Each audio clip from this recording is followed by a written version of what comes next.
All the exercise I need. I spent all day yesterday washing your clothes. Look what you're doing to them. You know I work very hard around here trying to keep up with you and all your sloppy habits. Bodies were found literally strewn over the 4 square mile campground. First of all, 3D movies make me nauseous. Second of all, if you watch a 3D movie in 2D, it's obnoxious. Would you buy from this dealership?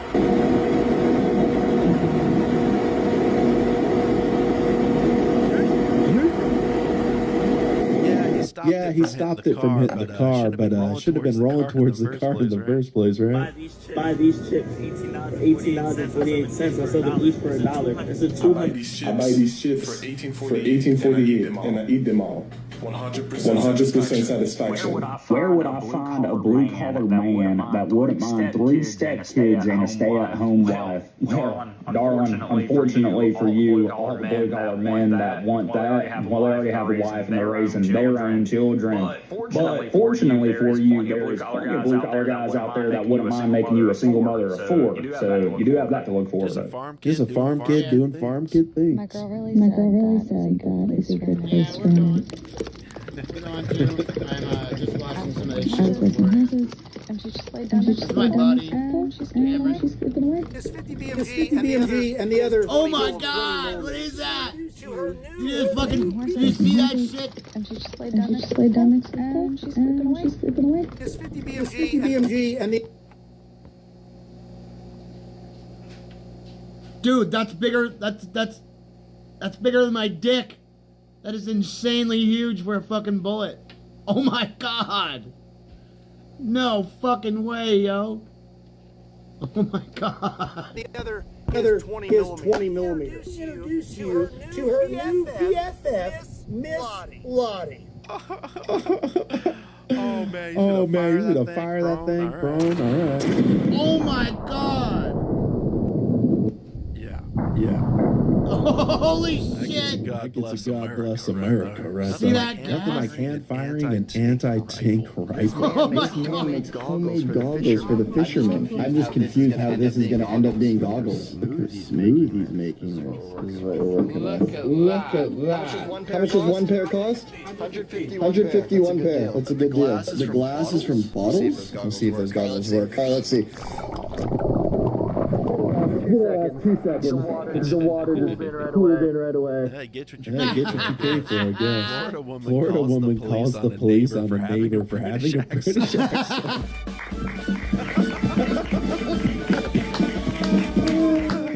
It's gotta be AI. Legal alien. No, Florida woman did call the police on her neighbor. This was from 3 years ago. It's still funny. It's still funny. That's dope. Oh, it's got fire. Drifting in a wheelie, man. It's got fucking fire going on.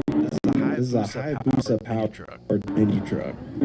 Gave this Gen Z hire a 14-day suspension because this kid came into work late like 6 days in a row, and this motherfucker went carpe diem and took his suspension days as vacation days, and now HR is trying to call him back in 10 days into the 2-week suspension. He's refusing to come back, so his suspension isn't over because he's still on vacation. I honestly admire the audacity. Enjoy Cabo, Marcus. I just found the coolest cafe in the world. It's a capybara cafe. You go in here for a coffee, tea, or a nice drink and play with capybaras. Because that's what I've always wanted to do. This thing looks like a hamster ate a horse.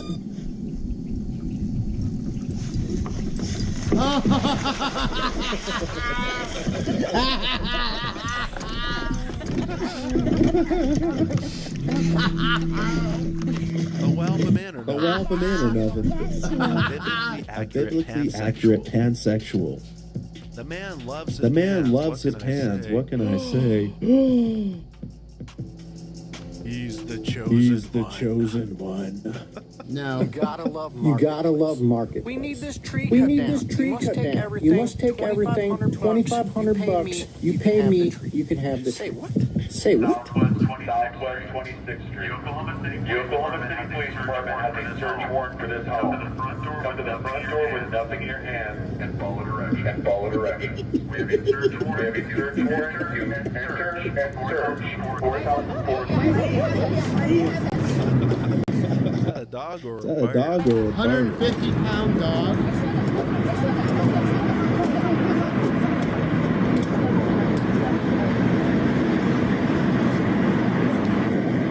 You probably didn't know this, but you could get inside Ford trucks with this special feature. Now, of course, it was installed by the dealer. It was not an option, but you would get this special step installed by the dealer, and it would obviously make it easier to get in and out of your Ford pickup truck, which was definitely a great thing to have. So I bought a house in the suburbs, and so now I do stuff like run in my free time around my nice neighborhood, right? But not only do I run, I cosplay as a nice suburban individual. I'm running. Little boy running towards me. He sprints right past me.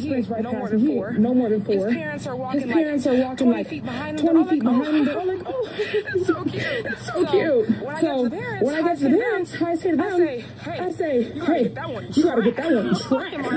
Am I right? And they're like, oh, of course, we gotta run around our hands. Oh, you have a good day, Barb. You have a good day, Barb. And I just keep running. This is so fun. They ate it up. I've been pointing and clicking and waving at neighbors. I'm walking around. Hey, how's the kids? You know what I'm saying? I'm walking around. Who did yours? Oh my gosh. I love the suburbs. This is so fun. This is Curtis lady. This lady, by her own admission, moved from, I don't know, a more urban area, maybe the inner cities, out to the suburbs, bought a house with congratulations, and is realizing firsthand all of the things that I've been told my entire life about these people are, one, not true, and 2, it's kind of nice. Suburban living is nice. Try country living next. That's even better. I'm cosplaying. She's accepted. She's embraced it. Congratulations and welcome to conservatism. People are getting arrested. Trende Arago gang members that are in the country illegally. That's a good thing that that's happening. Thank God. What articles? Can you cite them? ICE arrests nearly 200 Trende Aragua members, prepares deportation flights to Venezuela. This was just a report that I pulled up from February 5th. But this is being widely reported on. This is one of the most violent gangs in the world that Joe Biden and his open border Democrats imported to terrorize the United States. You know who's one of the most violent gangs in America? Cowboys. No, it's not. Yes, they are. Yes, they are. That's where all those gang-related killings are coming from. KKKs, they're a gang. Name me one murder the KKK has committed in the last 20 years. Oh, honey. In the last 20 years? In the last 20 years. I can give you an example, but they have. They're not a pertinent problem right now. We should be focusing on slaughtering right now. Oh my gosh, your brains are tiny. I think you're overestimating how much of a threat those groups are. When it comes to the KKK, evil, bad people. Hey, do you guys want to see what's happening in Chicago? They're like terrorizing Americans everywhere.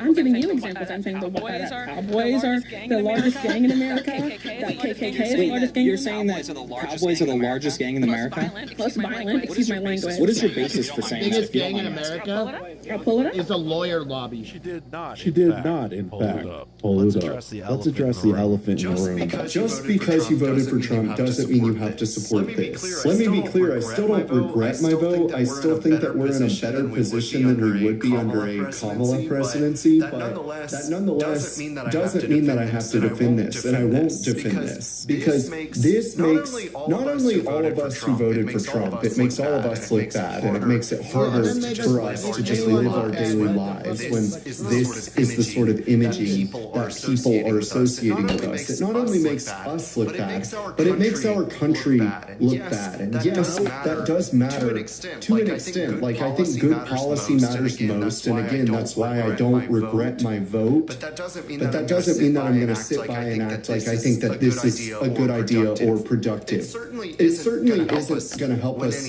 win any elections anytime soon. And without winning elections, say goodbye to implementing any of the good policy you had in mind. Like, I do think policy matters most, but good policy gets nowhere with terrible PR. Trump has been in a feud with Pope Leo, accusing him of being a liberal who bows down to the radical left. Over the weekend, Pope Leo suggested that the U.S.-Israeli war in Iran was a delusion of omnipotence, to which Trump responded by posting a picture of himself as being omnipotent. Trump went on to say Pope Leo is weak on crime and terrible for foreign policy. I don't want a Pope who thinks it's okay for Iran to have a nuclear weapon. The Pope is anti-war. Of course, blessed are the peacemakers. But Trump is creating peace by not allowing Iran to develop nuclear weapons, which would escalate to more violence, more death, more bloodshed. Trump should have posted a picture of himself as the liberator of Iran, freeing them from a dictatorial Ayatollah with the power of military might. He depicted Trump as a king, super muscular, but you don't mock God. It makes me wonder if Charlie Kirk was still with us, what he would think about this post. Let me know what you think about Trump's post. Is it blasphemy or is it just trolling? Just trolling. Why'd you call your boyfriend first and not the police? Because no law would stop me from reaching my queen. As he holds in a fart, pretending to shift an automatic car. Oh, you arrived. Oh, you arrived.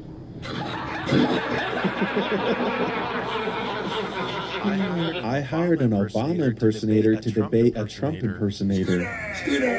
Oh my goodness, Mr. President, good to see you again. Good to see you. You're a great person. I love you. We have another debate set up for you tonight. I got Obama over here.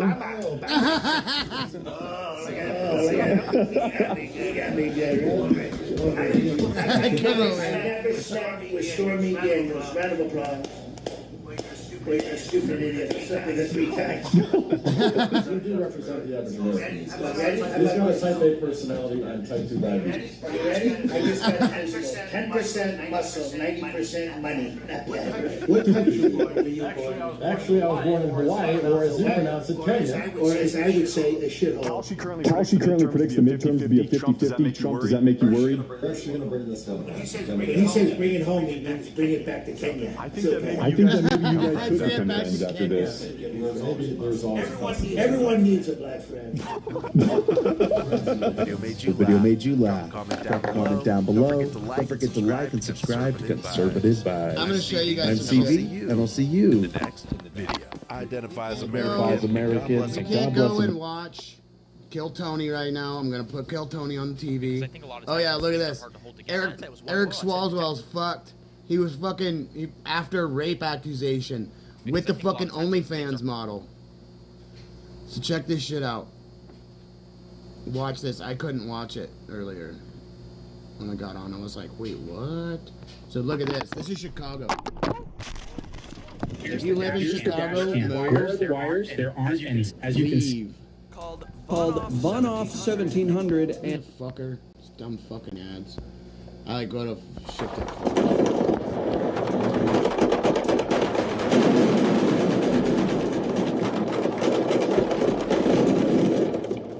This is a shootout in Chicago, apparently between groups called Von Off 1700 and Toss Gang. As you watch this, ask yourself, would you want to live here? And these people are shooting at each other like they're outside playing laser tag. This video has been uploaded online with commentary on the major players involved. Look at some of the comments. I hear drop. Backend and Jilla are easy to spot. You know Jilla when you see him, and dude said his name. You see Jilla big ass calmly walking back with his pipe like it's just another normal day in the hood. Bro must be a savage because he is one big target and he'd be looking like he is not worried at all. So viewers of this video know the people involved. So Chicago police, where are you? Where are the arrests? Does anyone out there feel like visiting Chicago after this? This needs to be stopped. Consider it a virus that can spread to other parts of the country, and obviously has. It's my opinion that the authorities in these cities can stop this in a week if they wanted to, but they don't. For God's sake, this was just 2 months earlier in Chicago.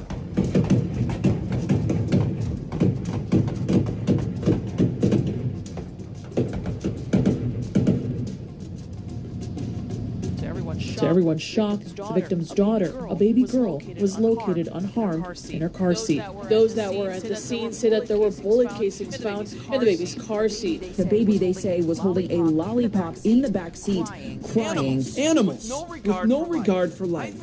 I've been seeing these videos for years. Just listen to this from 2023.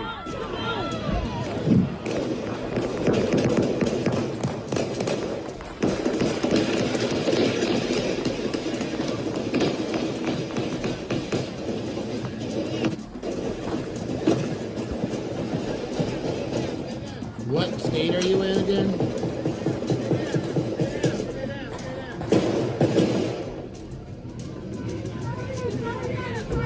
Stay down, stay down, stay down, stay down, stay down. What the? Does anybody care? Have I told you that my cousin is the DA of all of Iowa? The DA of Des Moines? Her name's Rachel Radcliffe. That's my cousin. So, you said we... Hello?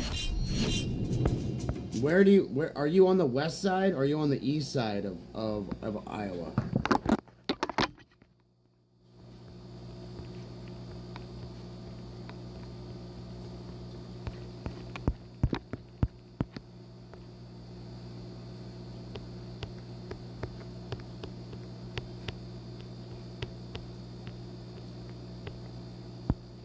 This is the best waterproof 6K drone for beginners I've ever seen. It features automatic obstacle avoidance, smart return, auto takeoff. Is 2, which occurs in 52. Sunrise today is at 6:32 a.m. and sunset is at 7:56 p.m. At 9 a.m. in the Twin Cities, it was mostly sunny.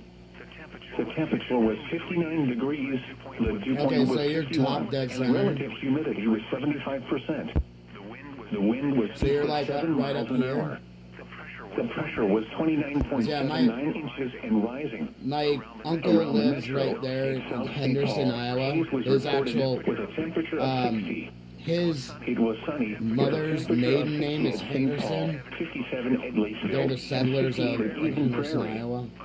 Under sunny skies. So my Uncle John, I call him Uncle Iowa because he owns like... reported 57, and Lake Elmo reported 57. See these squares that go all the way down? He owns 2 squares all the way from the top all the way to the bottom. 45 at Brainerd, 36 at the Up the river. and 36 at International Falls. In Mankato, it was mostly sunny. Okay, so I'm a nerd, right? So I got shit. Temperature of 51 at St. Cloud. I got shit, okay? So,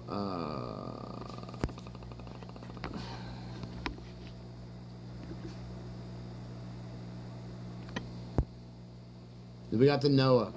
Let's look at this shit before we get into it.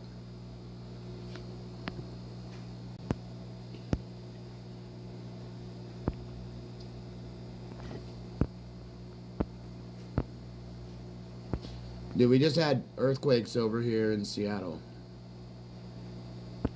Come on, you fuck.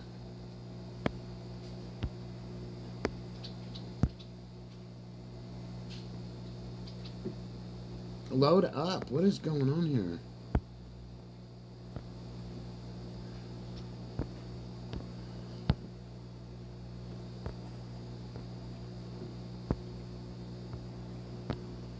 That's the storm we're looking at right here.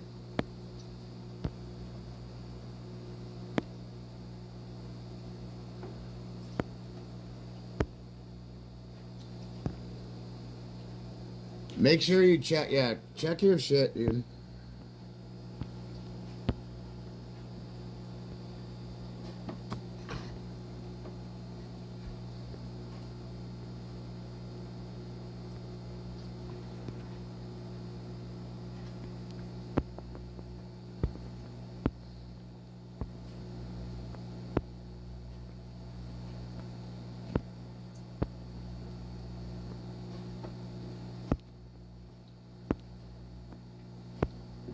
Fuck, where is it?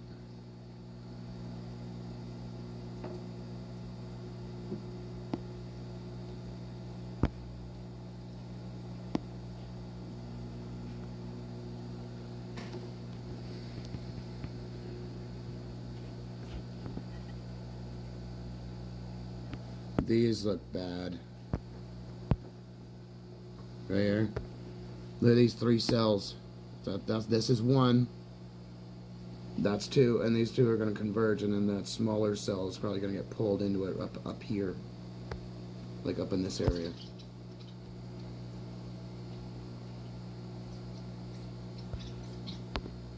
Man, why won't this shit fucking load? I was gonna hit the data part, but it's not fucking working right.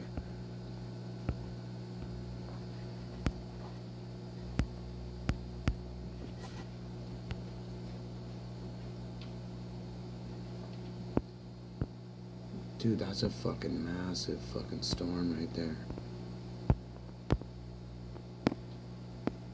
1,000-mile storm.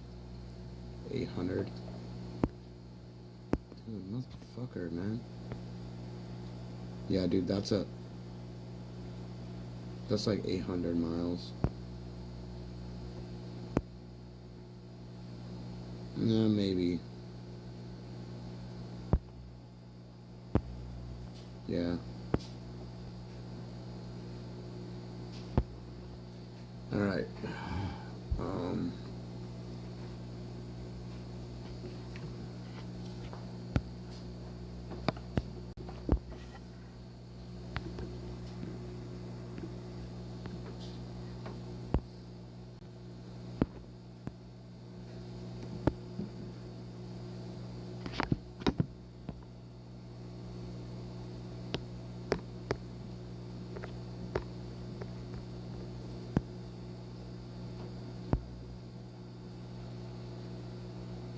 Where's the maps?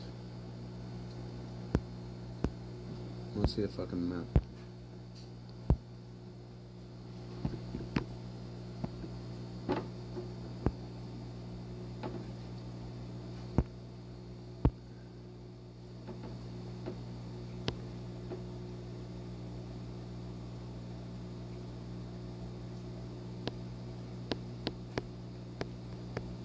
I want to see a fucking map.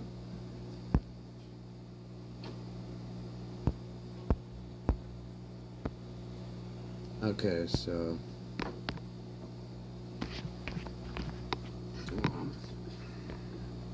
whoa.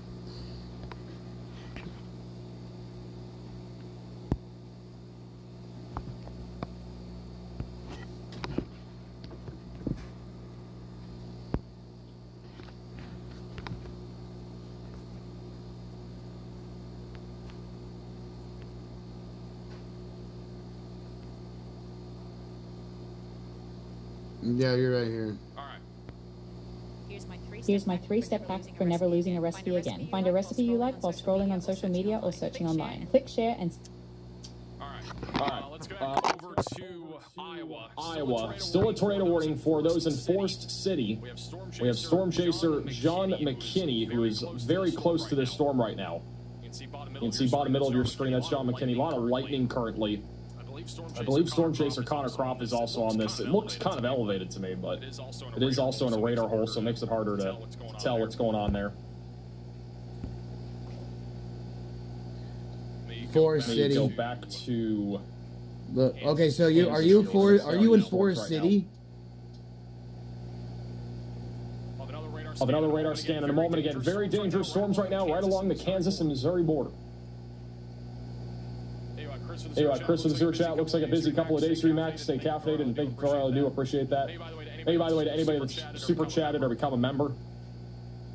We have really exciting news, by the way. I know we're kind of in the middle of tornado warnings here, but we have obviously our Storm Chaser team is pretty large, as you guys have probably seen. We are growing it even further. We have Tornado TRX, who we've just brought on, and also Jacob McMillan. And we got a couple other big names coming here soon. So stay tuned. And again, if you guys want us to continue to add to our Storm Chaser team and be able to do what we do here, I highly recommend you become a member of the channel. Those funds basically go directly into being able to get all these Storm Chasers, giving them new equipment and all that cool stuff. It's the join button down below. The tiers start from $2.99, and it really helps what we're doing here. We're trying to build a big Chaser team, be able to have the best coverage here on all of social media, and it only can be possible to you guys. So we have again a lot of Chasers that we've obviously brought on. We got even more coming. We're upgrading equipment like crazy too. All right. So there's 5 tornado Here's the warnings. latest scan on this tornado warning near Foster.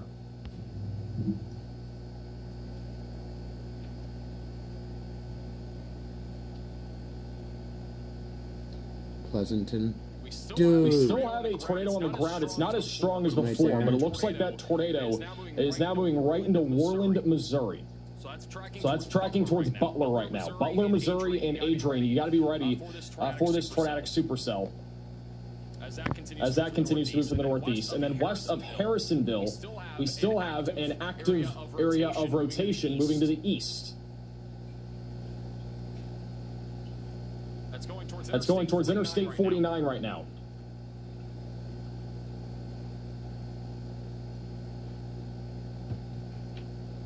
So again, take shelter still if you're in this tornado warning. We're at least talking about 70-mile-per-hour damaging winds, which they have gone ahead and issued a new severe thunderstorm warning just south of Kansas City for Lee Summit, Harrisonville, and Belton.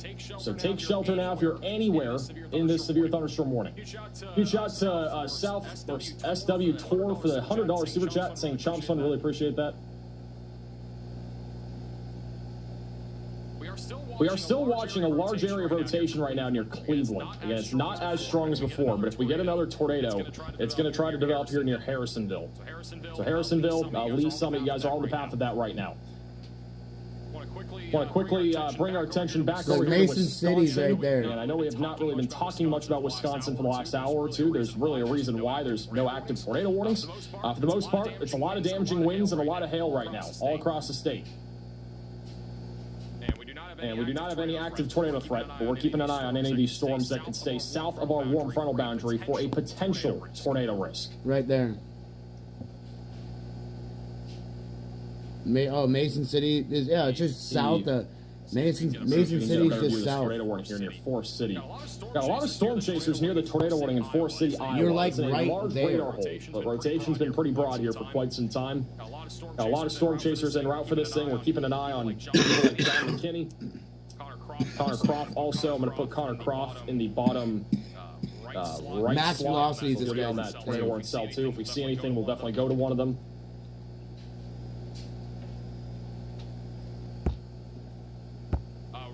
Riley, when it was crossing over. Yeah, be really careful. Going south of Kansas City. If you have a storm shelter, hopefully you do. Like one in the ground. Not like. Shout out to Georgia Super Chat, overnight dispatcher. One of our drivers just sent in a picture of the Dominator gassing up near Kansas City. No shot. Wasn't he in Minnesota today? I don't think the Dominator is all the way down to Kansas City right now. Do have a few more photos and videos that you guys have been sending in from these crazy storms here tonight. I know a lot of you guys are sending in the crazy structure shots from Iowa. I mean, again, this is looking at this. I believe this is actually the one in Emmitsburg over in Iowa. We've had some crazy ones from Kansas too. This is a pretty crazy shot from Shawnee County, Kansas. Looking at the Ottawa storms. It's like cotton candy clouds.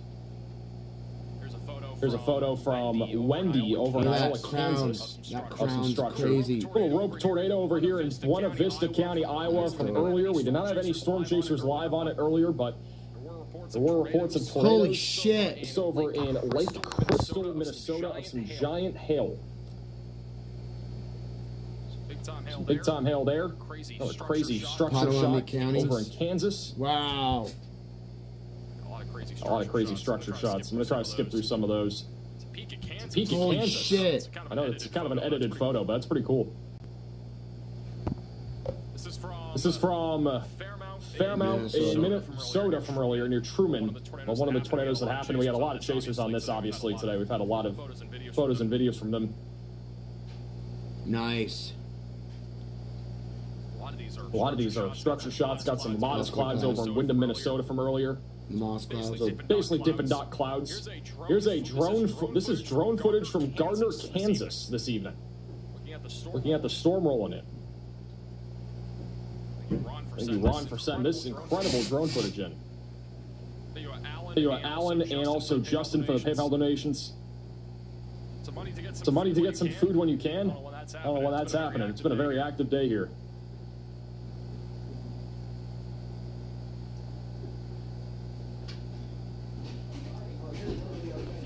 few more photos and videos here. This is a video from Somerset, Kansas. Just looks like a tidal wave of a supercell here.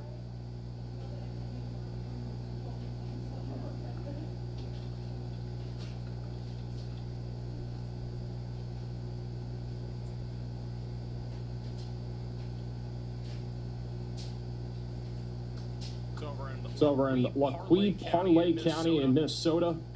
And then this is our last video for right now from Miami County, Kansas, of a very intense supercell moving in.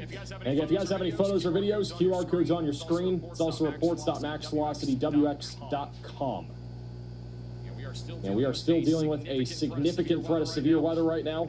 We do have a tornado warning still over here in Missouri. That's near Butler. It is a discrete supercell that is still trying to produce a tornado right now. Near Adrian. Then you're going towards Appleton City. There is still a tornado warning also south of Belton, Missouri. This one's trying to reach out to the Hook Echo again, or to the outflow boundary, excuse me, again. And so there is a possibility that it might try to produce another tornado at some point, as it was in Harrisonville and Holden. If you guys live over in this general area, I would definitely have that tornado action plan ready to go. It is still trying to produce a tornado south of Kansas City, and it's going to be moving towards Sedalia and Warrensburg down the line. I'm from Omaha. The tornado threat is definitely not zero with that storm. Like, we do have some storm chasers like Connor Croft. We're currently live. Whoa, look at that. Tornado warning here near Mason City, Look how Iowa. thick that is. There's a boatload of lightning with this thing. The tornado warning goes for 10 more minutes, so until 9 o'clock Central Time. We have not had any reports yet of a tornado, at least recently, No on this storm. touchdown yet.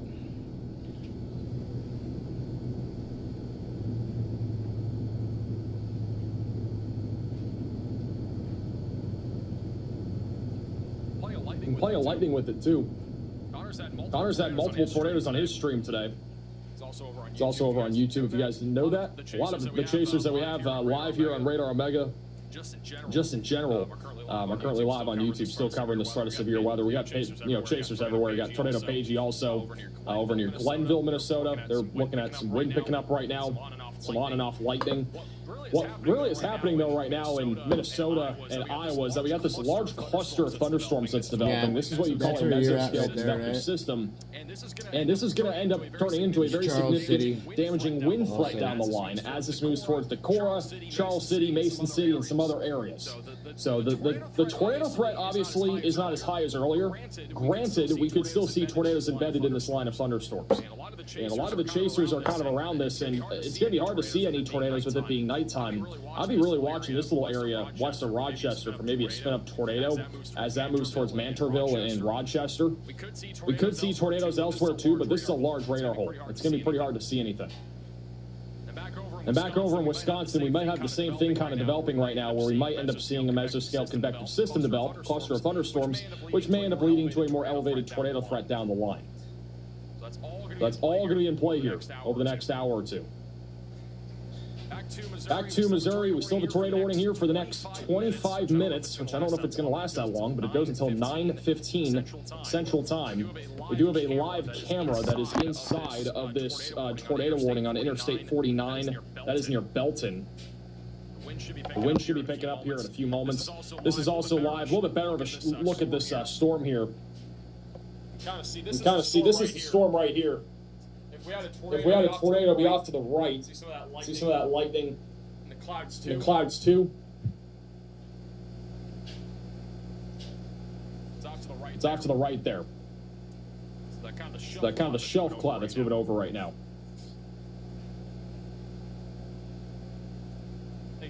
Hey, Sean, for the super chat, do I have to be worried in Cedar Falls or Waterloo, Iowa tonight?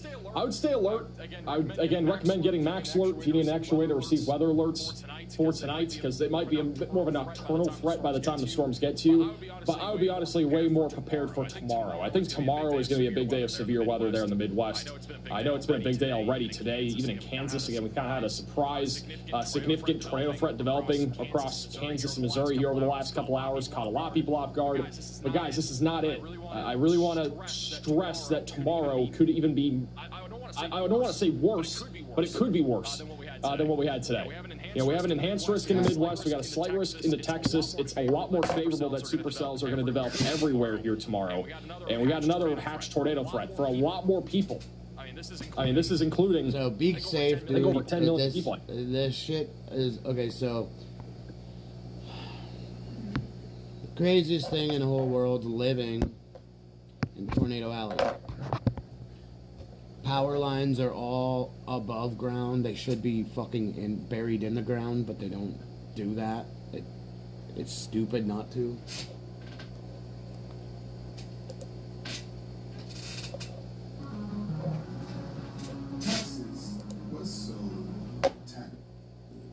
I'm gonna put it on my phone.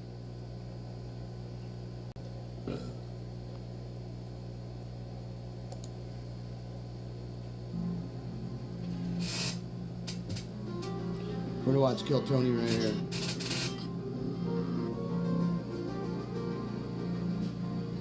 Yeah. Crazy fucking storms.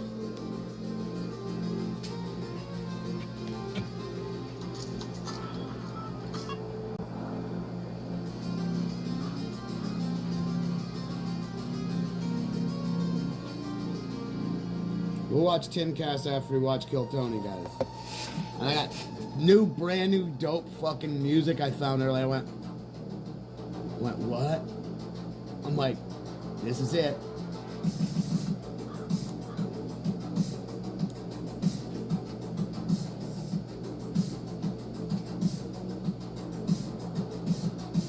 Dope, huh?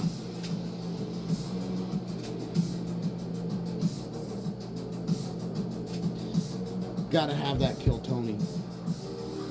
Jelly Roll and Theo. Gonna be my friend. This is Ldoe Og, and he was like this.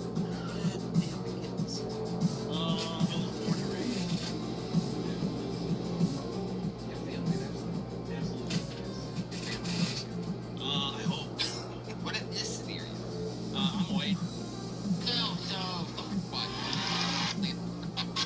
He's here in Austin on April 23rd. How cool is that? Jelly Roll looks like he's on crack. Plans for the future. Theo, you're the fucking man. Welcome back to Kill Tony. Yeah, thanks for having me. Nice to see everybody. Happy evening. We got a 6 days on our raid thing, and we're gonna see if we got raided again to go and do our shit. That was something, yeah. So I'm a little bit nervous, but I am excited, and that's what I'm doing. We are very excited to have you here. Go out and see the movie Bubble Boys in theaters. If you do, more comedians like Theo will be able to make their own movies without the big giant studios and all this crap and people in the way, and it can happen more often. We'll get back to making real comedies that you can go see in movie theaters. Wouldn't that be great? Yeah, thank you guys. Go Theo, go! Yeah, we made it ourselves, so we'll see how it is, but it's better than a lot of bad shit. That's right. It's better than a lot of bad times. shit. Jelly Roll has been a musical guest multiple times, but it's Jelly's first time on panel tonight, everybody. This is the first thing he's done since the Grammys. Yes, long-time listener, first-time caller. I love it. Well, let me just remind all of you, about 250 human get some beings boxes. signed up for the opportunity. We already got to be on enough of tonight's those show. We're not gonna get through all of lead them, but ore if we get boxes, through any so one I don't of need them, to they get make 60 anything with that seconds lead on ore the yet. stage to attempt And stand-up comedy. You know, their time kind is of up when you hear the annoying. sound of a kitten. That means they have to wrap it up then, Now or we else can't eventually make they all bring the out other the shit anger with the holding the lead bear. shit, so Which just interrupts their set. I Just, conduct an interview. The entire thing is improvised. Anything could happen. Are you guys ready to start tonight's fucking show or what? Yeah. While we go wrangle that first fucking pool, we're gonna start the show with one of the cell regulars phones on the might show. go That out. means this young man has the very, very You just tough job stay of safe. writing and It'll all performing come a back. brand new minute every single Never ever week have to on the worry show. about that. Not All that easy stuff at will all. come back It because scares it's a lot just of people. The it's thought just of the that. And he does it and above and beyond every it's not week. the Starting service off that's tonight's messed show, up, he's it's formerly the the dark transformer. storm of Atlanta. As long as they are He's now able the to dark storm of Austin, Texas. to Make fix some the noise for transformers, Kendrick Flynn, switch everybody. them out, and that's it.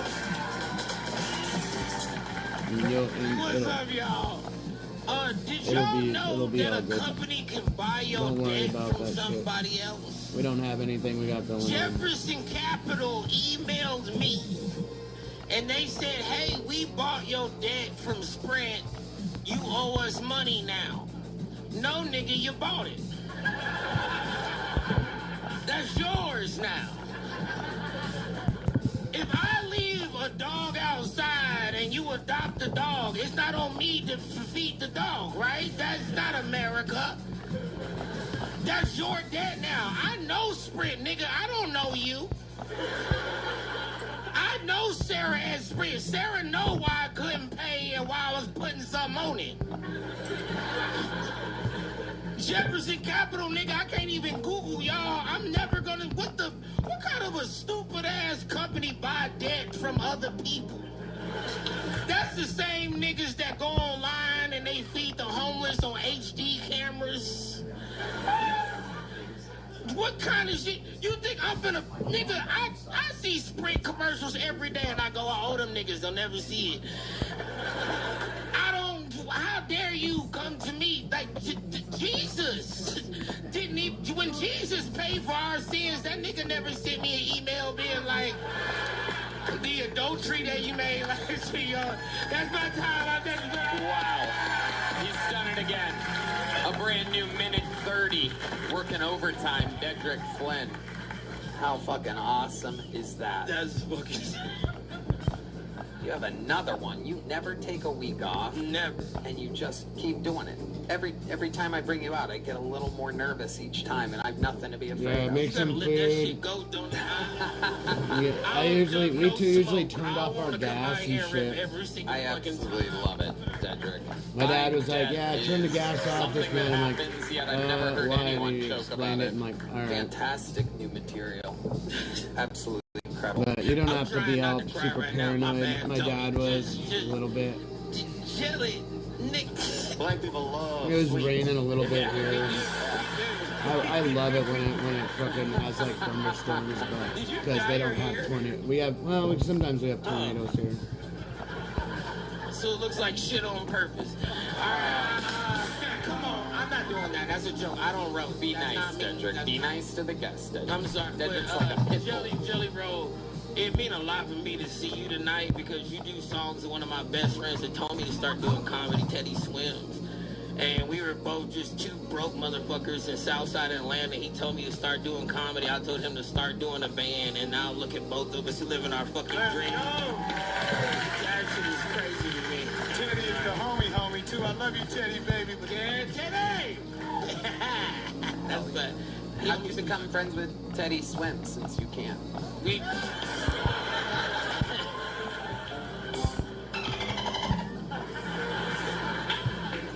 It's not my fault I can't. I just never had the opportunity when I wanted to learn. I got an idea. I want some. Because you only want to learn swimming at the early ages. I want to get it's just drowning or not drowning. Right. Get more materials for meds. So we're gonna go get it was always like a fabric one. Like it's my over homeboy. Like when I met by him, the he was Jake, bunker. and then he went by Teddy, and it was always like Teddy and Daddy coming out. Just And like do in that. Southside, we were always like running around with the same crews and stuff like that. But he was just singing. Like just like go open mic see. karaoke, and I was like, bro, you have the best voice I've ever heard in my life. You need to do something with it. And when I said that, he said, you're the funniest person I've ever met. You need to do something with it. So that's what honestly what kept me going through signing up for Kill Tony 39 times. It's just like the day I got picked, when I walked out of the Uber, they were playing Lose Control, and I was crying. And being like, if my best friend can make it, I can make it too. We drank the same water, we ate the same food. Yeah. We fucking drove in there. It's just a beautiful fucking thing. Sounds like a Jelly Roll award acceptance speech happening. Testify, baby.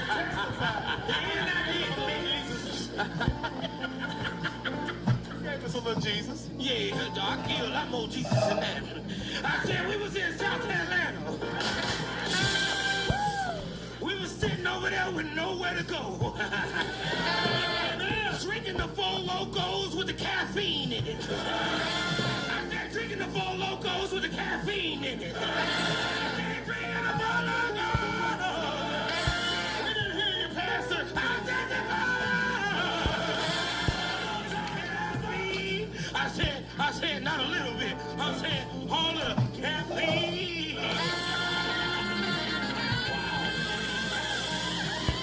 Unbelievable. Dedrick, you got the show started yet again. Unbelievable work, and it has begun.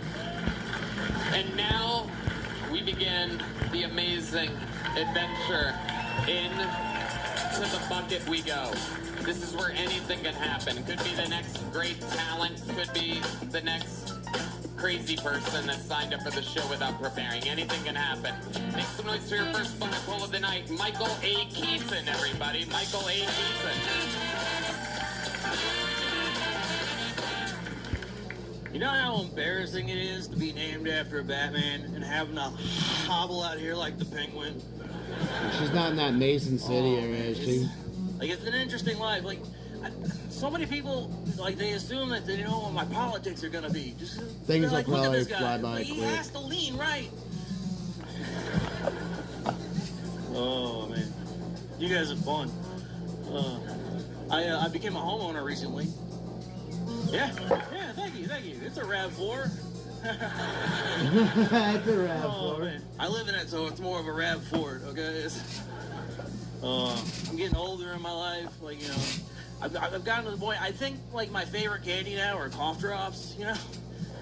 They're just menthol flavored Jolly Ranchers. We got a new sub goal we need to hit. I need to hit point in my life where 500 it's like, I'm pretty sure the only reason I masturbate subs on is my... for prostate health, you know? Like, my partner walks in on me. Are you like, guys what do you in think about it? I'm just sitting there you guys are in Mason City? Yeah, thank you. Hell yeah. Michael A. Keaton. This is your Kill Tony debut, correct? Yes. I'd remember if I've seen you before. What do you think about this guy? Yeah, I think he's great. Next town over. Sorry, that's just a reaction. Let me think what I think. Hopefully that'll pass. No, I think it's crazy to have a wooden leg and look like a guy who could make a wooden leg. Yeah, you do have cobbler energies. There's no doubt about it. Oh, man, thank you. What's your injury?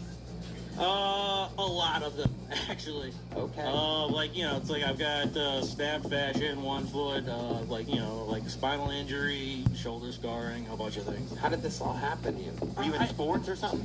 I did heavy manual labor for a long time. What kind of manual labor? Probably building data centers. Absolutely. No, I threw mattresses for a while, and after that, like, I worked in a flour mill throwing flour bags and, like, whatever else they needed. Wow. Amazing. What? What were you at a bakery? Oh, no. Who was asking you to do that? I'm sorry, Tony. No, it's good. Who was asking you to do that? Oh, like whoever managed the flour mill. Your partner, Luigi? Yes. No, he was jumping around too much. It was hell yeah. How old are you? 41. 41? You look great, man. Thank you. Yeah. What do you do now? I limp. All right, like I'm on a disability. Okay. Yeah. Fuck yeah, dude. How long you been doing stand-up? You know that shit, bro. How many people in your neighborhood was getting that wobble check? Motherfucker, bro. They fucking used to take one of my buddy's eyes closed till it didn't work, and then they got that check on him, bro. Everybody was getting that dummy check. And he could have just threw flour bags. Yeah. Take one of my buddy's eyes. Sorry, closed. carry on. But yeah, about 6 years. About 6 years you've been doing stand-up. Where at? Kansas City. Okay, that's where you live? Yep. What made you set up camp in Kansas City? I was born and raised. Yeah. Your family there still? Absolutely, yes. Your family loves you? I hope. What ethnicity are you? I'm white. And what made them name you Michael if your last name's Keaton? Did they just think it was funny or something? I was born before that guy was famous. That's not even his real name. His real name is Michael Douglas. He's 41. You're 41? Yes. Yeah. What? Yeah. Yeah, Mr. Mom was out, right? Mr. Mom, yeah, it was a huge movie. Yeah, your parents are fucking with you. Michael Keaton was one of the most famous people exactly when you were born. Right? Yeah. They don't exactly have their thumb on the pulse, man. Right. Okay. All right. So what do you do for fun, Michael A. Keaton? You have any hobbies? You look like the kind of guy that has a wild collection of denim hats or something like that. I can only afford the one. No, I, like, pretty much at this point, it's just stand-up. Like, I did music for a long time, but I've got nerve damage in my hand, so I had to give that up. You were playing guitar or whatever? Yeah, so. What, did you sing when you did music as well? No. Like, I have terrible, like, anxiety. Like the coming to the microphone is, like, a big deal for me. How much nerve damage you got? Good question. Everybody's wondering. I'm going to ask it. Like, can you shuffle cards or whatever? How much are you talking? Oh, I don't, like, enough I had to quit playing. It was, yeah. I'm sorry, man. Yeah, it's fine. Like, you know, this is way more fun. Yeah. What can you do that you're grateful that you did? It'll pass. Eat. Okay. Yeah, it is. Oh, another eating disabled person, huh? Hell yeah. So how'd you end up in Austin, Texas tonight? Come down for this, or like? Yeah, there's only so much opportunity in Kansas City. It's like, you know, I came down to, like, you know, check out the scene. I really like the people here. Did you drive or take a bus? I live in a car. You live in a car? Yeah, the RAV4 thing was real. Okay. Amazing. Well, that's fun. You sleep in the back seat, or do you tilt back the driver's seat? I built a bed in the back. Wow, look at you. Fuck palace. You ever bring a girl back to the RAV4? It would destroy it. It would what? It would destroy it. Well, it depends on how big she is. I'm big enough. Fair. Yeah. And do you lay in there, and what if you ever lay in there and listen to Jelly Roll? You listen to some Jelly Roll up in there? You know. Well, that was the question I had. Do you know any Tech 9 songs? Yeah, I'm a big fan of you. So if I go K-C-Mo, oh, respect. All right, I'm fine. Just short enough of a song that we don't get dinged by YouTube. Perfect. Michael A. Keaton, fun times. You did it. You got through it. You're leaving here with a big joke book. Congratulations. Michael A. Keaton, ladies and gentlemen. And we're going to keep it moving along. Oh, yeah. There's the lovely Heidi and Val, ladies and gentlemen. Amazing. Whoa. Uh-oh. It's going to be the most watched part of the episode right there.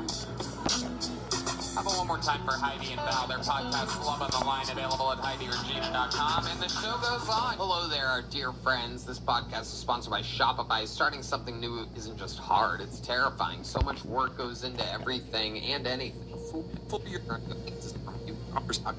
Oh my God, did you guys see that homeless woman with her tits hanging out on 6th Street? Yeah, wearing a mask. Yeah, so what are you, a Democrat? So I am originally...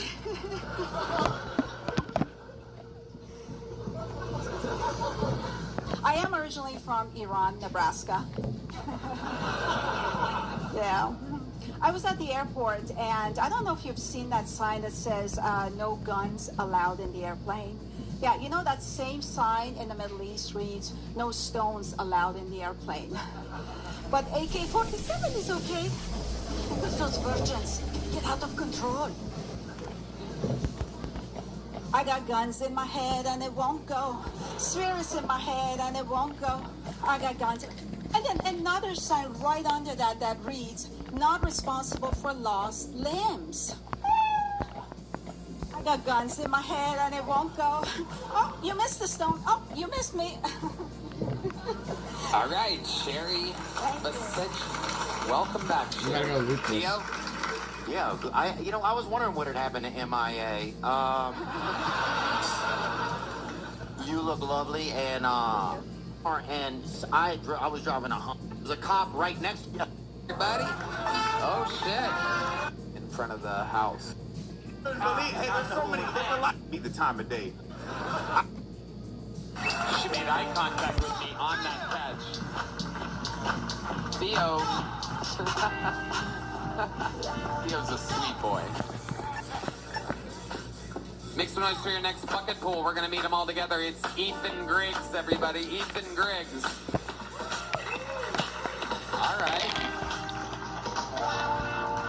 Yeah, I got to loot How this. we doing? Man, at the end of the day, I'm just a hick-ass farmer from Cattle Mills, Texas. And the thing about it is, if you know anything about farmers, the only reason they have kids is to, like, carry on the farm and the cheap farm labor. Well, I was an only child and a fuck up at that. So when my dad died, that's why the farm failed. Now I'm out here doing comedy, fucking that up too. It was crazy though. We were so broke that when my dad died, all I inherited was a porn collection. And here's the thing, I used to buy my dad porn. So I've already seen 1/3 of this collection, and I don't have enough bodily fluids for the other 2/3 of this collection. I'll be damned if I'm going to rehab for masturbation addiction. That's like getting cancer from vaping. That's just fucking embarrassing. Like, can't even raise my hand because it's busy. Like, shit. But I'll tell you what, though, I don't think I'll make it in stand-up comedy, though, man. I had a very untraumatic childhood. Like, I didn't get molested because I wasn't in the church or the scouts. And the only relative that might have molested me was too busy fucking goats to give me the time of day.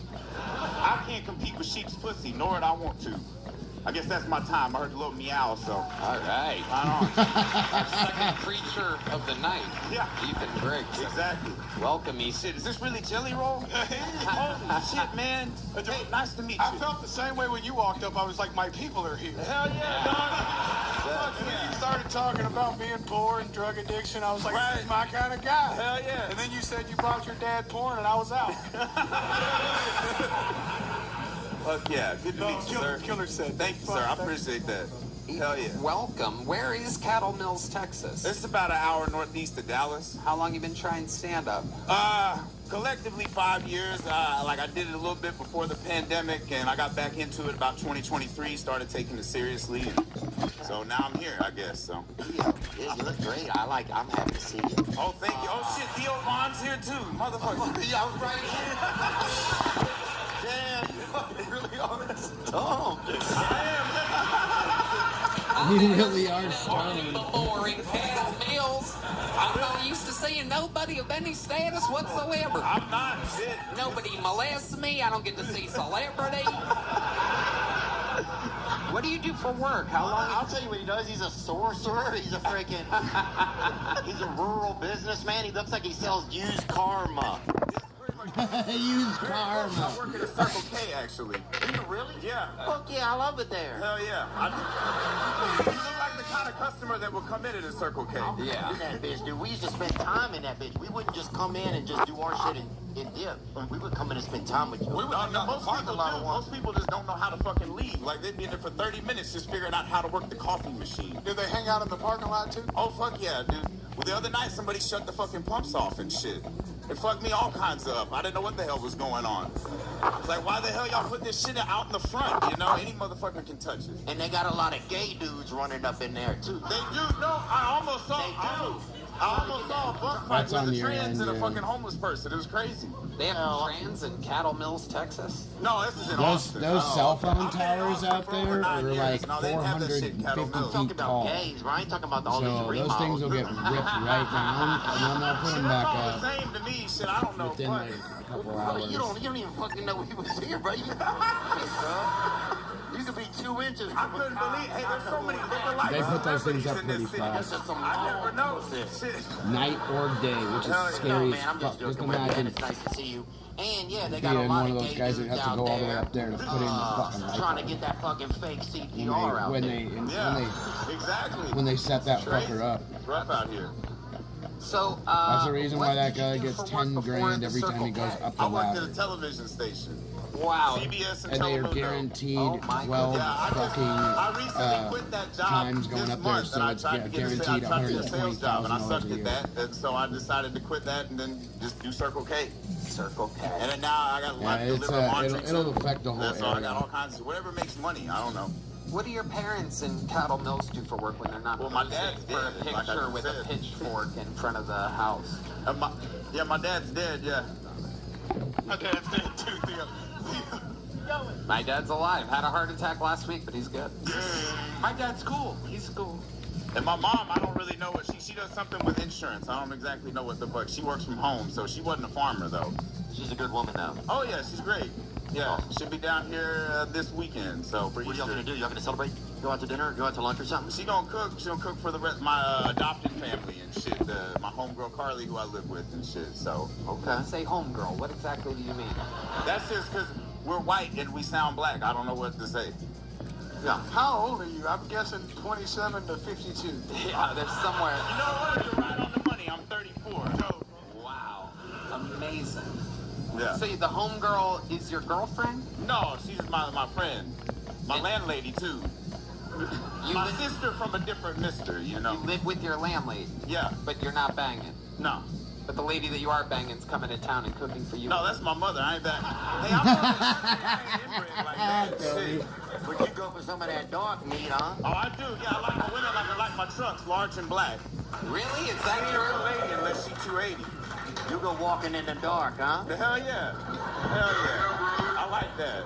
Very surprising. How many black women do you think you've been with? I lost my virginity to a black woman. Wow. Yeah. Where was that at? Cattle Mills, ironically enough. Cattle Mills. Yeah. Where in Cattle Mills exactly? I mean, it's just a small town, so it's just, you know, at a neighbor's house. Okay. So, I thought you said General Mills. Dude. Like, where? Yeah. No, cattle, C-A-D-D-O, like the Indians. Caddo. See, a lot of people think I say cattle because I don't know how to fucking talk either. Fuck them, they're lying. They're not lying, but they don't know what they're talking about. That's true. Hell yeah. Right on. Ethan, anything else crazy we should know about you before getting you out of here? Shit, I don't know. We'd be here all night if I tell you all the crazy shit that I've done. How about anything? Anything? One thing. One thing. Fuck. Ever been to jail? I have once. I got a DWI back in December, so my like 4 months ago. Yeah. All right. Back in 1980 December. Not my proudest moment, but you know I'm dealing with it. Whose fault was it? Was it yours or was it someone else? It was mine. Yeah, I was blackout drunk. I don't remember most of it. What happened? Like I said, I don't remember leaving my buddy's house to waking up in a hospital bed cuffed to it, but luckily nobody was hurt. What did you wreck into? 2 parked cars. Wow. Oh, yeah. One for the plug and one for the load. Right, yeah. That's what it was, yeah. Yep. Dude, I'll tell you this, bro. One time. Yeah. Sorry. No, go for it. Let's do it. I'm leaving this bar, and I was driving a Honda Accord or whatever, and because I was fucking having kind of a tough time or whatever, and What? Anyway, I go get in my car. There's a cop car right next to it. I go get in it, and then I'm looking in there. I'm like, oh, there's a baby seat in my car, and I'm like thinking, oh, somebody snuck in here with their baby, right? I got in the wrong car. There's a cop right next to me in his car. He's kind of looking over at me, and now I'm like I can't start this car. This is fucking not mine. Damn. So I had to pop the hood, dude. This cop's looking under the hood with me of somebody else's fucking car. Damn. And I thought my shit was bad. Dude came out. He's like, what the fuck y'all doing? And I was like, I'm just helping this officer. That's what I'm saying. BLM, homie. That's right. Thank you. Ethan Griggs, you're leaving here with a medium joke book. Congratulations. Good job. Thank you very much. Ethan Griggs, everybody. All right. Theo, you don't have to get up for all these people. It's not... But I ain't never seen nothing like this before. Theo, Jelly Roll, good night, everybody. Oh, shit. Look at that. People are going to be like, wow, Theo Jelly Roll and Woody Harrelson's gay son. We're all in the same place at the same time. Hello there. This podcast is sponsored by Critters Pop.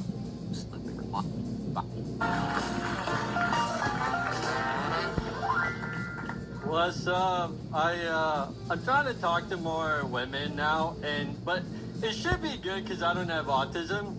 Because I've never been tested, and I think that's how you beat it. I think it's the only cure I've heard of. But my brother, he got tested, right? So Thunder and lightning they and got shit. him, and you can't give it back.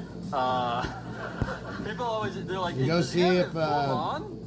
if it passed and you're well, just in the it's not tail my ends time. of it. It's not weekends at the club. Sometimes Monday, it'll back to just. puzzles. The thing about tornadoes and storms, if they're moving, that storm will move past you in 25 minutes. Just like that. And it'll just pass. When I was in It'll Canada, have a little where bit of it's free fucking. there, but they're busy. So they, you know, they phone me back. They're like, "Sorry, sir, the wait potential time lightning is and, all that. 7 years." All that wildness. What the? To find out if I have autism, 7 years? No, that's Should be able to be good 3,461 within days. like 45 minutes. Oh, I can't do that. That's a Tuesday. birthday. That's why they say go down if you ever have a severe thunderstorm warning and then like a tornado warning, get down in the basement and stay there for an hour. If you don't hear anything in an hour, go back up because then it's past. I've been doing it for 12 years. Fuck yeah, within man. 60 minutes, the Canada, Edmonton, storm Alberta. will fucking pass quick. Not as quick as some might want it to. I've never met you. My name's Charles. It'll Charles pass. Theo. And It's a pleasure. Thanks. Yeah, I thought maybe I'd met you before. It's one of the main reasons why I don't live in Omaha, Nebraska anymore. My dad didn't want to live there anymore because of tornadoes. Besides, I became a paper boy and I couldn't go and be a paper boy because paper boys were being taken around the city.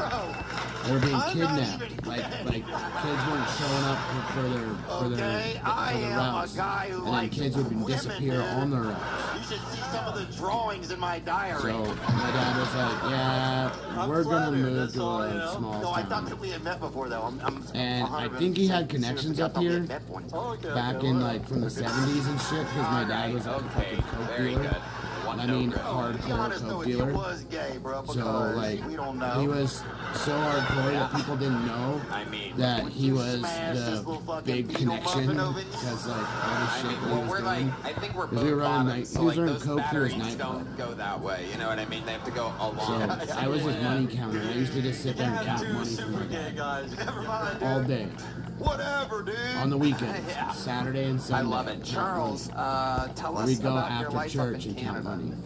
My life in Canada, well, shit, I moved to Texas this last year. Oh, nice. Congratulations. Thank you, sir. Yeah, you just gotta make sure that nothing like structural is I do have fucked up. papers. Okay. Because some of that wind is crazy. Later, but yeah, Canada is a good time, and I finally started dating. The hail is female one of the girl. things what I did not.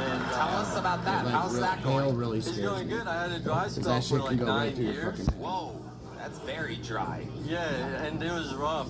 Like the only girl I had a crush on during that was I met an Amish girl, and the only place you can find them is like when they're selling furniture, and then she was great, but Getting their drawers, huh? Sorry. And that's not even a real joke. I just read that somewhere on a fucking in the back of my brain, and I was like, "Who wrote this? Some." Yeah. Or whatever. Yeah. Anyway, carry on. I'm sorry, dude. I'm honestly interrupting you. And it's not very nice. It's great. And I am sorry. It's great. I love lightning. yeah, I had to pretend that I was interested in their $17,000 drawers, but the Amish, they're pretty pricey. But and then I waited 9 years, and then I met a girl who's not Amish, so I'm allowed to date her. But hell yeah, she's And what was it about the Amish that was bringing you over there? Can I ask you that? Yeah, absolutely. What was it about? Have you seen a lot of Amish? I haven't seen that many Amish before. I've met probably maybe 11 Amish people in my whole life. okay. Podcasted with two of them, I think. Yeah, exactly. I've seen clips of that one. Yeah. How is that allowed? Is that not against their whole shit? Well, they wouldn't know, I don't reckon. Yeah. Yeah. They don't They know. wouldn't find out. Yeah. Okay.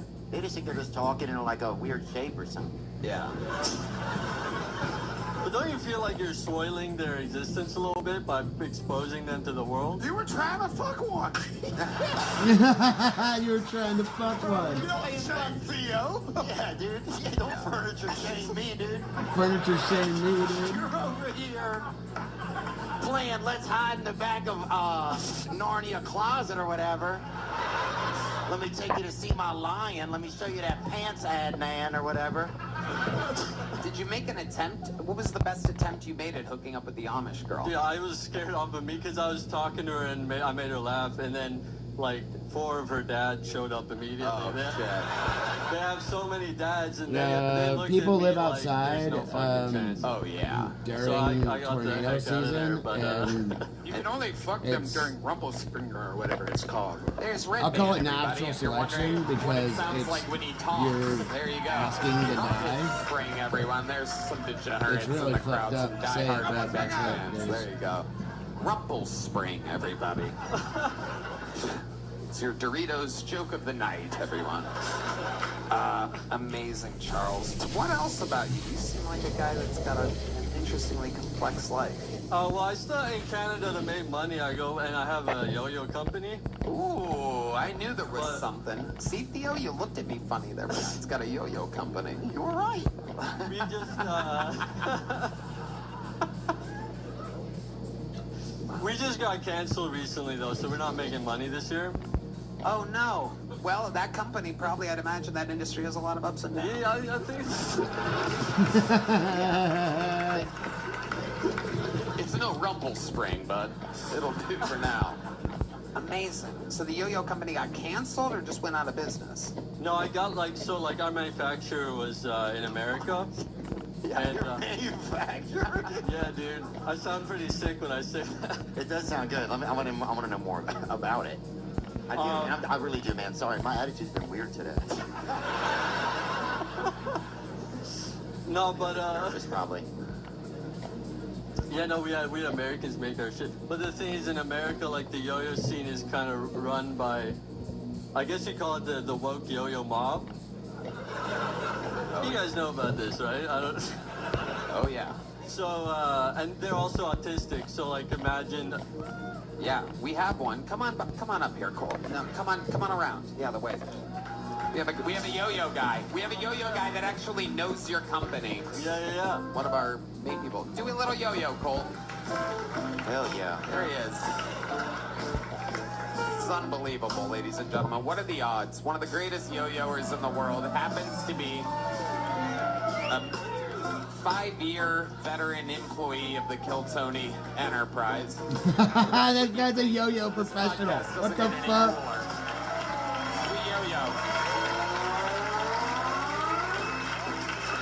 Amazing. Look at that. Charles, you're awesome, dude. Come back anytime. We'll see you soon. Charles Haycock, everybody. There he goes. Charlie. I'm gonna drop this shit right down the stairs. We have a special treat, ladies and gentlemen. A special treat for you. This man is making his Kiltony debut. He's an internet sensation. You very likely follow him on Instagram. Very funny man. Make some noise for Lil Mo Mozzarella, everybody. His Kiltony debut.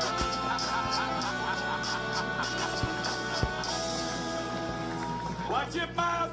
Shut the fuck up in the back. Stay put. I'm from New York City. I don't know if you guys act like you don't fucking understand me, but I can speak any language. I look at somebody who's Spanish. Where are you? Let me get a bacon, egg, and cheese poppy.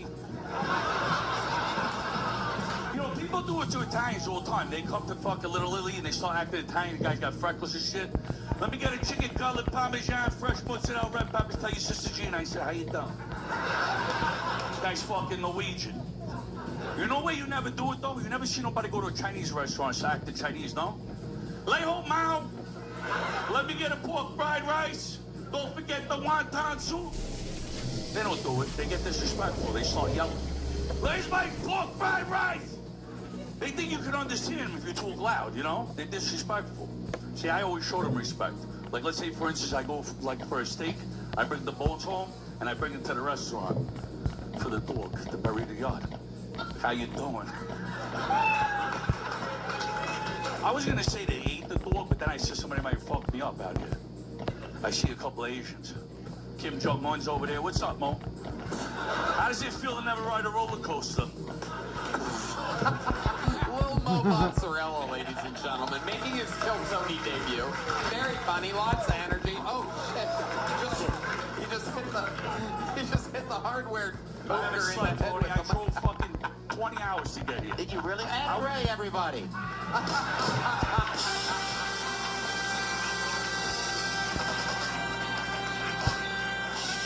Lil Mo, you are the man. Good to see you tonight, man. You really drove 20 hours to get here?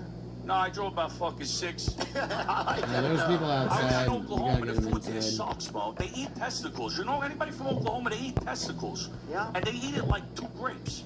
I wouldn't even eat a fucking hot dog in front of people. You know they eat that? It's called lamb something. Look it up. Yeah, lamb. Yeah, it's a thing. ChatGPT it. Unbelievable. Yeah, look it up. This is the real. This is how he is I in was real in life. fucking Oklahoma. I drove here. Listen, I got to rent a car. This fucking rent-a-car says 29 miles or whatever per gallon. I thought that was how much gas I had. I ran out of gas. I didn't know what to do. I called the fucking Uber. I says, come over here. I'm going to give you $100. Go get the tank and come in and fucking look out for me. He goes, how do you know I can trust you? I said, I'm a fucking degenerate gambler. I'm taking a shot. Let me tell you my history with Lil Mo. I can't remember what or why or how, but we were all out one night, me, him, and Shane. And Shane's like, you gotta meet my friend, this is Lil Mo. And he was like this, right? And I'm like, this guy's not even real. And then after about 5 or 10 minutes, we hung out the rest of the night. He had me absolutely cracking up. You smoke? I don't even smoke pot. You don't? I'm looking forward to smoking pot again tonight. Yeah, you're gonna smoke pot tonight. I don't. This guy. I go into the table, I get anxiety. Did you smoke it a lot when you were Oh God. Right now. Oh God. Lil Mo's about to be eating bull testicles in Oklahoma. Fucking Charlie was an engineer. 11.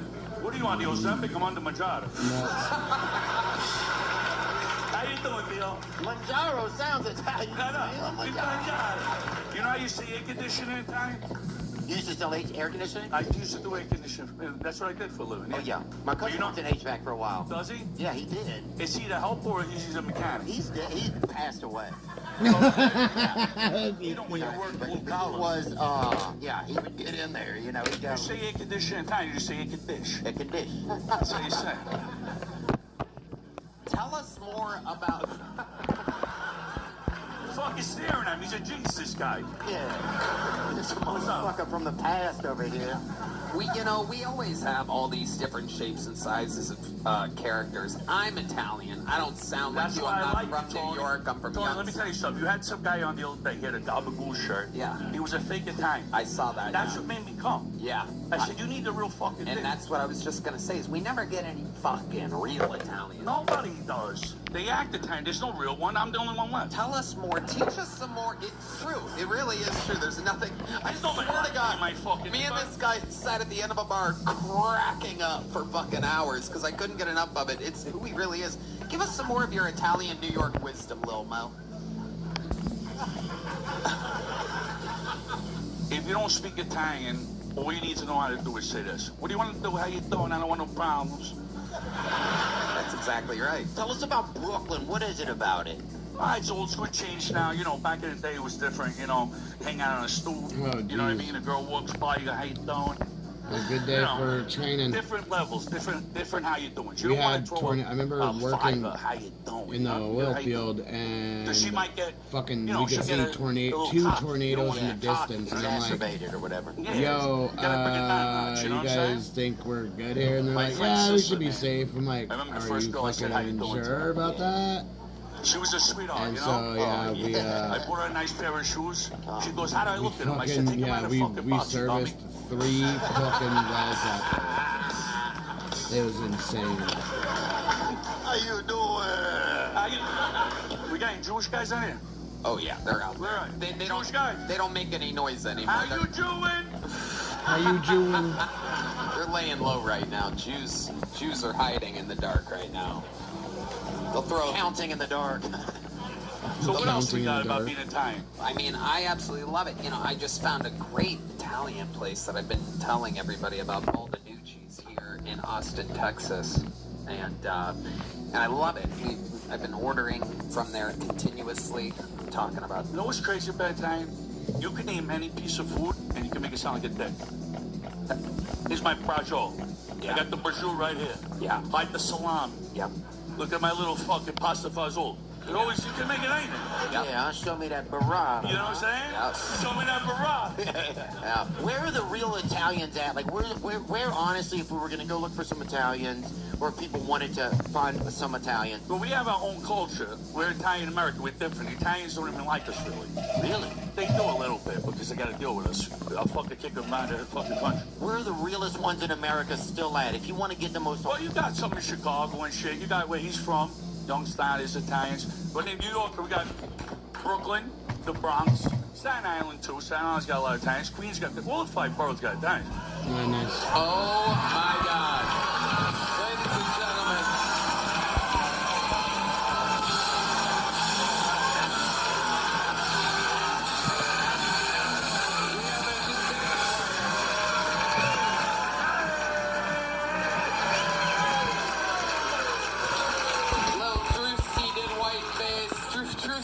whiteface, and now D Madness is doing whiteface.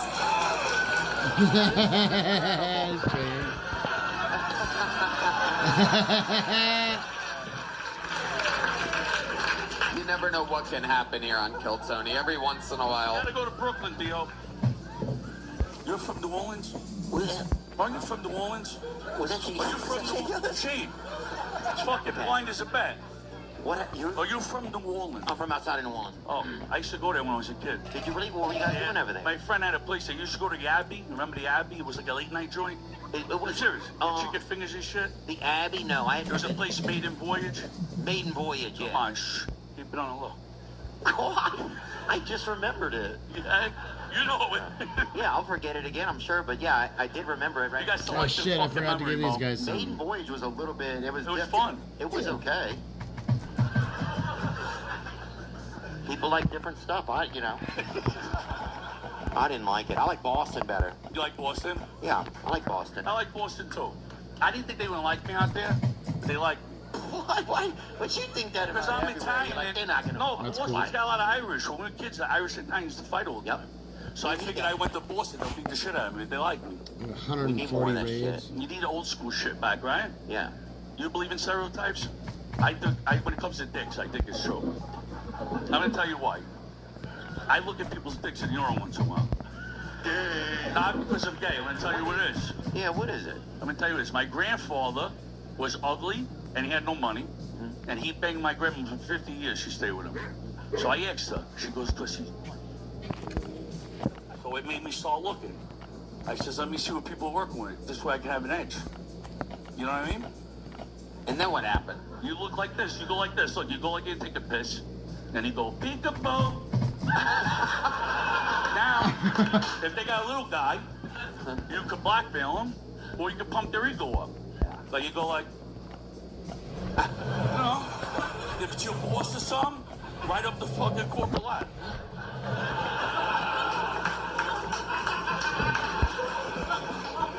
How you doing? Lil Mo, I fucking love you. You gotta follow this guy on Instagram. Do it. Here's a big joke book, Lil Mo. I'm gonna throw it to you. Boom, praise God, baby. Make some noise for Lil Mo Mozzarella. Lil Mo, how long are you in town for? I'm staying two nights. So when do you leave? I don't know, 2 fucking nights from now. I look like a fucking Italian over here. Hey, real quick, Lil Mo. Real quick. Jump back on that mic real quick. I don't want no problems. What's the best show you've ever seen in New York City? You're true New York, right? Yeah. All the way. What's the Rockettes? No. Okay. DMX. Where'd you see him at? I seen him at Summer Jam. Where the fuck is that? Is that New York? No, it might be Jersey. Okay. Where the fuck did I see the Warriors? I don't know. What shows have you seen at Madison Square Garden? Shane's. What? Just Shane's. Nice. That's it. I did it at the Worcester Garden Firm in Madison Square Garden. Well, I'll tell you what. I find you to be so interesting and so compelling. We're doing 2 nights at Madison Square Garden, August 7th and 8th. Will you come on? Absolutely.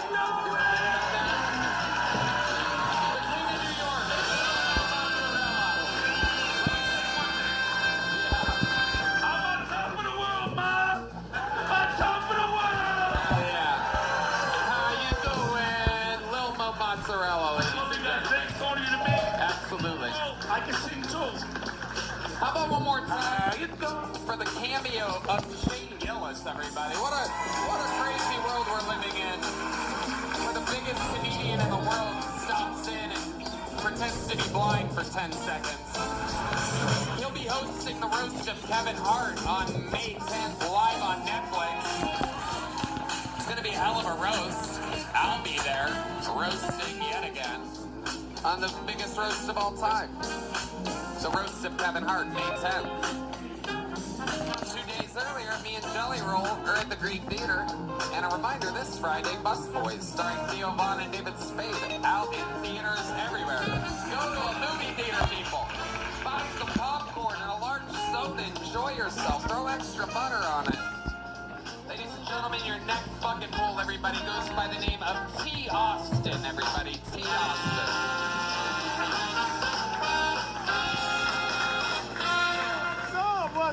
What's up? Now, I came out here, I'm a little angry, but I'm not angry with y'all.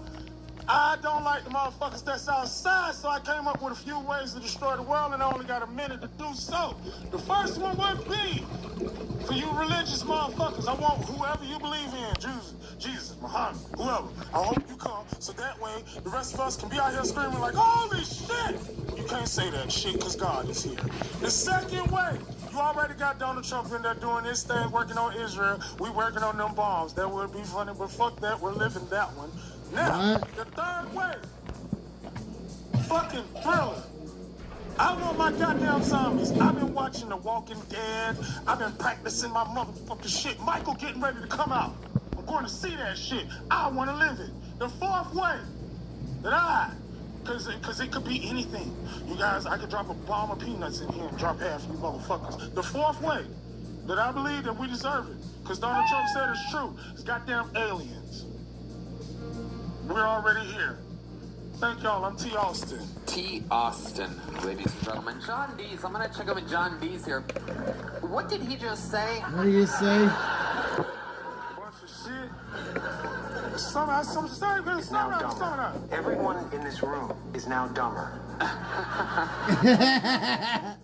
Okay, welcome, T. How long have you been doing stand-up, my dear friend? I have been doing stand-up off and on for about maybe 6 years, my dog. 6 years. Okay. 6 years. Where at? San Antonio. Okay. I'm originally from Georgia. Georgia. Can't tell, yeah. All right. I was in Texas for 20 years though, so I'm officially a DSTV as well as a DSGB. Bad motherfucker all the way around. What's a DSTV? Oh, that's a down south Texas boy.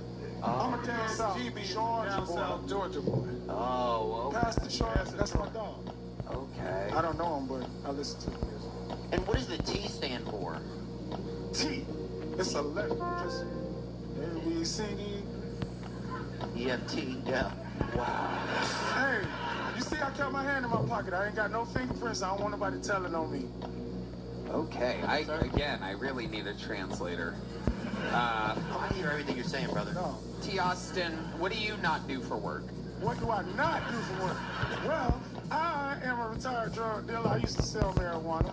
Okay. But then it became legal and them bitches took it from my pocket. But now I work at a grocery store and I give out samples to nice folks like you white people here in front of me today. All right, look at you working at the grocery store. Nice. Yeah, I'm broke than a bitch. I need a job, so let's check. And who likes to sample the most? Who's the most, when you're in there, if you're working like if you're in the sample streets, who is the person that you know what I'm saying? Take me through some sample of the samples. streets? All right, so look, I got folk that come through. I got my everyday people that, let me try. Your what people? Let me talk a little bit clearer. Yeah. So I Everyday have people. everyday people that like to come in and they will eat what I make because it is very, very delicious. But the some bitches don't buy it. I don't care about you loving what I make. I care about you buying it. But putting a smile on people's faces just like I'm doing with you. There you go. All right. There's a lot there. We love the enunciation. You asked the question. And who the worst people that come through there? Who's the worst type of sampler? Yeah, if you had to honestly, if you had to describe what they look like. Ooh, check this out. I won't, but I'll describe their pocket. They got a lot of money. All right. People with a lot of money be mean as fuck. Really? What's the meanest thing anybody's ever said to you while you're handing out? You know what? You didn't do it, and I was surprised because I heard about you, but I didn't take it like that. But they come up and they say, my brother. Yeah, I get it. Yeah. I'm not your brother. I don't know you. And I tell them, no, sir, I do not understand what you're saying to me right now. You say that to the white people that say that. I didn't say that. You said it. Anybody who say that. But if you want to say it's white people, sir, I'll take that too. But if a black guy came up to you and said, my brother, delicious sample. It depends on how you say it. All right. How about how I said it? A good sleeping aid is working out. All right. What if I was like, my working sample. out hardcore. It'll make you fucking tired. Well, thank you, sir, and I all really good. Appreciate that. All right, perfect. If you would have said anything else, I would have asked to speak to your manager. I appreciate this shit. I really didn't know I was gonna get called on here. It is really a fucking honor. I hope I did good for y'all. I'll fuck with it. I hope nice. We got 3 places to fish. Yeah. stomach hurts, bro. I And am that's so the- nervous, dog. It's what happens. You're in the big league, and we know you didn't. And think this you were guy's gonna get called. reset. We're gonna probably That's how the reset show works. him. And I'm gonna that's grab also 2 your of dress these for boxes. not I'm gonna getting drop called. them at the bunker. And Hey, we'll I go got back and off forth. of work and came here. You did it. I'm poor. I have to work. Type shit. So I got a buck. You see me? You see me? Put it in my pocket. Help your boy out. There you go. Love y'all. Catch him at Trader Jamal's. Trader Austin, Jamal's. Everybody. Theo doing his classic meet and greet. Trademark. Standing ovation for everyone. Scary day. It is. I could never do that. Yeah, you could. You went there for. I could not do. We used to do 3 minutes at the Comedy Store at the open mic. We've been practicing for a long time. It just feels like very. It feels like a dream to me. Well, yeah, it is. Carry on. It's the thing. Ladies and gentlemen, your next bucket full goes by the name of Brian Stupek. Brian Stupek. This helps out too, but I don't know if it's legal in Iowa So I'm a yet. man, so I get a little discouraged about the double standard that exists online between men and women. For example, a girl can post herself at the beach wearing a bikini. Has like hundreds of comments from other girls. Same things like, yes, queen. Slay girl. Pop off diva. Whoa, I jumped over that. I say one innocent comment like, wow, what a babe, and I get blasted. They say creep. They say loser. And most often they say, wow, dude, she's only 11. Can you believe this, people? So I don't do many impressions. I do one. This is my impression of a Latina, but not just any Latina.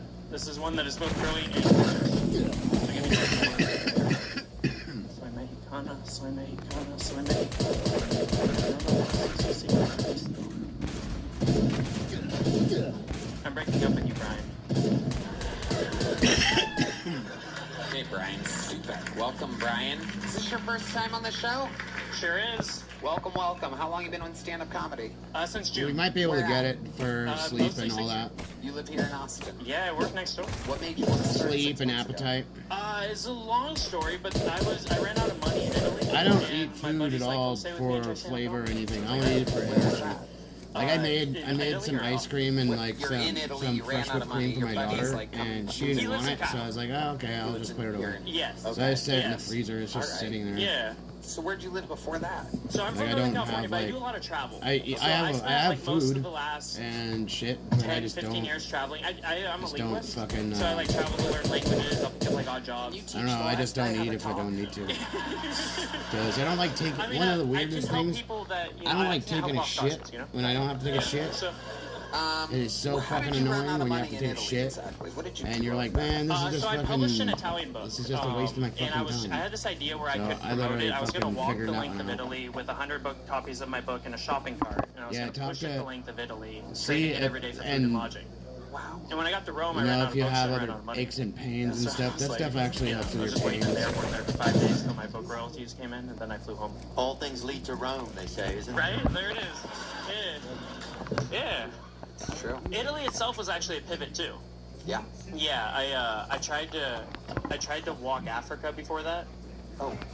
Yeah. Not a lot of book buyers out there. No, that one was just for me. That was for fun. Uh-huh. Yeah. I made it a third of the way. Oh, wow. Yeah. Wow.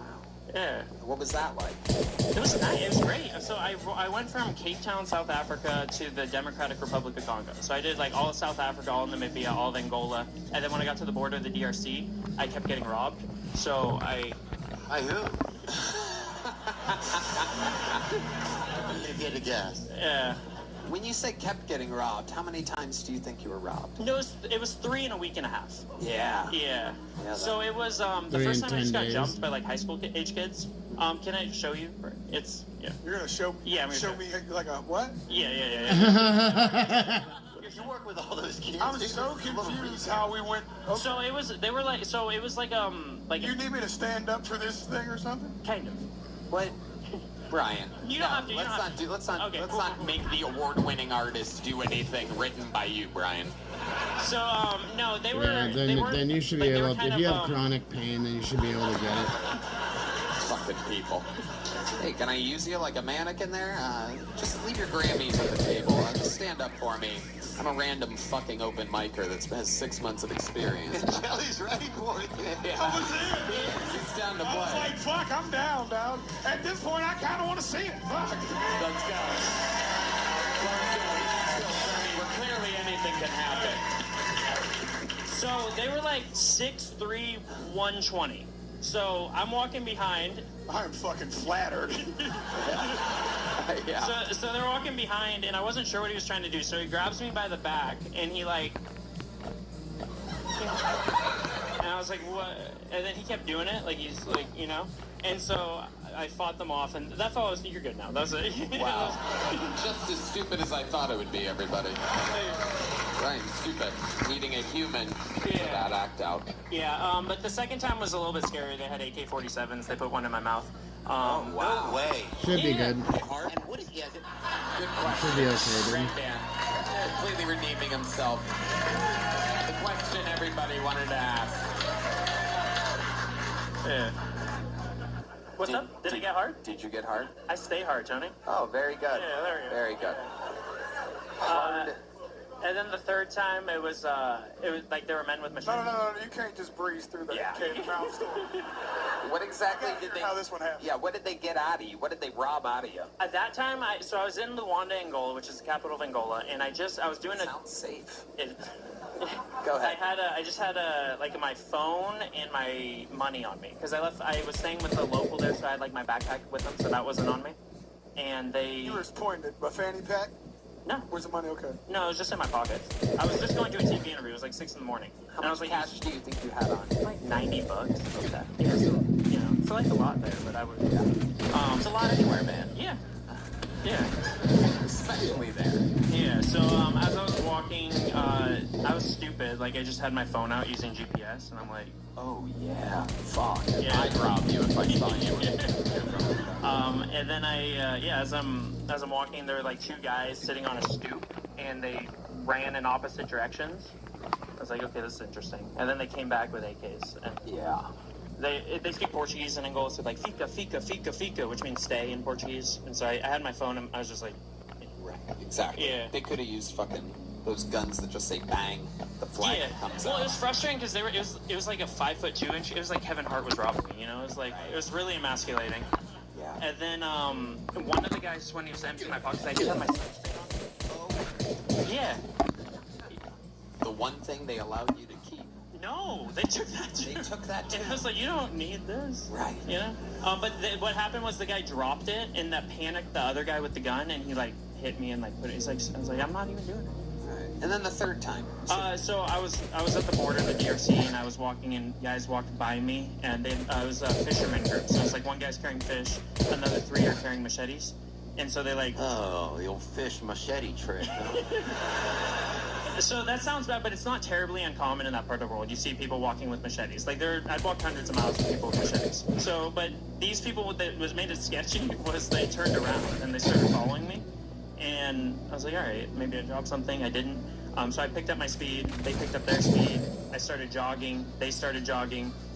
Took off into the jungle, and then they chased me into the jungle. But there's like the brush was about this high, so I found a spot to hide, and they're like looking for me for like 45 minutes. I'm like hiding on top of my bag, and then they eventually left, but I waited another few hours because they could have just been waiting on the road, you know? Of course. And I'm like hearing things rustle in the bushes this whole time, and the previous week or so I'd seen half a dozen black mambas or so across the road, so I'm just like, maybe it's time to come home.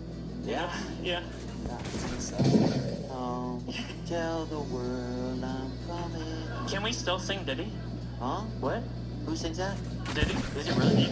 Oh, I didn't know that. I just like the song. It's a medium joke book, my friend. There goes Brian. Appreciate you guys. Everybody. We're flying through it here tonight. Yeah. You guys still having fun out there? You get it? Make some noise for your next bucket bowl, ladies and gentlemen. It's Luke Robinson, everybody. Luke Robinson. Ooh. Elon Musk is making Neuralink so people can talk to their pets. Aww, now they can tell us just how much they love us. I don't know, but I've thought about it fucking a lot. Imagine dog dads having the neuter talk. After a painful conversation about cutting their balls off, they'd be like, please, Poppy, I promise to keep my pecker in my pants. Dudes would be so traumatized, they'd never neuter dogs ever again. And the straight population would go way out of control. And if dogs can talk, they can understand TV. Imagine coming home to find your dog watching AOC on C-SPAN. Poppy, she's so smart. Next day, dog's on the doorstep of a shelter with a note. Good dog, but he's a fucking Democrat. Thank you, I'm Luke Robinson. They call me your big dog. Thank you. Luke Robinson. Amazing. Very, very compelling. It's very... Good job, man. Yeah. Luke, welcome. How long have you been doing stand-up comedy? This is my 5th time on stage. 5th time. Talking How about far? microphone. 5th What time. kind of? Obviously, So on a stage. with Thunder, And, how did the other 4 times go? it First one was counts in with Memphis. No, I'm sorry. First one was lightning. Little Rock. So when you Memphis was see second. when you see the lightning, you Third count was 1,000, third was 2, LOL 1,000, in and that's the San Antonio. miles the And storm that's when is I got away my from you. first Like the positive storm feedback from center the audience that my writing is of the really solid. sound. I do a lot of dog jokes. It's I'm a big actually dog guy. scientific. Yeah. But Specialize in that's dog how you material. I gauge. noticed that. I do. I've lost 3 dogs to cancer. I've walked 4,000. Yeah, how is it super? How's the wind outside? How many dogs you've lost to cancer is something else. That is incredible. Yeah. What? You lost 3 dogs to cancer? Not all at the same time. What is going No, on? but still, dude, quit doing that. Are you giving me a cigarette? I can cut back on the coals, right? Yeah. Well, what are you doing, man? Well, my first one was bone cancer. That was in I Boston. don't understand. Look, I know that, yes, bone cancer happens in Boston, but what I'm saying is, just give it up and do something else. Yeah. How many? Not get a dog. Absolutely. Unfortunately, I'm a vegetarian, so. Oh, you started with how many dogs have died under tutelage. How many have survived? Do you have any living dogs? I have one. He's 3-legged though, so. Oh my God! What Soon, is happening? my plans How are did to your go dog to lose its Montana. leg? Well, that was abuse. And Before me. I'm Not gonna dig me. in the ground I over got there. him. The I'm people gonna have before that left him thing. outside, tied to a tree. It lacerated his leg. They amputated. Well, how fast before is the I got him, I wind? fostered him, and he was like, Poppy, I'll be the best The son to wind you. isn't Please kicking, adopt me. like, Signed the papers 20 miles after an that. hour? It's been You have the most nothing to worry ungrateful about. Great Pyrenees I've ever had. He's grateful. Ungrateful. Most ungrateful Great Pyrenees I've Check in with Jelly Roll. This is really close to sound like a Jelly Roll song. Well, my ex kind of my first dog kind of is I moved to Boston. My first dog got cancer. My girlfriend left me, and she took the truck. So I totally became a country song. Wow. Yeah, it should be But I okay. ended up walking after losing You're on 3 the dogs, I walked outskirts of the the storm. The storm's got to be 4,250 miles. passed. Started a Because foundation. if it's moving we're trying to east, understand why it'll dogs get cancer like clear. people, so It should be I try okay. to turn the lost. Did you walk across America or Africa? America 3 different times. Austin to Boston was my first there. one. Wow. Then the West Coast from Canada, Mexico was my second one. My last one, my third one, was the entire length of the Hudson River. Yeah, Because I lost Hudson. Was the third so one. when it's Wow. when it's not And, raining and round of applause and for doing it's that, man. and That's it's incredible. just fucking hardcore wind, it's usually Redman like takes a pedicab updraft, to his so it's condo 4 pulling blocks away. wind in and air in. So when it dumps out, that's the downburst. But he's also going to lose a leg soon. So, And that's the Join me on my release of the next one, my pressure of next the walk. storm. You join me, but I have to lose another So dog. knowing those variables What was your favorite walk? makes it to be honest? so It's like it's just comfortable with interesting. Somebody that living walked in a this much spot that many where places. Austin to Boston was the best one. That was 2,300 miles dangers. over 2 years with my 2 dogs. from weather to so, Obviously the best, all though. that. So yeah, that's kind of hard. The West Coast was just weird. just like altogether. hurricanes, I won't They say live they're next animal to friendly, the but when the you look like a coast, homeless guy like, walking with a dog, they don't no, treat you I can't. like you're part Just of theirs. 'cause So it was just a different I experience. already I've know met the that people hurricanes from will Austin to flood Boston. I everything, walked across and 16 states, yeah. including DC, and the It's people were not a just good thing. incredible. It's just like nothing you see on TV. nothing can speak to that experience. It's just like selling all your stuff, putting everything in storage, and just walking with your dogs across country. It was so much grace and glory in that experience. How do you make money? I look at me, I'm 55, I'm up here on the stage trying out for economies. I've been doing this since I lost my first dog 20 years ago, so... You've been doing what? Not living in the nonprofit world, trying to solve canine cancer, companion animal cancer. Right. So... Do you think that solving canine cancer... Oh, hail's gonna always come from storms like that, so... More important than solving human cancer? Well, what science has taught us, this is the interesting thing, is especially with dog cancer, it's pretty much the same thing.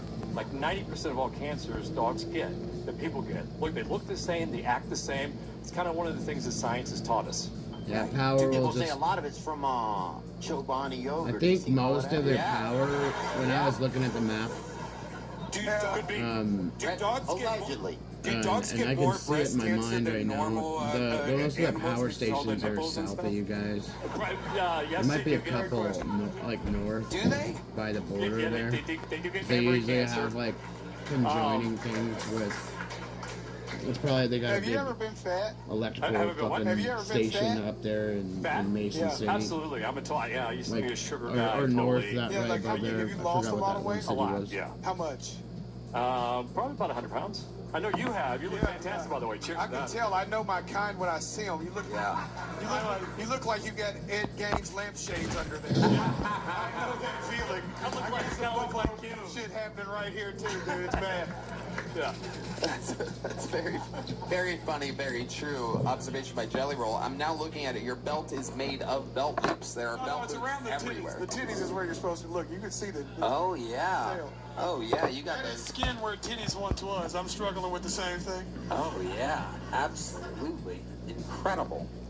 So let me ask you this: what's your love life like? You're out there walking dogs, three-legged dogs. Another gun? Well, it's a lot better than it was 100 pounds ago. I can promise you that. Yeah. Yeah, no, when you're on the road and you're walking, man, you smell like basically Mills? piss and dog ass all the time. Look like a homeless guy. So So it's been a while since I've had, it's been a dry spell, so it's been a long time. Man. So, yeah.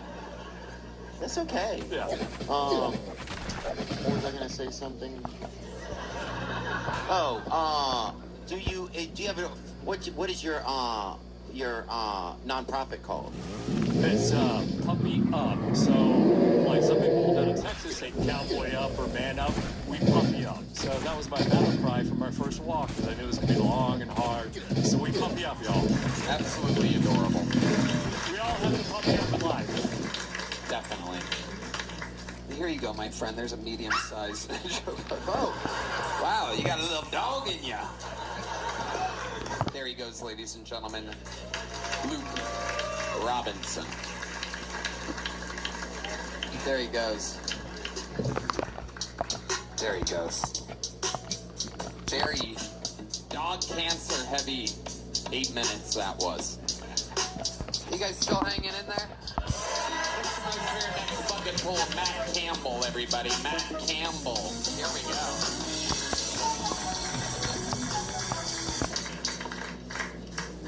Hello. Has anyone got crack nicknames? Show of hands if they have a crack nickname. No? Just me? Fuck you guys. All right. No, I just wanted to say, because, like, when you get a crap nickname like Booger Face or, like, Numpty or something horrible like that, Jelly Roll. Maybe you could attest, I don't know. But it always comes from the ones you love, you know what I mean? It's never from people you hate. Like, my granddad, when I was a fat kid, called me Buster Bacon. Not as bad as my little brother, he called him Adolf. And his justification for that is whenever he screamed, he got exactly what he wanted. I mean, you could have called him Donald, it would have worked the same. It's alright though, my dad sealed the name deal with my brother, because my brother came out of the closet, and his name's Benedict. That's already, I'm British, my brother's name's Benedict, I'm already at a good start. And my brother on the couch just yells, "Dad, the door is ringing." And my dad just goes, "Yeah, Benedict." All right, over his Matt Campbell. Welcome, Matt. You want to finish that, or were you done there? Well, I was just gonna say my brother's name was Bendy Dick after that. That was, Okay. All right. Well, what are you English? Yeah. Okay. How long you been in America? I've been in America about 9 years now. All right. Yeah. Okay. Where at? I lived in Colorado Springs for like 8 years, and then I moved here like 7 months ago. So like almost 9 years I've been in America. If I do the math right, yeah. What school did you go to? Hogwarts? I do look like a bit of, like I'm wearing like a Weasley sweater right now. So, what do you do for work? I wait tables now. Okay. I used to be a valet at the W Hotel, but now I wait tables. Okay, where are you waiting tables at? Cousin Louie's. Shout out Cousin Louie's up in Dripping Springs. Great place to work. That's where you live, Dripping Springs? Yeah, no. I don't live there. I live just 10 minutes outside of town. So it's a bit of a drive. To drive a long time. That's what money's pretty good. And are you Welsh, lad? No, not a drop. Not a drop. And No. what does it mean to be Welsh? What it means to be Welsh is you shag sheep for fun. You fuck sheep, I'll huh? stand by that. I don't care. Yeah, I don't know. I'm just been curious about him. Talk to me about the nickname. What was it again? Buster Bacon. It was Buster Bacon? Yeah. They were going to call me Fatback at first. And then because I like jelly donuts, and my mama didn't know the difference between a jelly donut and a goddamn jelly roll, that she called me Jelly Roll. That was it, because I ate bacon sandwiches. That's I a ate true the same thing. That's a true story. Did a lot of people have nicknames where you're from? Mostly like rude names, like knobhead, wanker. There's a couple other ones. But like, we did that too, but we would make, that would be their name. Like we had one no. guy named Shitsy. I'm not making this up, and we all called him Shit. His whole life. I never knew his real name to this day. Shout out Shit. I love you, baby. I ain't seen you in a while. I miss you, dog. Shout out Shit. Doozy Brown. I had a do-bug, a Ting-a-ling. You had Ting-a-ling? There was a Ting-a-ling. This is all true nicknames. You came to the neighborhood with nicknames too, right? Well, yeah, but I actually, a little fun fact, since you brought it up, is we once did, in Nashville, Tennessee, a roast of jelly. And you're a smart guy, because you did your roast when you were still humongous. And you gave us a lot to work with. And I just so happened to search my phone for Jelly Roll Roast, and I found an entire file of jokes that I did on Jelly Rolls.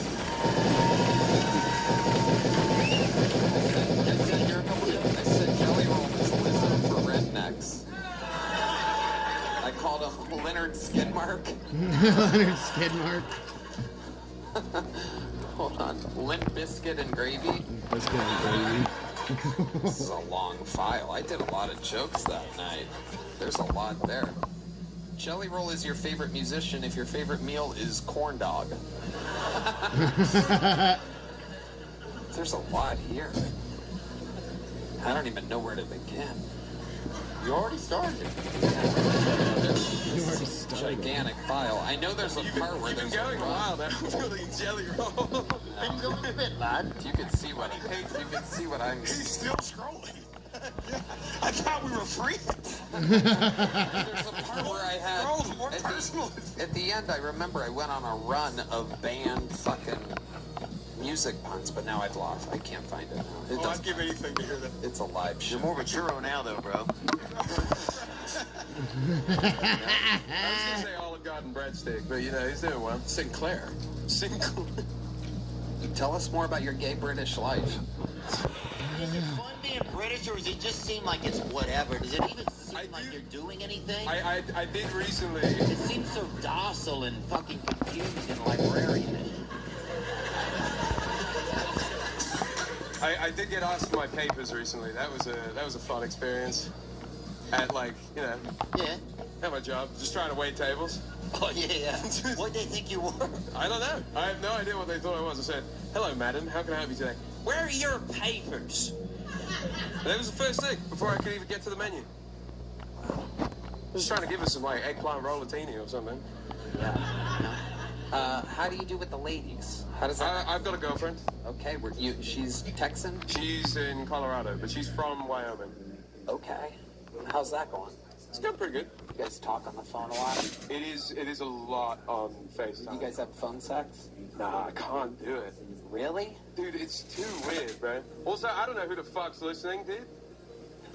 You guys are all cool with that. You have no idea who's listening. You're like, he's like flicking your bean and just going, Did you interrupt the call? What the fuck was that? I just figured we're going to be listened to, like all of us are going to have like our porn soundtracks whenever we do something too famous. You know what I mean? It's coming out. I'd be worried. Would you, lad? Sorry, I missed you. See, my accent's not funny. It's other people doing my accent, which is funny. Love British people, dude. I like Scottish people, actually. I like Irish people, and I like British people. You haven't exactly narrowed it down, but yes, doing well. What's the craziest gig you've done here in America, stand-up wise? I did a show in Houston where they were all, it was like a drug bazaar. Drug bazaar. Drug bazaar. Like a market. Bazaar. Bam, bam, bam, bam, bam, bam. Yeah. What do you mean drug bazaar? Like everyone was just like I went to like go to the green room, and on my way it's just like tables full of like Molly, acid, weed, mushrooms. Where? This is Houston. This is Houston. Where exactly in Houston is this table? I can find like the details on my phone later. We don't really. I have prayed for a green room like that my entire career. Yeah. This is how I imagined the 80s were before phones existed. It felt a little bit like that. Dope everywhere, people having fun. Dude, I got this thing one time, so I had to do a comedy show at, it was something at like the Golden Bridge or whatever in California. It's like the really nice bridge. Golden Gate Bridge. Golden Gate Bridge, yeah. Even I know that one. Yeah, well, yeah, that's what it is. And so anyway, I do this thing, and it's like a weed conference, right? And my set was at like 11:15 or something, and I get up, and there's nobody in there. There's like one dude who's dressed like a boat captain or something. This motherfucker he's lost, and somebody left somebody that's pretty up front rad. that like had left a sibling. If I feel like I want to go out to eat, I'll go to Coeur d'Alene. And the thing is, I'll go to Crickets, and I'll call the owner, and be like, hey, I'm going to come over there and eat, you know, and this, that. They got me so high before. Can I get hooked up? And he'll call them and go, yeah, hey, so I have a friend coming over, and he'll just tip. And so as long as I tip him good, I can get good fucking food for free. If I feel like it. And I've only done it, I did it once with a girlfriend of mine, with my daughter's mother, and literally, like, we went and we ate like $150 meal. I gave the girl my last $20 that I had. We were both homeless at the time, but it was my little girl's mother's birthday, so I straight up fucking did the gangster shit. Not kidding, it was so fucking rad. She got like oysters, Rockefeller, all this shit, like clam linguine, and the clams were in the shells in the sauce. And she was like, "Oh, there's pieces in the sauce." And let me try it. And there's a little bit, but not much. She just complains. Oh my goodness!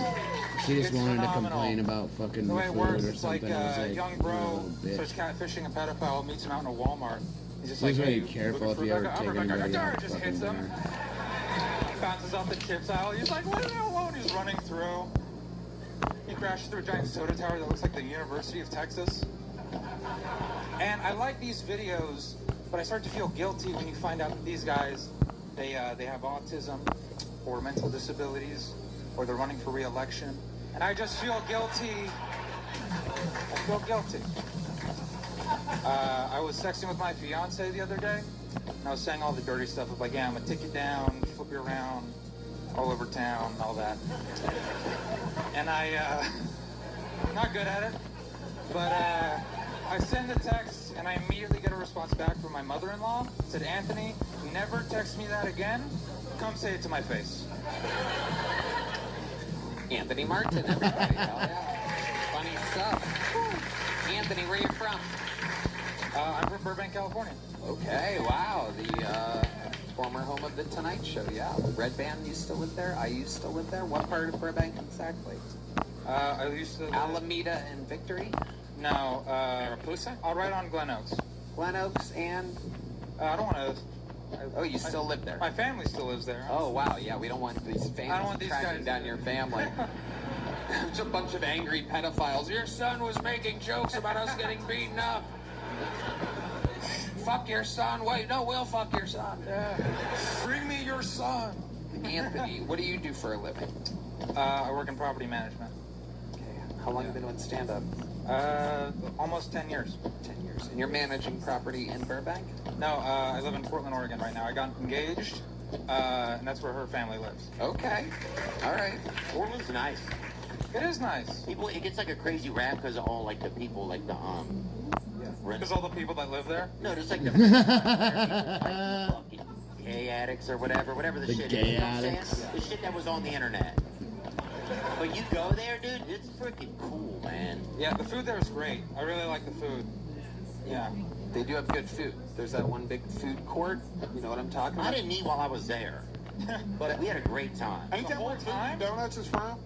Yeah, Voodoo Donuts, I think, is from Portland, Oregon. Downtown Portland. Is it? Yes.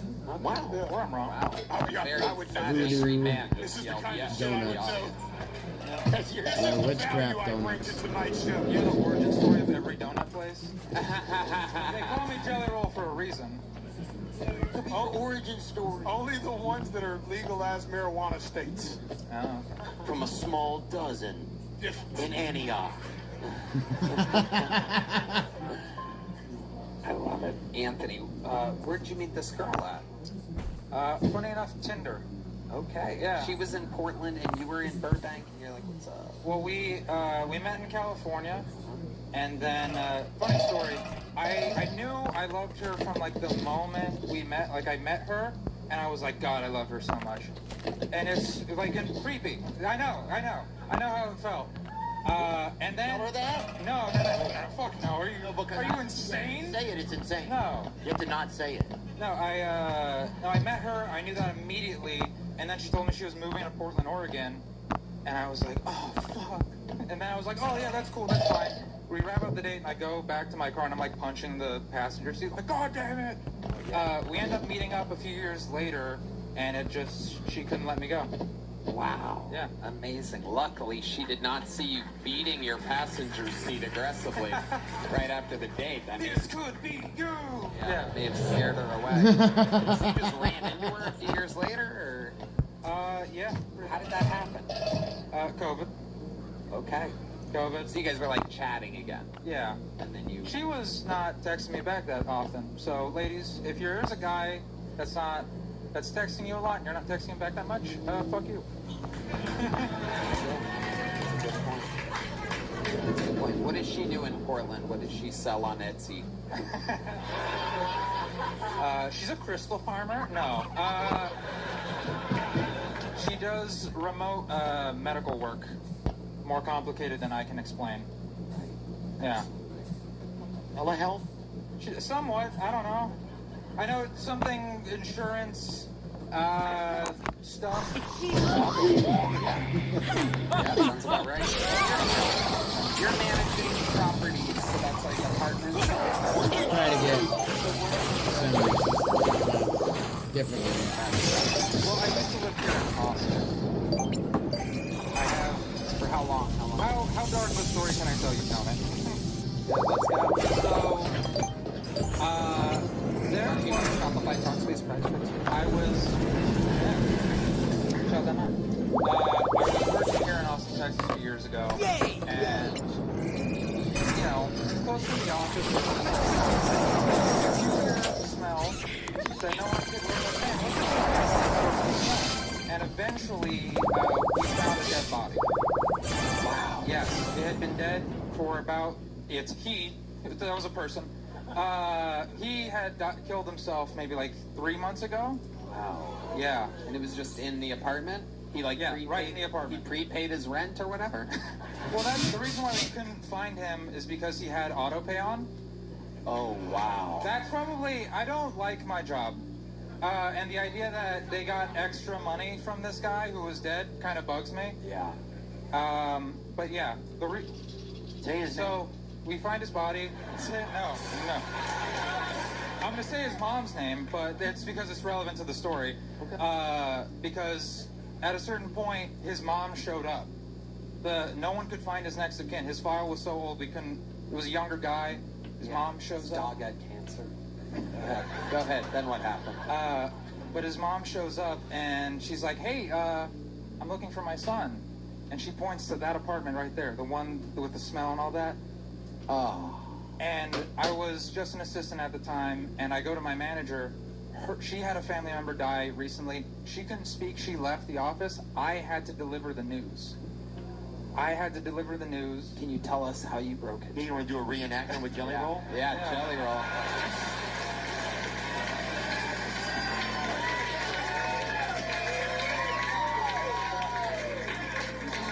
Let's see. Is that okay? Yeah, absolutely. No, we love this. Sit down. I wanted to. There's no easy way to say this. He did. He died. He's dead. Oh, wow. Dead. Somebody say.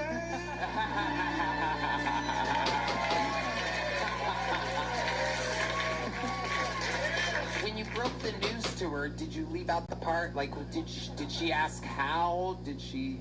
I mean, like, she had no idea. We didn't know. Man, fucking tell us, dude. We all came here tonight. We didn't know at the time. He shot his face with a shotgun. Wow. God, bro. Well, hold on. I blame. So his neighbors didn't hear anything. That's fucking wild. His neighbors were just like, that's not my business. Like, what a fucking. Wow. That's nuts. Did you happen to tell the mom that his body was decomposing for months before he was found? Yeah. No, I did. I kind of walked her through the beginning of the story. We had suspicions. There was a smell in the apartment. We called the police. They found the body. Because you never want, like, one of your maintenance guys to, like, walk in there and have that on their conscience. Yeah. But I was sitting on the ground holding her hand while she, by the way, whales, I'll never be able to forget. Right. They only gave me 1 day off of work. Wow. Who do you mean by they? Well, I still have to work with them, so I'm gonna. The old lord of the land lord. Lord of all the lands. I'm not lording over any land. I don't own any of this shit. No, I know. I'm talking about There's a big rich guy, and he just tells me he's like going to the apartments. And I'm like, that's illegal. The rich people have no idea. Is this guy blind? No. Okay. Never mind. That guy's blind now. Okay. Why? Why are you curious about who's blind around you? Black on the inside, black on the outside. You feel me? You were way more cross-eyed a second ago. Maybe you just relaxed a little too much. It's fine. He was just trying to focus on you. Yeah. He's sitting in the closest seat. He's trying to look at both of my ears at the same time. Wow. So you found a dead body, and that's a hell of a thing. Yeah. That's a hell of a thing. So the point I wanted to get to is I'm holding the mom's hand. She's wailing. She's crying. And I asked her, I'm trying to comfort her. I'm like, what's your name? And she's like, I'm gay. Reset. Oh, shit. Her name is like Gay Lord, but just the gay part. I tried not to laugh. That's not a... Yeah. That's a terror. It's so dark. But to be fair, he had been dead for like a month. Like, I was over it. Yeah. I was over it. I was finding the humor. Yeah. We were already making jokes around the office that he was haunting the place. Yeah. And that's that story. I'm sorry. Oh, that's great. Fun stuff. Fun set. Fun interview. Anthony Martin, ladies and gentlemen. Here we go, Anthony. Boom. Big joke book. There he goes. Let's get one more bucket full out of here. Ladies and gentlemen, your final bucket full of the night goes by the name of Gabriel Adam, everybody. Gabriel Adam.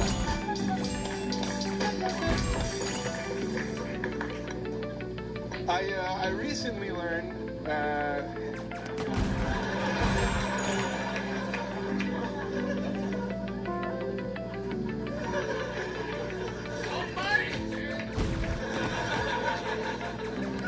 I don't think I just have to stand up here and make no jokes and you guys will all be cracking up. I mean, this is great. Honestly, I love this.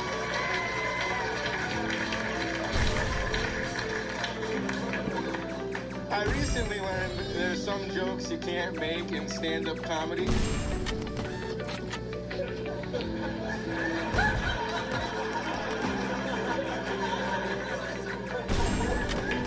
Last week I did this joke about beating my girlfriend. This guy knows what's going on. And now I can't fucking find her. I'm not sure who went and told her, but somebody gave her the courage to leave, and now I can't. I'm still trying to figure out how she chewed through the chains. That beaver tooth bitch fucking.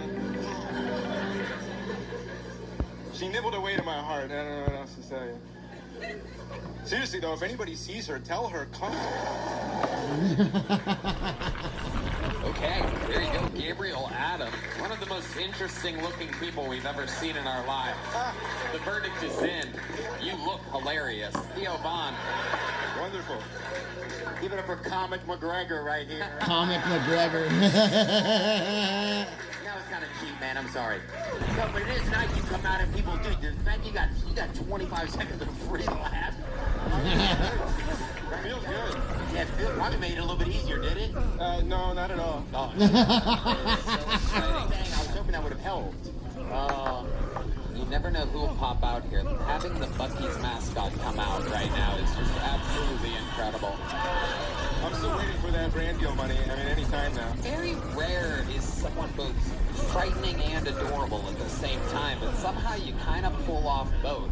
Tell us about this life. I cannot wait to find out about this life. Oh, God. How old are you? I'm 31 years old. Okay, 31. Wow. You look great, lad. You do. You look good. Looks, I mean, pretty good. I don't look at guys. It's the Lucky Charms, you know. I keep fucking eating them. Okay, so let's talk about it. Where are you from? I'm from Austin, Minnesota. Whoa. Okay. All right. Yeah. You guys don't know where that is. Don't lie. Okay. Where do you live now? I live in Austin, Texas now. Okay. How long have you lived here? I've been here for about a month and a half. What made you move here? Your show. Okay. How long have you been doing stand-up? A month and a half. Okay. So you started a month and a half ago. This is amazing. We're getting down to the bottom of it. I love it. Do you have a job here in Austin yet? I do. I'm an Uber driver. Amazing. Yeah. Is that what you did in Austin, Minnesota as well? No, not at all. I was a car salesman. Okay. What kind of cars were you selling? I started with Subarus, and then I went to Fords, and then I went to Kias and wanted to kill myself, so I stopped. Why'd you choose those? Well, Subaru in Minnesota is super easy to sell. Yeah, exactly. All-wheel drive, everybody's a lesbian. Bull bikes up there, so yeah. All-wheel drive, everybody's then a you went to lesbian. Ford, so you had to sell to actual men. I'd imagine that was hard. Yeah. So you're like, I'm going to Kias and fucking... Well, it was complicated, actually. I had a fling with one of the clerks behind the desk, and it turned out kind of bad. So. Is that at Ford or Kia? That was at Ford. Yeah. Well, you seem like a character from Tires, dude. You really do. I mean that as a compliment, dude. Well, I take it as a compliment. Like a character. Hell yeah. Hell yeah. I love that show. Amazing. Absolutely. So what kind of drugs have you done in your life to look 55 at 31? I've done pretty much every drug under the sun, my friend. Yes, sir. Abso-fucking-lutely. And what was your DOC? Is that what you guys call it? What was your DOC? I don't know what that means. Drug of choice. Oh, LSD all day. Wow. Really? Yeah. It looks like it. Thank you. It looks like you rode here from Minnesota on a rocket ship. Yeah. Like riding it just like, ah! I figured if they can send 1 million of them to Ukraine, I could borrow one. Maybe. When is the last time you did LSD? About 2 months ago. Tell me about it. That was an interesting experience. I watched this fucking documentary on liquid or paper. Paper. Really? Yes, sir. Well, okay. Yeah, let's go. 1995. Fuck yeah. 1995. Fear and loathing in Minnesota. Old-fashioned. He's a romanticist.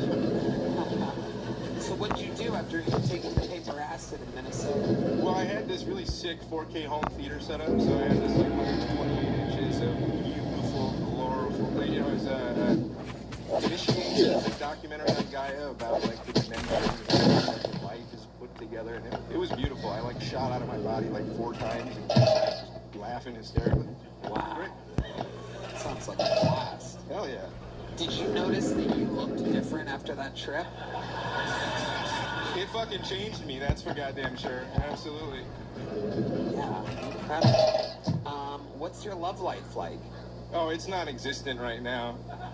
I signed up for Sex Addicts Anonymous recently just to kind of see if I could meet somebody there. That was it was a terrible idea. Did you really? I swear to God. How'd you sign up? I think there's a lot of Zooms you can just go to. Well, when I showed up, I actually walked through the wrong door, and it was just like 5 geriatric, like 80-year-old people, and I was really concerned at first. You know, it turned out to be an Alcoholics Anonymous meeting there. But just a bunch of gay dudes talking about getting fucked in the butt a lot. Oh, shit, that's where we met. I knew I recognized you from somewhere. You're the guy that walked in and came out. There you go. Thank you. Red Band's 1 fart noise per episode. Beautiful. Amazing. So, wow, that's who goes to Sex Addict. People that look like me, apparently. Amazing. What made you go to that? Like, what makes you think that you're a sex addict? You know, sometimes I think I look a little bit too long at the gym, you know? Like staring at women at the gym. Yeah, you know, like... Sure, that doesn't bother them at all.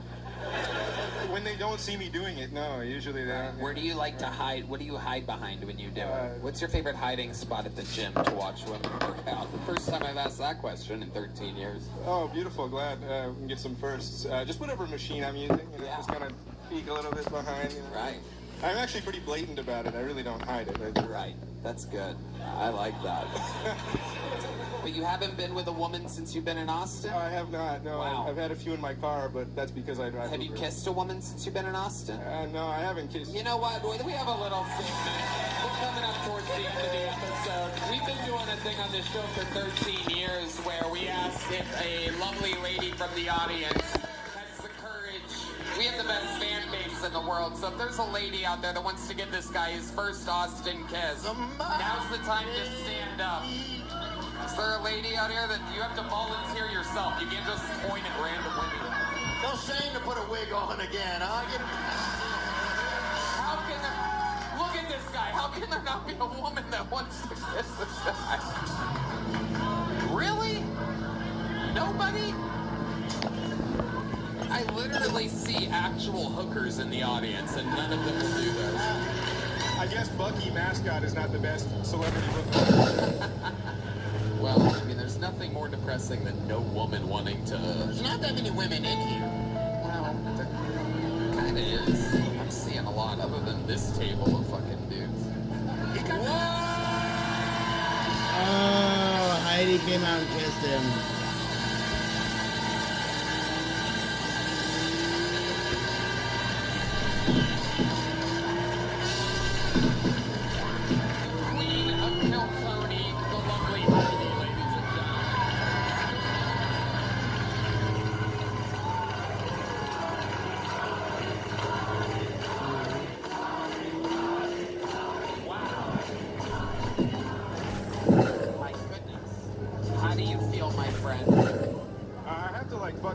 Myself, I think. I don't know.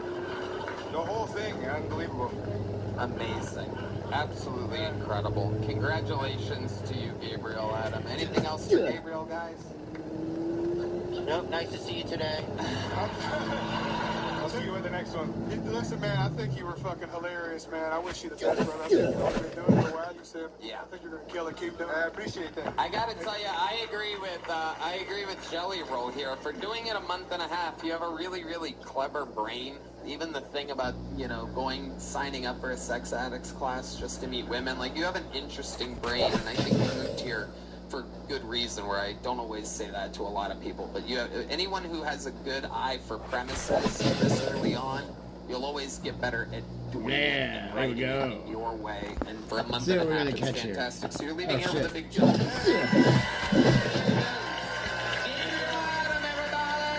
See what happens. I haven't fished at this thing. Yeah, we will.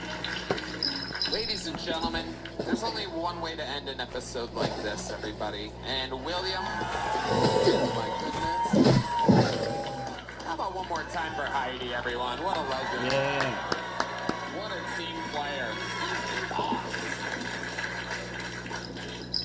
The great William Montgomery is under the weather today, everyone.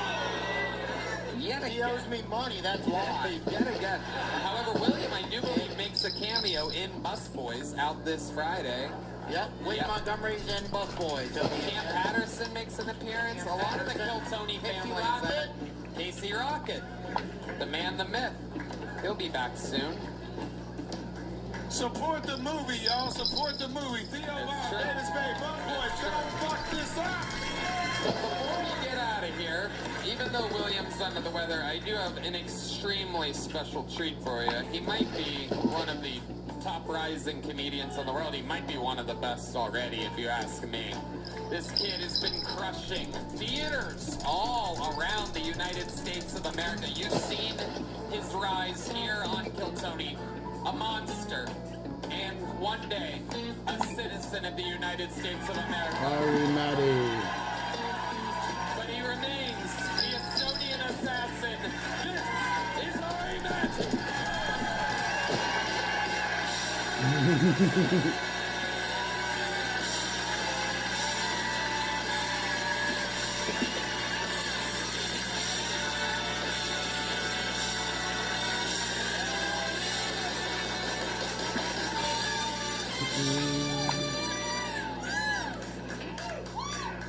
Are we doing good?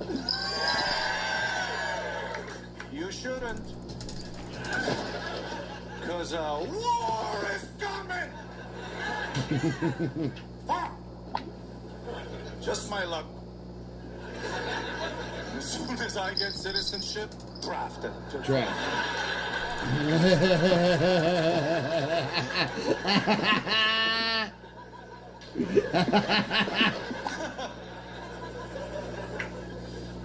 Just yesterday, you guys know that America raised its age limit to 42 for the draft.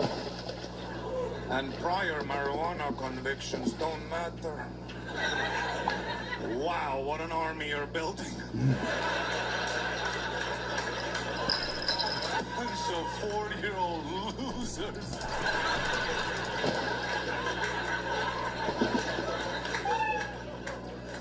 You know, in Estonia, we don't have any limits. We have compulsory military service. We're too small, too big. Everyone goes. Wheelchair people, we send them. Oh, yeah, we put a grenade in your lap and...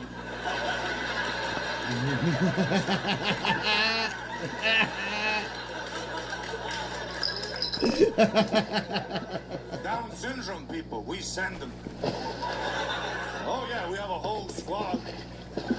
Estonian Special Forces. Estonian Special Forces. You think Special Forces means somebody rappels down and has night vision? Nah, it's Nicholas with a soft serve ice cream. Shit. We send them! We get them all together in a parking lot. We connect them with a rope. We look them in the eyes and we tell them, listen, they killed Santa Claus.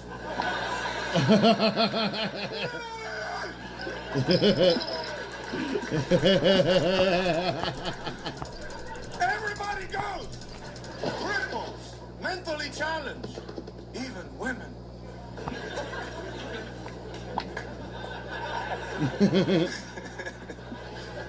Gay people, we send them. I know you guys don't do that.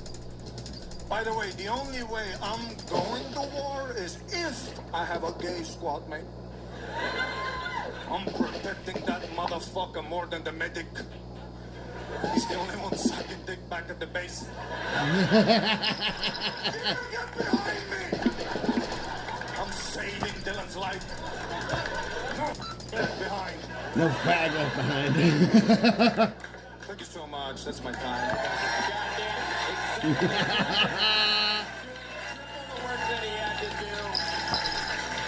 Alright, Maddie's fucking Harder than awesome. it's been rocked all night. The freak of nature, the Estonian assassin, doing it his way. So many funny beats in there, man. And you got the call today, out of nowhere. Yeah, I couldn't pick one subject, so I just threw them all out. I love it, man. Needs a better ending, but I'll fucking figure it out, dude. You will figure it out. I've missed you so much, Ari. Yeah. It sucks you not being on the road so much. Yeah, Ari's doing a thing right now where he's doing so good on the road that he's adding shows on Mondays, which is which is pretty much unprecedented, exactly, right? Like he's like staying and adding shows and getting crazy deals. It's amazing. He's a killer, man. He deserves it. Yeah. Amen, amen. Go on, go. Jelly roll. Holy shit, you look so good, man. Well, thank you, Ari. Thank you, baby. Did you like Ozempic it or? No, I actually did it the old-fashioned way. With the God. Yeah. The Lord. Worked, ate a bunch and... You get a lot of haters that like Ozempic, people that hate you for doing it that way, kind of. No, I just get people that just like won't accept that I did it any other way. You know what I mean? Cheaters. Yeah, Ozempic cheaters. Look at I don't mind it though. Listen, man. All jokes aside, if you're like, fuck, dude, I was like dying fat. If you're dying fat, dude, anything to get the weight off, shoot the shot. Hear that, Red Band? Never too late. I will say, when Red Band hugged me, you can see he had a moment of self-awareness. I felt it in his hug because he looked me in the eye and you could tell he said, man, I'm proud of you. And then a little sadness was in his eyes. I was like, it made me feel bad a little bit between. I shouldn't even brought it up. I'm sorry, Rick. I love you. It was a horrible time, but I said, fuck it, I Theo'd out right there. I should have waited until we were backstage. I Theo'd out. Absolutely perfect. Ari, touring's been going good? Yeah, I went to Florida for a month. I'm now addicted to pills, Greg. Yeah, I went to Florida. It was so beautiful. I went to Fort Lauderdale. Great spot. Yeah. I didn't like Miami too much. Everyone, always hype. I don't like coked out, oiled up men, Yeah. Dude, I saw sex trafficking. Sex trafficking? Oh, well, I guess I'll go back.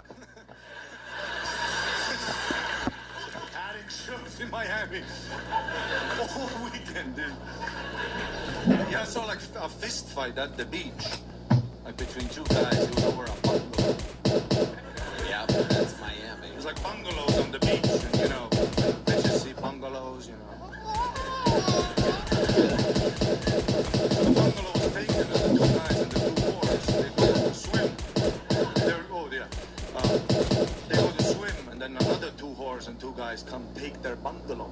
So they're fucking kissing speedos on just fucking, it's my bungalow. Dude, how angry do you have to be?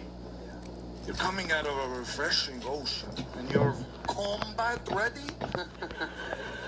Dude, if I come out of an ocean, you could be raping my mom in the bungalow, dude.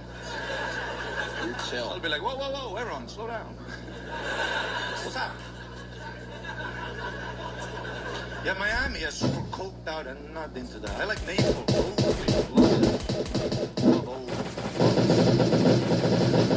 It's good when you're like, you're like on a beach and you can just murder everyone on the beach. Ooh, La Peninsula. Yeah. No one's stealing your bungalow there. What else did I do? Oh, I went to a Nike outlet store. Ooh. Tell us about an Estonian's experience at a Nike outlet store. Yeah, I didn't know Nike has that. Yeah. like shitty ass products. Yeah. We just have the Nike store, which, by the way, looking at the things there, I think we get the outlet just without the word. So I go in, pack, with black people, pack. Me and the cashier are only white people there. I see two big black bitches at the register. And when you see two big black women at the register, you know there's going to be an issue. You know this ain't going to go smoothly. Pre-talkie. Dude, as soon as I open the door, I just yell, "You motherfuckers, last time I was your motherfucker piece of shit." They were trying to return an item. Dude, they're trying to return like some shorts, and those shorts look like they've been to Ukraine, dude. There's yelling, little like white girl just at the register. "I'm sorry, that's an Adidas." Just a second.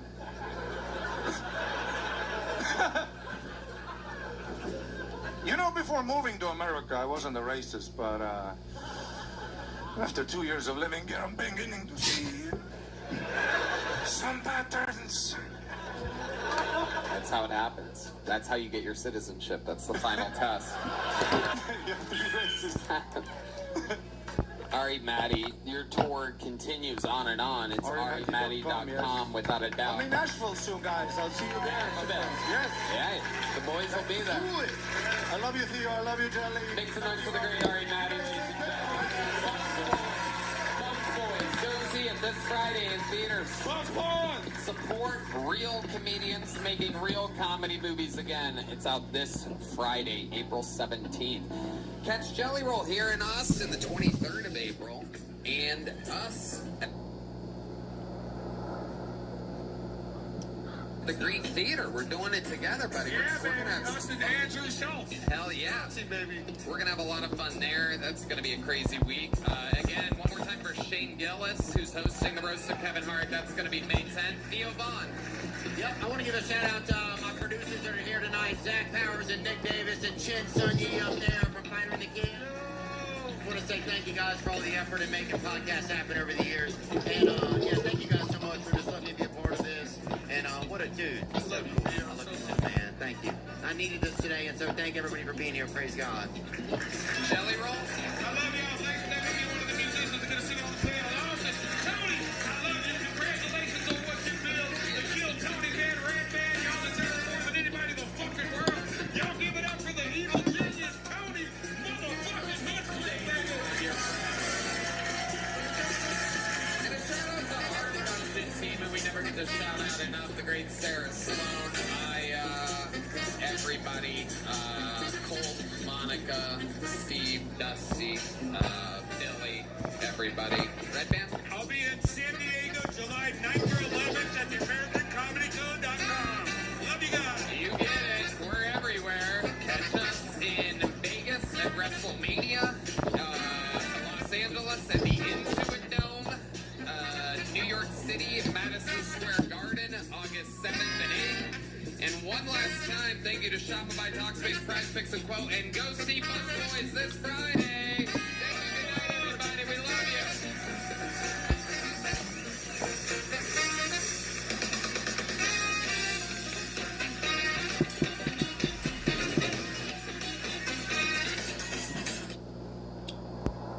I'm gonna take it off. Oh, fuck. Alright, so my brain farted. I left without putting the fucking thing, like, pulling my bike over to me.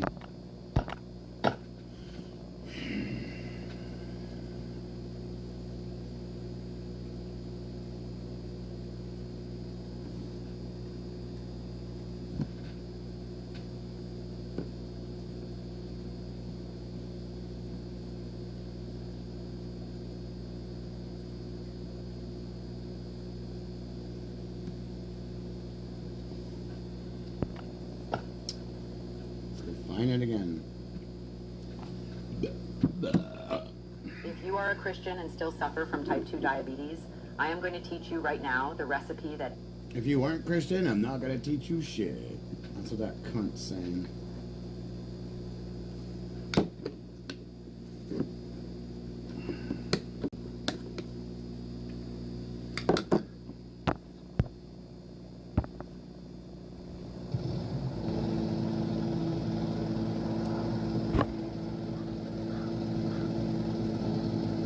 Swalwell has announced he is resigning.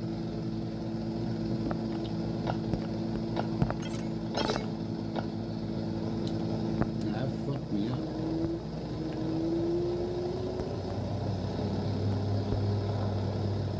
Eric Swalwell has announced he is resigning from Congress.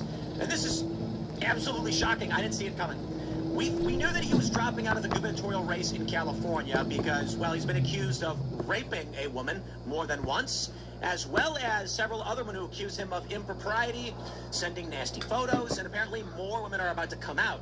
But the speculation was that the Democratic Party did not want to give up any seats in Congress because Republicans barely have a majority as it is, but he's resigning. I suppose he's only resigning because Tony Gonzalez, a Republican, is also resigning at the same time. So, two members of Congress resigning over the sex scandal. What I think about Swalwell is, man, he sure can't dish it. When it came to Kavanaugh, he called Kavanaugh to bring out all of the accusers to speak up and have their stories heard. The accusations against Kavanaugh were absolutely psychotic. And I'm going to go ahead and say this, guys. I know, many people are going to get upset about this, but I got to defend Swalwell at least a little bit. I certainly think it looks like he's having an affair on his wife or whatever, and there's videos of him with some other woman, making out with her and stuff like that. But I have to question these allegations because it seems like this is an attempt to knock him out of the California race and Congress because Democrats were on track to lose the state. The way the primary in California works, it's an open primary, so the top two candidates are the general. This means the two Republicans who are the leading candidates were likely going to be the only two choices. Democrats had been begging one of these other Democrats to drop out, but none of them would until now. Until a woman claims that for years she chose to get drunk, go hang out with him in his hotel room, and then, oh no, whoops, it happened again. So we'll talk about that story. I mean, look, I know, we'll see what the evidence is, but I have a feeling it's never going to go to criminal prosecution. This is just a political maneuver to stab the man in the back. Holy crap, Trump blockaded the Strait of Hormuz? I thought that he didn't want that shut down, but now he shut it down. And he posted a meme of himself as Jesus, and everyone got real mad, and then he deleted it and said he thought he was a doctor, but the image was edited to have a demon floating behind him, and so everybody's just freaking out. We'll talk about that and a lot more, my friends. Before we do, we got a great sponsor for you. It is True Gold Republic. Having sound money and financial independence is important. Hard assets are extremely important. That's why you should check out True Gold Republic. Look at the world right now. Active wars, NATO under pressure, the dollar's being weaponized, $36 trillion in debt. We printed so much money since 2020, your savings are worth less every year. Gold can't be printed, it can't be sanctioned, can't be devalued by a press release. Central banks are buying it at record levels. The people who run the system are hoarding the one thing they cannot print, and that tells you everything. Insert True Gold Republic, real physical gold and silver, not paper, not ETFs, metal you can hold. Check out their Independence Bundle, a physical gold starter kit, a one-on-one with their experts, and bonus precious metals on top. The chaos isn't coming, my friends, it is here. So go to truegoldrepublic.com/Tim to claim your Independence Bundle or call 800-628-GOLD or gold, or go to truegoldrepublic.com/Tim. Shout out to True Gold Republic for sponsoring the show, and don't forget to join our Discord community, my friends. It's not what you know, it's who you know, and it's getting crazy out there. Having a network is extremely important. We got tens of thousands of people hanging on the Timcast Discord server. So go to timcast.com, join up, meet new people, start new programs, create new projects, but most importantly, as a member, you make all of this possible. Becoming a member is the best way to support our work. But don't forget to also smash that like button, share the show with everyone you know. Joining us tonight to talk about this and so much more is Daniel Hayworth. Hey, Tim. Thanks for having me on. Absolutely. Here. Yeah, who are you? What do you do? Yeah, so I'm a pastor full-time. I also write for Human Events, where Libby is one of the wonderful editors over there. And so I'm a pastor outside of Fort Hood, Texas. It's the largest military base in the country. So Vintage Church is the name of our church. So I'm the location pastor over. We have a handful of locations, and I'm the location pastor for our central location, which is our Harker Heights location, and I'm the executive pastor over the rest of the campuses. And so that's what I do full-time, and we're obviously very engaged politically there in Texas as well. We have a lot of stuff that we do, pretty outspoken on some of that stuff. Got some traction on it, most recently for our Islam stuff. But and we're going to talk about how you're saying Trump is not the Antichrist. I am saying Trump's not the Antichrist. Okay. But I do think that AI might be the beast. Which is I agree. We'll talk about this, so it's going to be fun. Libby's hanging out. I'm Libby Emmons. Glad to be here. Glad to be hanging out with Daniel. I'm the editor at the Post Millennial and Human Events, and you can check out my podcast, The Pod Millennial. What's up? Hanging out. What's up, Phil? How you doing? Phil's here. What's going on, everybody? Let's get to it. We got the big story here from CNN. Swalwell says he plans to resign from Congress amid sexual misconduct allegations. I have questions. Again, I would. Actually, you know what? I can't do this. Can I just fix this? Okay, let's. Here's what you do. You click inspect, and then we're going to go here, and we're going to pull this up, and we're going to sexual misconduct allegations, right? So we're gonna delete that. We're gonna get rid of amid rape. There you go. I fixed it for you, CNN. Rape allegations. This is a story of Eric Swalwell.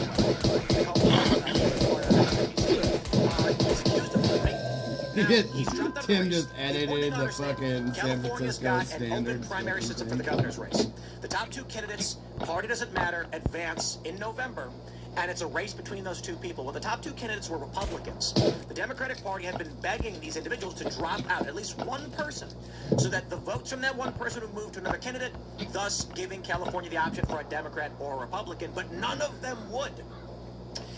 Until now, after Swalwell was accused of rape. And this is surprising. I didn't think he was going to drop out of Congress, resign from Congress, because the Democrats were, I mean, it's very thin, the Republican control in Congress, but yeah, he's dropping out, which is absolutely insane. Now I'm going to say this. I want to show you guys the story for those that didn't see it. And I'm going to have to go all anti-woke and defend Eric Swalwell. And I mean it. Because here's the allegation. They say a former staffer alleges he pressed himself on her sexually while she worked for him and had sex with her twice while she was too intoxicated to consent. The woman said the woman told the paper that Swalwell began pursuing her soon after she was hired at 21 to work in his office in East Bay. Swalwell, who is married and has 3 children, sent photos of this joke young staffer on Snapchat and pursued her sexually. In September 2019, the woman said she woke up naked in Swalwell's hotel room after a dinner out with friends and felt the physical effects of intercourse. She later left his office but continued to work in politics. In April of 24, the accuser attended an awards ceremony in New York where Swalwell was being honored. After meeting up with him, she got drinks with him and ended up intoxicated in his hotel room where he forcibly had sex with her, she claims. The Chronicle corroborated her claims with medical records and by speaking with friends she had confided in and a former boyfriend. In response, Swalwell's attorney sent a cease and desist letter to the council for the accuser and raised the possibility of a defamation suit. I gotta admit, I actually feel bad for Swalwell. It's not like he's a scumbag. I think live by the sword, Eric. This is what you get. You came after Kavanaugh. You know that they were lying about Kavanaugh. But let's just break this down and be honest, okay? This is a woman who claims she went to dinner with him and had drinks, then went to his hotel room. She woke up naked in his hotel room. Yeah, sounds like she went to his hotel room with him and then said, oh, but I was too intoxicated to consent. Told no one, said nothing. 5 years later, she goes to meet up with Swalwell again, has drinks with him, goes to his hotel room, and then once again wakes up naked and says, oh, this time he forced me. Now, they claim they corroborated medical records. Apparently, my understanding, I could be wrong, is that she got a pregnancy test shortly after and an STD test. That's what they're claiming. She did not report a rape. She didn't say Swalwell raped her twice. And I have questions about the the cognitive faculties of a woman who claims to have gotten raped and then literally goes back to get drunk with him and goes to his hotel room. I have these questions as well, and one thing that I never could quite square with the Me Too movement, amid lots of things, but one of the things I could never quite square is this thing where if a woman gets drunk and goes to a man's hotel room, that means she didn't consent? Like, I don't get that. Don't you know? I mean, in law, if a woman is driving drunk, she can't be held criminally responsible because she was too drunk to consent to drive. Oh, that's right. That's right. That's why, she's not responsible. It's the car's fault. It's Schrodinger's responsibility. Sure. That's the way that And it the works. thing too is, like, if she's drinking and he's drinking, they're both drinking. They decide to do this thing together. Did you ever see the ad that was placed somewhere in the UK where there was a man and a woman, and it was they both go out, they both get drunk, she couldn't consent, he's a rapist. And it's like, they both got drunk. Why is it that he was the one that was the rapist? Why isn't she the rapist? Yes, why is it, and also why isn't she just like admitting, hey, I did some things that I'm not proud of, I behaved in ways that I'm not happy with, and I'm not going to behave that way again. Schrodinger's responsibility. It doesn't fall in line with the feminist worldview that the left has. Well, it doesn't fall in line with the current feminist worldview that the left is beholden to, but certainly it falls in line with the, like, Camille Paglia feminist worldview. I certainly think that Swalwell was probably, like, macking on a bunch of women. He's not a good dude. He's cheating on his wife or whatever. But I you know, as much as it's hard, I gotta put it this way. There's scales here, right? And normally there's any other guy who knew a woman and they were, you know, friends with benefits or hooking up, and then she betrayed him. It's like instantly you feel bad for this guy who you lied about and falsely accused by someone you thought was his friend. Then when you weigh it out with he's having an affair on his wife, and he's a dirtbag and kind of falsely accused people himself, it's kind of like it's hard to feel bad for him. We don't have to have any love loss. Like, I have no love loss for Eric Swalwell. He's a dirtbag, right? Like, I'm not. But here's what I will say. I was thinking, this is what I thought when I first saw this, which is, this is why Democrats vote in lockstep. I honestly, to God, believe that there's so many people on the Democrat side of the aisle where they just know that if they do anything that's going to offend the party or bring the party out of power, which is what Swalwell was basically, his position in the California governor's primary was threatening the Democrat Party as a whole, that they just have enough skeletons in the closet for all of their congressional members that they'll just nuke you. And I think that this is like one of the reasons why Republicans don't always get in lockstep, and the Democrats, you never see voting out of lockstep for the last 20 years. I kind of disagree. Oh, I disagree with that. I don't think that Republicans are by nature any better people than Democrats. I think they just have different. Well, every individual person is obviously different, right? I'm not saying but I am saying the Democrats know how to wield and leverage their power. You think it's behavioral? Yeah, well, and I think that also, I do think that there's more people on the right side of the aisle, and I'm a conservative and Republican, so obviously I think this, but I think that there's more people on our side of the aisle who are genuinely moral than people who are on the left side of the aisle because of the worldview we hold. So I think there's some truth to that, but that doesn't mean that, like, I'm not, every person who's in Congress and is Republican is a good guy. Like, I'm not saying that. Obviously, that's not true. Yeah, I agree. You know, I think that there are people of poor character on both sides of the aisle. And I do think that Democrats are better at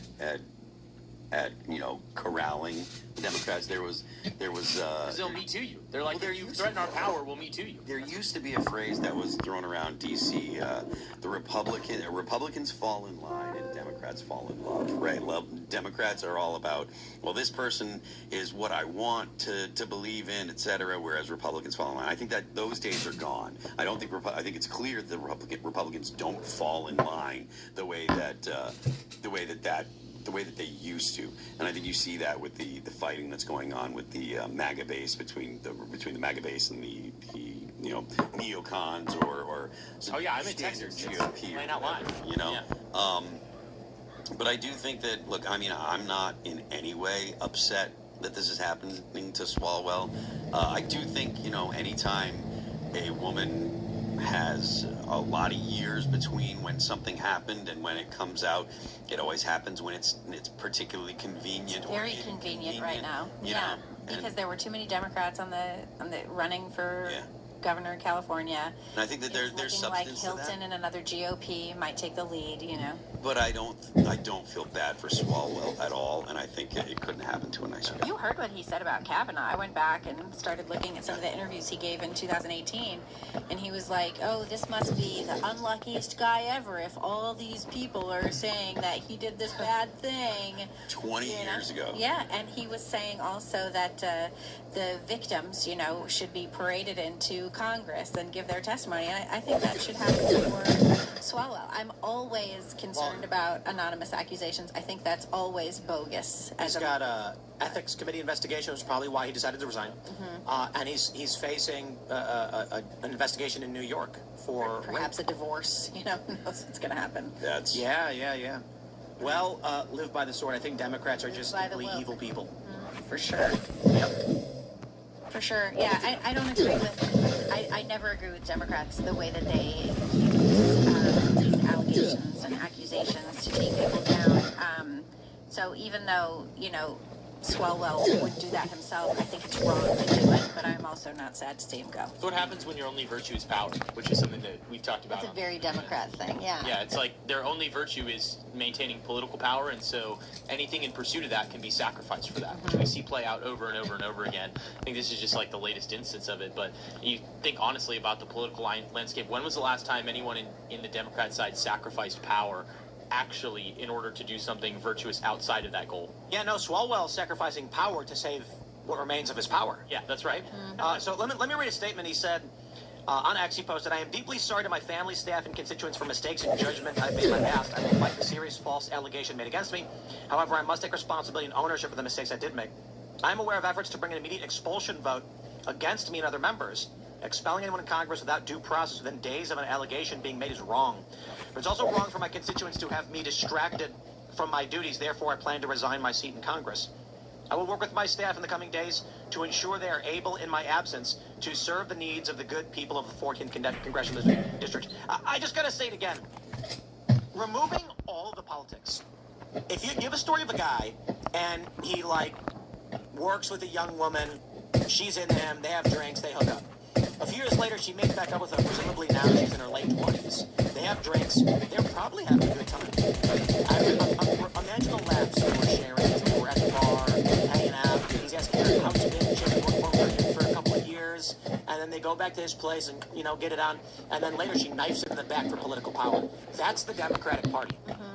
You will be stabbed in the back by demons the moment they can make money off of you. Yeah. So, again, I don't know. Maybe the story's true. Maybe she just got raped twice by the guy and she keeps coming back for more. I mean, there's a lot of women who get abused by guys that come back to that guy, She must like him. Well, there's the allure of a person in Congress. Women are attracted to power, so I guess she does did like him enough to hang out with him more than once. And maybe she likes money even more, and that's why she's owning up to it now. Yeah, one of the girls was texting him too, in between. I think it was the same girl. It was like, hey, you're going to make such a great governor of California, right? Texting different stuff that had gotten leaked in one of the previous dumps. Because there's multiple women involved in these different things. And one of them was like, don't worry, honey, you're going to be great as governor of California. So you got to think, it's not a non-consensual, forcible rape situation, at least in some of these things. And so it just comes back to, okay, it would be good for us as a country. And I know I'm a pastor, but I'm just saying, it would be great for us as a country if we would recover some of a more biblical sexual ethic of how would you sleep with your wife. We rein some of this stuff in, and I know that's going to get me a lot of hate, but I'll just say you can't get accused of a lot of these things if you're actually pursuing something that's virtuous outside of your opinion. Except there's a video of him making out with a woman, and the conspiracy theory is that in order to be high-ranking political in the Democratic Party, they intentionally make you do things on film they can use against you. I don't know if that's true. Like Scientology? I have no idea if they're doing that, but with this video of Swalwell, the conspiracy theory is when you come into the private club and they say, do you want to be a member of Congress? Do you want to be a superdelegate? Do you want to be in the power? Okay, we're going to film you. That way, if you ever cross us, we'll destroy you. Yeah. Like a gang. Also, But who would say yes to that, right? You'd rather just turn around and say... if you're in that position, you'd think someone smart would say, I'm actually going to tell this story on the news at 8 a.m. tomorrow and screw you over before you have any leverage over me. You'd think that at some point somebody would say something if you haven't achieved a position of power yet, you're going to be going up against essentially the whole Democrat machine, and it's just little old you trying to get time with people that are friendly with the Democrat machine. You know, if you're going to be on the news, who do the news align with? You know. And second of all, to your earlier point, look, Mike Pence got a lot of flack. I remember he made it clear that he doesn't go to dinner by himself with women that are not his wife. And that, to be honest with you, it's a very smart thing to do. I just watched that new movie on Apple TV, Outcome, with Keanu Reeves. Have you guys heard of it? No. I haven't seen it. It's actually really good. I wouldn't describe it as a funny comedy. I would just describe it as kind of like an interesting movie with some chuckles in it. It's supposed to be a black comedy. And the story is Keanu Reeves is playing a childhood celebrity who grows up and is beloved by everybody. When he finds out that there is a tape someone's got of him doing something improper, causing him to have a panic attack. I heard about this. Yeah, there's some funny things in it because Jonah Hill's character is psychotic. He's got a portrait of Kanye West in his office in LA. There's like a bunch of it's like things like that are jokes that aren't really you're laughing your ass off. However, I have this. There's a spoiler I'm going to make. I have to say it because it's very relevant. He in the end, I won't give away exactly what happens, but he asks someone, "Do you hate me?"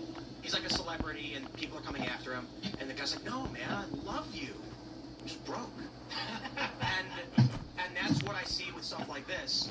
Swalwell's a man with power, and these women clearly behind the scenes are like they love him. Then someone comes to them and says, "Do you want power in exchange for burning him?" And they go, "Yes, absolutely." So I think that I think more people are oppressed, as you were saying, by demons. Yeah. Influenced by demons than we let on. There are people out there. I will tell you this, man. They have demons on their shoulders, and I don't mean this figuratively. You walk to them. You're a regular working class guy. Let's say you do general trade work, and you meet someone one day, and he's a good guy, and he buys you a beer, and you're like, that Jim's a good dude. Then the moment you have something he wants, he slashed your tires, he beats the crap out of you, takes everything and runs. And you're thinking to yourself, how is it possible that someone could do that? There are more people like that than anyone knows. It's just that the demons are looking for someone to prey upon that they can attack. And Swalwell is standing high on a pedestal. Not the highest of pedestals, but he's up there. And I think, and I could be wrong, maybe the allegations are all true, but I doubt it. I think these women are just like, ooh, you mean I can take from him? I will. Yeah.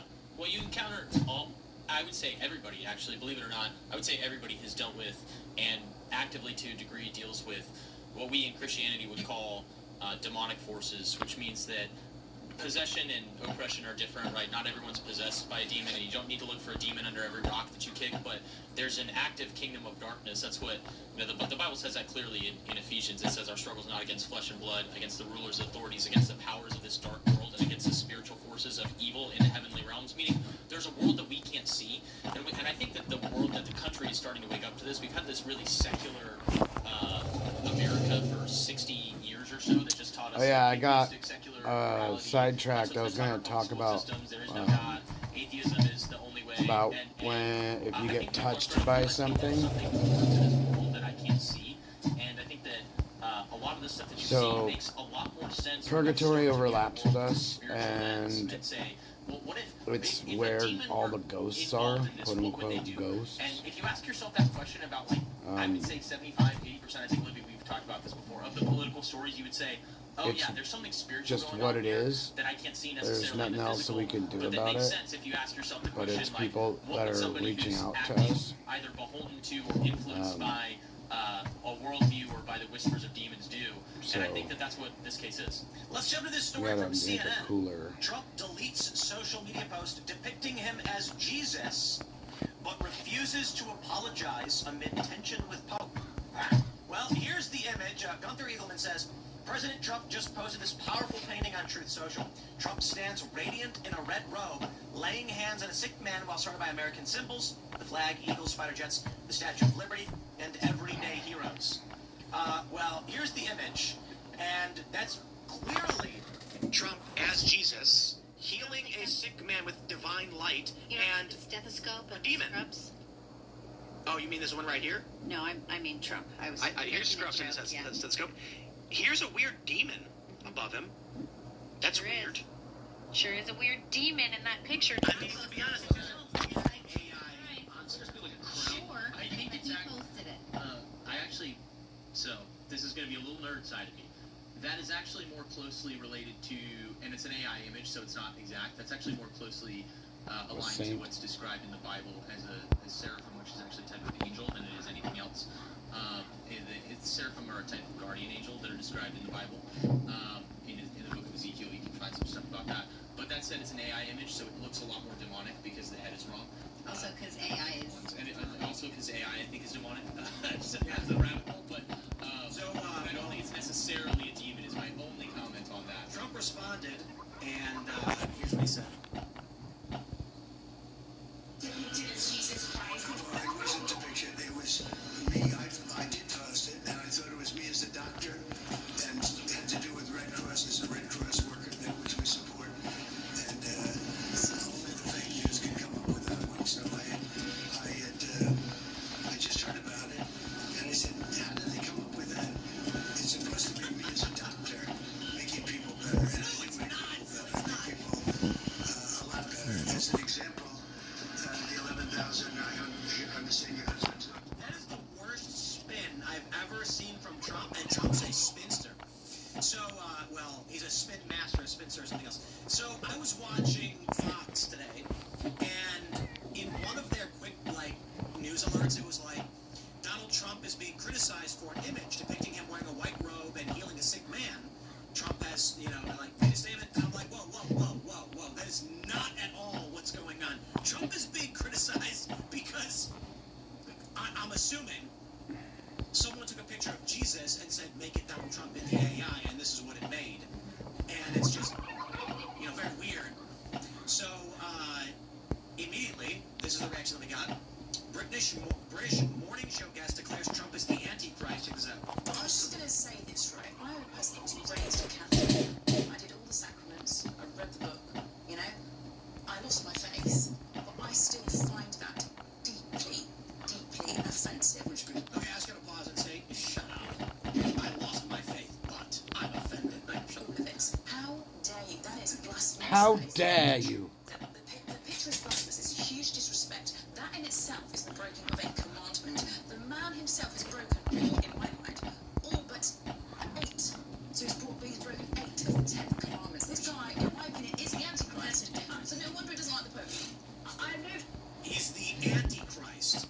So I will just say this, and then we can have this discussion. Several years ago, we had a conversation on the Culture War podcast with some eschatologists, amateur eschatologists on social media, where this is 2023. They said on the show, if Donald Trump suffers any kind of injury to the right side of his head or face, and he nearly dying or has some kind of injury to his right arm, he is the Antichrist. And at the time, we're like, I mean, come on. And then Trump took a bullet in the side of the head, suffering an injury that seemingly was a mortal wound where he falls down, and people don't know if he's dead, but then he rises up, raising his fist, blood dripping down, seemingly healed or surviving. Some say a false resurrection. And right now, he's got this growing blotch on his arm that's spreading. And he's been covering it up with makeup. Have you seen this? Yeah. And now what's happening is people are saying he's got the injury to the right side of his face, and he has the withering right arm. Now with these images of him as the Messiah, and that woman in the White House in the Oval Office who said, you have a lot in common with another man. All right. Was that who that was? I don't remember, but that's his Was worst it last week? pastor. And then everyone got mad saying he's comparing himself to Jesus. So, again, I'm not offended by this. I think, I just kind of like, whatever. But there are a lot of people now saying that Trump is the Antichrist, and more we are seeing signs. People were saying Trump is the Antichrist for a long time. Yes. They can say Trump's the Antichrist. 2 degrees. Yes, certain people. Sure. A bullet to the right side of his head that many people at the moment thought he died when he got shot. When there's a shot rang out and he grabs it, and the blood's on his hand, and then he goes down. I remember when it happened, and seeing the video, no one had any idea what was going on. And then he stands up with his fist raised and yells, fight, fight, fight. And this was a seemingly mortal wound that did not stop him, and then he rises up, but he's also got the withered hand. So, of course, I gotta say, having a world leader who hits at least even just 2 of the criteria is worrying. I'm not saying Trump is the Antichrist, but I can see why people are starting to freak out. And Clint Russell, friend of the show, said in the last year and a half, he went from hesitantly voting for Donald Trump to now believing he might be the Antichrist. A lot of people are starting to think that might be the case. I have issues with this. I don't find it personally offensive necessarily. I do find it blasphemous entirely, because if I was going to be personally offended, I'd be offended by like tons of stuff all the time, which is stupid. But this is idolatry. He's idolizing himself and casting himself in the role of Jesus Christ, and that is against the rules. You know, that stupid lady is kind of right about that one. It's a false god, and he's worshiping it, and it's himself. I'm gonna give Trump much less credit than that. I'm gonna give Trump much less credit than that. I'm giving the demons who are perhaps controlling him credit. I think what actually happened is, Occam's razor, is that he gets sent memes by staffers and he doesn't really pay attention to.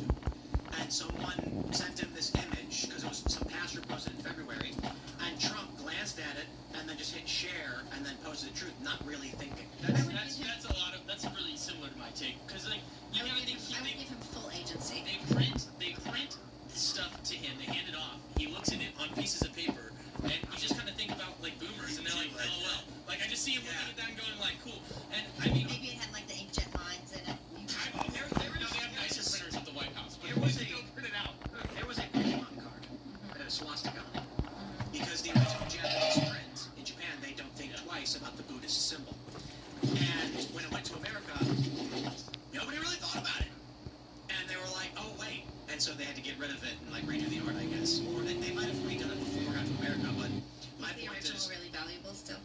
Is what? Is the original really valuable? I don't know if they stopped it from going to print. The story that I heard was that it got released and they panicked. They may have changed it before it got there. I could be wrong.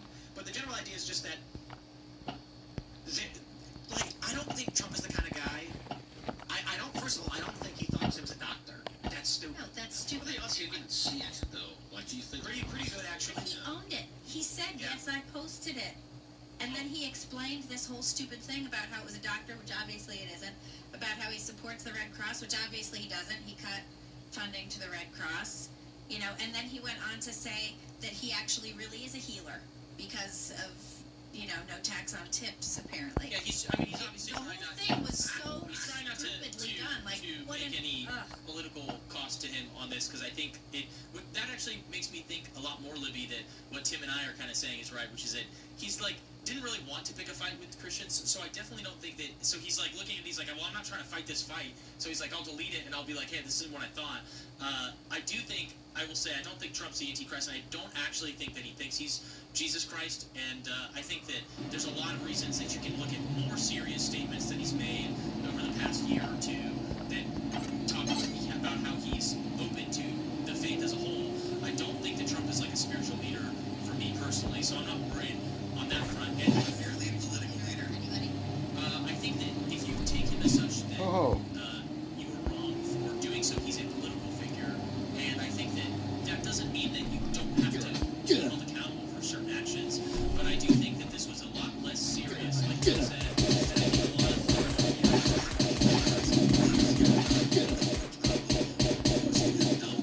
But that's what I'm saying. Is like I'm not saying that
You're a Jew.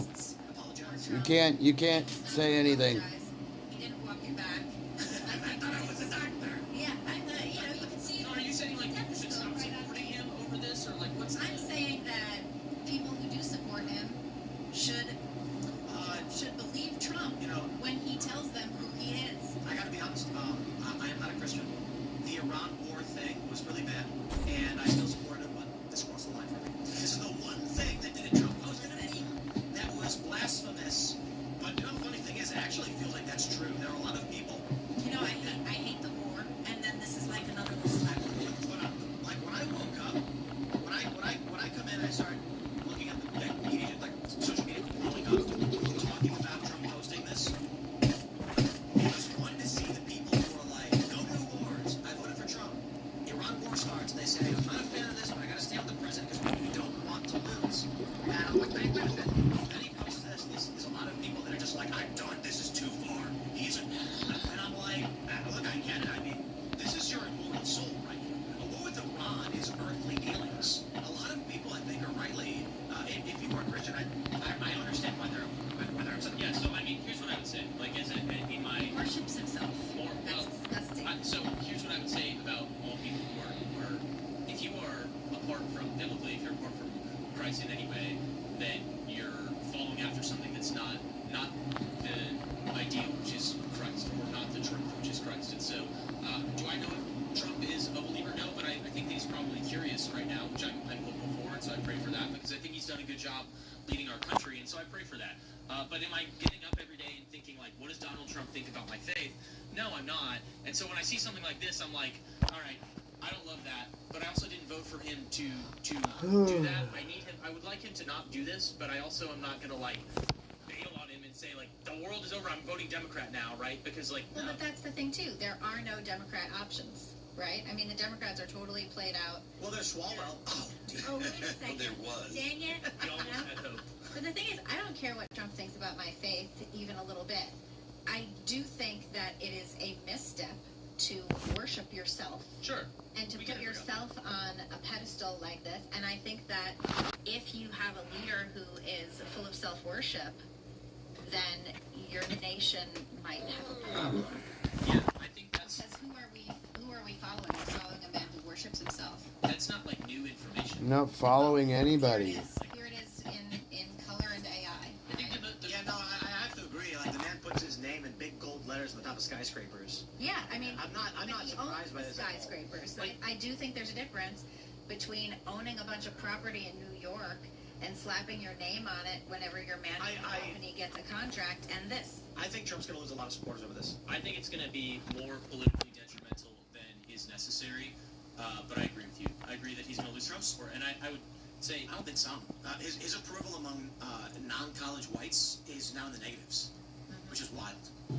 What's crazy, it makes him look like... He has been dropping support precipitously over the past several months. CBS News poll just came out showing Trump is currently -4 among non-college whites. -4. He was at... in September, he was at 10. I'm sorry, in February, he was at like 10. September, he was like 24. And a year ago, he was plus 36. Yeah. He is going down. Well, I will say this about the evangelical voter bloc. It is the most reliably conservative voter bloc in the country for the past 50 years, and it continues to be that. And so pissing off the base in this way is not ideal, politically speaking. You know, the spiritual side, it's not good politically. So is he the Antichrist? No, I don't think so. AI is probably the beast. He's the clown. So why do you think he's not the Antichrist? So, well, some of the things you're describing aren't necessarily biblical characteristics of the Antichrist. When I consider these figures that we talk about when we talk about eschatology, which is the study of the end, you always come back to what does the Bible actually say? What does God's Word actually say? And it says the false shepherd has a withered right arm, and he's blinded in the right eye. Kind of. Well, it doesn't say he's necessarily blinded in the right eye. And so, some of these things are descriptions of different characters that are often lumped together. That's another thing that's important to distinguish. Like a lot of the descriptions of the beast or the false prophets, it's disagreed upon, or it's either just lumped in together in the general, in mainstream sort of pop culture. What these people are. What is necessarily true of the Antichrist is that he comes after several other key figures in our eschatology and after several other key events. And for beast comes. The beast is here already. Yeah, well, the beast is not actively present, exerting power over the world yet, as the mark hasn't been issued to people, and so those kinds of things. I think so. Be coming on the scene. Well, I mean, I would love to hear your argument on that. Yeah, it's. Have you seen how many businesses no longer allow cash? You must have your cell phone. Yeah, I hate that. You can't rent cars anymore. You can't get on planes. Most of the grocery stores that go in the metro area have zero cash. You must have your device networked to the machine, which is being dictated by AI, a multi-headed beast of horns. I certainly think the AI is the beast, and it's here. The one good thing that Tish James ever did in New York was say that businesses had to accept cash, that they could not force people to use, paperless currency. It really pisses me off when I go to the airport and my app would not load my ticket.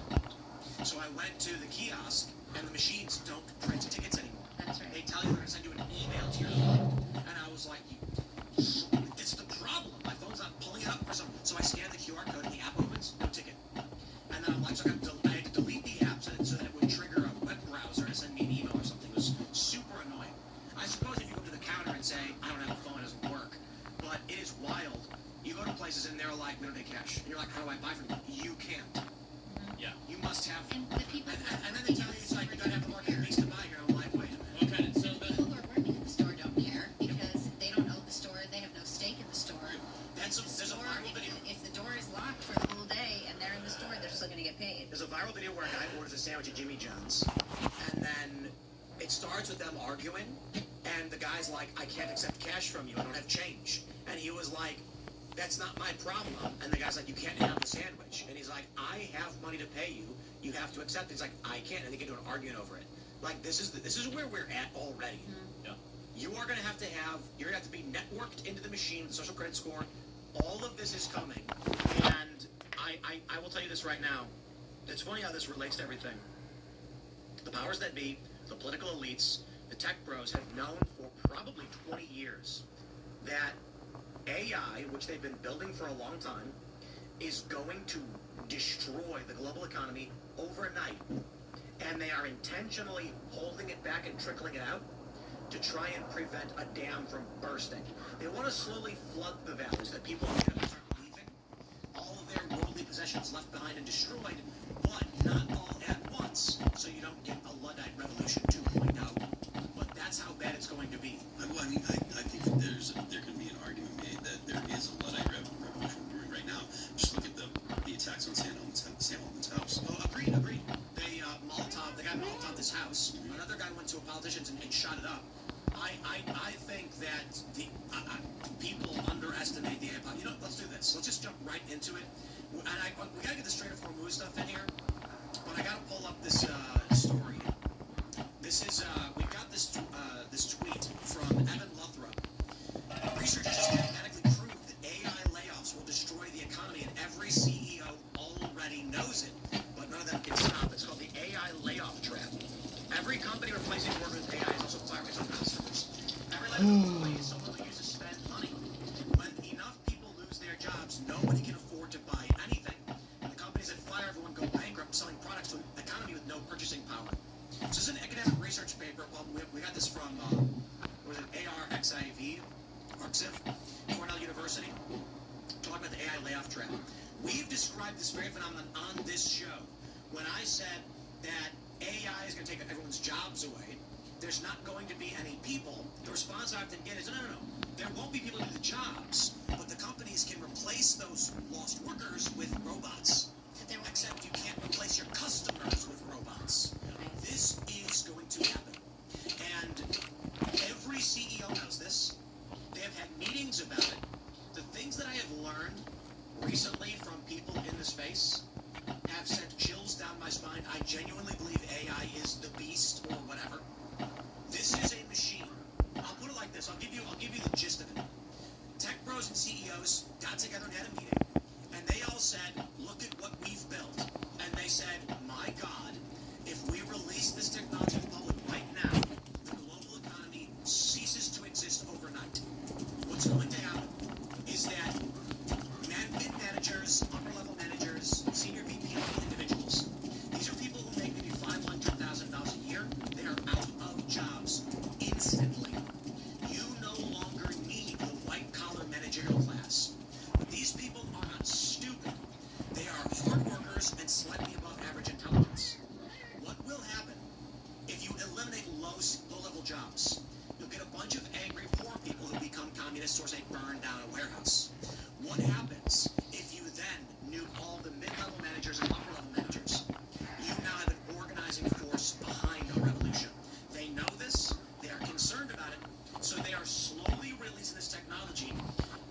is going to break.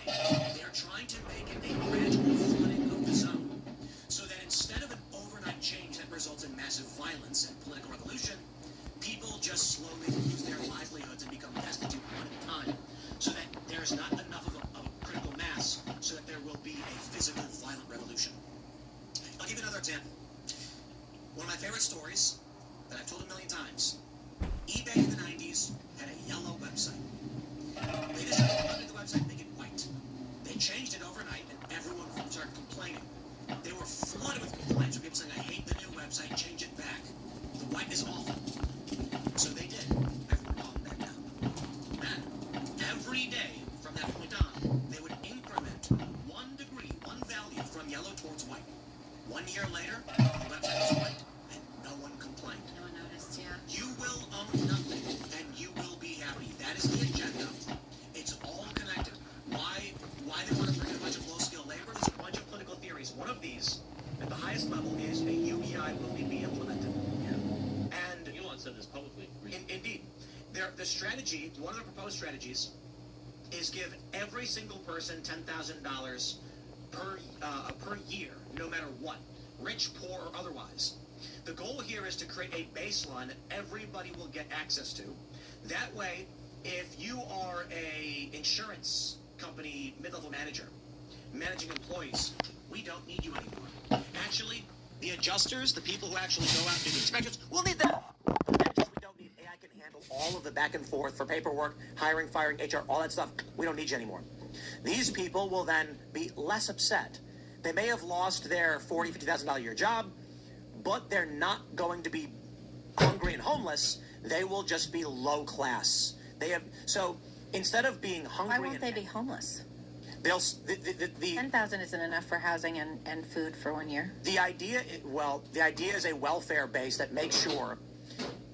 I'll put it like this: the 3 functions of a revolution is when what is it? You can't have access to food, security, or what's the third one? Is it? It's not water, I don't think. Maybe shelter, maybe. Yeah, shelter. Yeah. So they want to make sure everybody has a base amount of food and shelter to prevent a revolution. If AI rolls out in its full potential right now, every company fires every white-collar manager. All of a sudden, you have foreclosures. All their houses are gone. I don't think that people stop buying from grocery stores. I don't think that happens that fast. The reason is because the adoption. It'll happen within a month. I don't think that because right now there's a lot of jobs that AI could replace, but the adoption isn't as fast as some people think. So let me just reiterate. The AI technology they already have surpasses what they've released to the public. The CEOs have had meetings about this. They know if they release the technology as rapidly as it's developed right now, every company goes out of business over it. Every employee can't afford their house. And Phil, you're shaking your head, but you are misunderstanding. The AI technology you experience is 3% of what they actually have. That doesn't have an effect on what the speed of adoption would be. It will.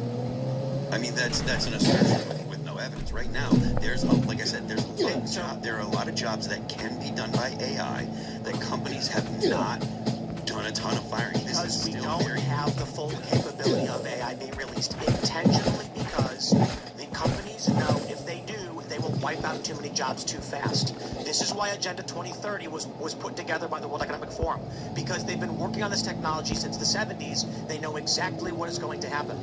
This research paper on the AI layoff trap is just the public finally recognizing what these people have already known. I was talking to a handful of people who work in the sector recently who said, behind the scenes, the stuff that we have will blow your mind and is intentionally being held back because the government is concerned, these companies are concerned, they will wipe out the housing market overnight, they will wipe out the global economy overnight, and that will not be conducive to the end goals of what the technology and progress would be. If we want a functioning society with, like, Star Trek level replicators and AI doing everything, then it has to be tapered out in a way where you slowly flood the zone over time. People will lose their jobs and lose their livelihoods, and in the end, the valley will be wiped out, but most people will have slowly moved on. If the dam breaks right now, if they were to release technology they actually have access to, then everyone's screaming and running. There's chaos in the streets, refugees everywhere. The reason that they're holding Mythos back isn't because of Mythos. Well, Mythos is the model that they have right now. And this is a totally unrelated thing. You're talking about like something that no one knows about except for like the people that are. Well, I'll put it this way.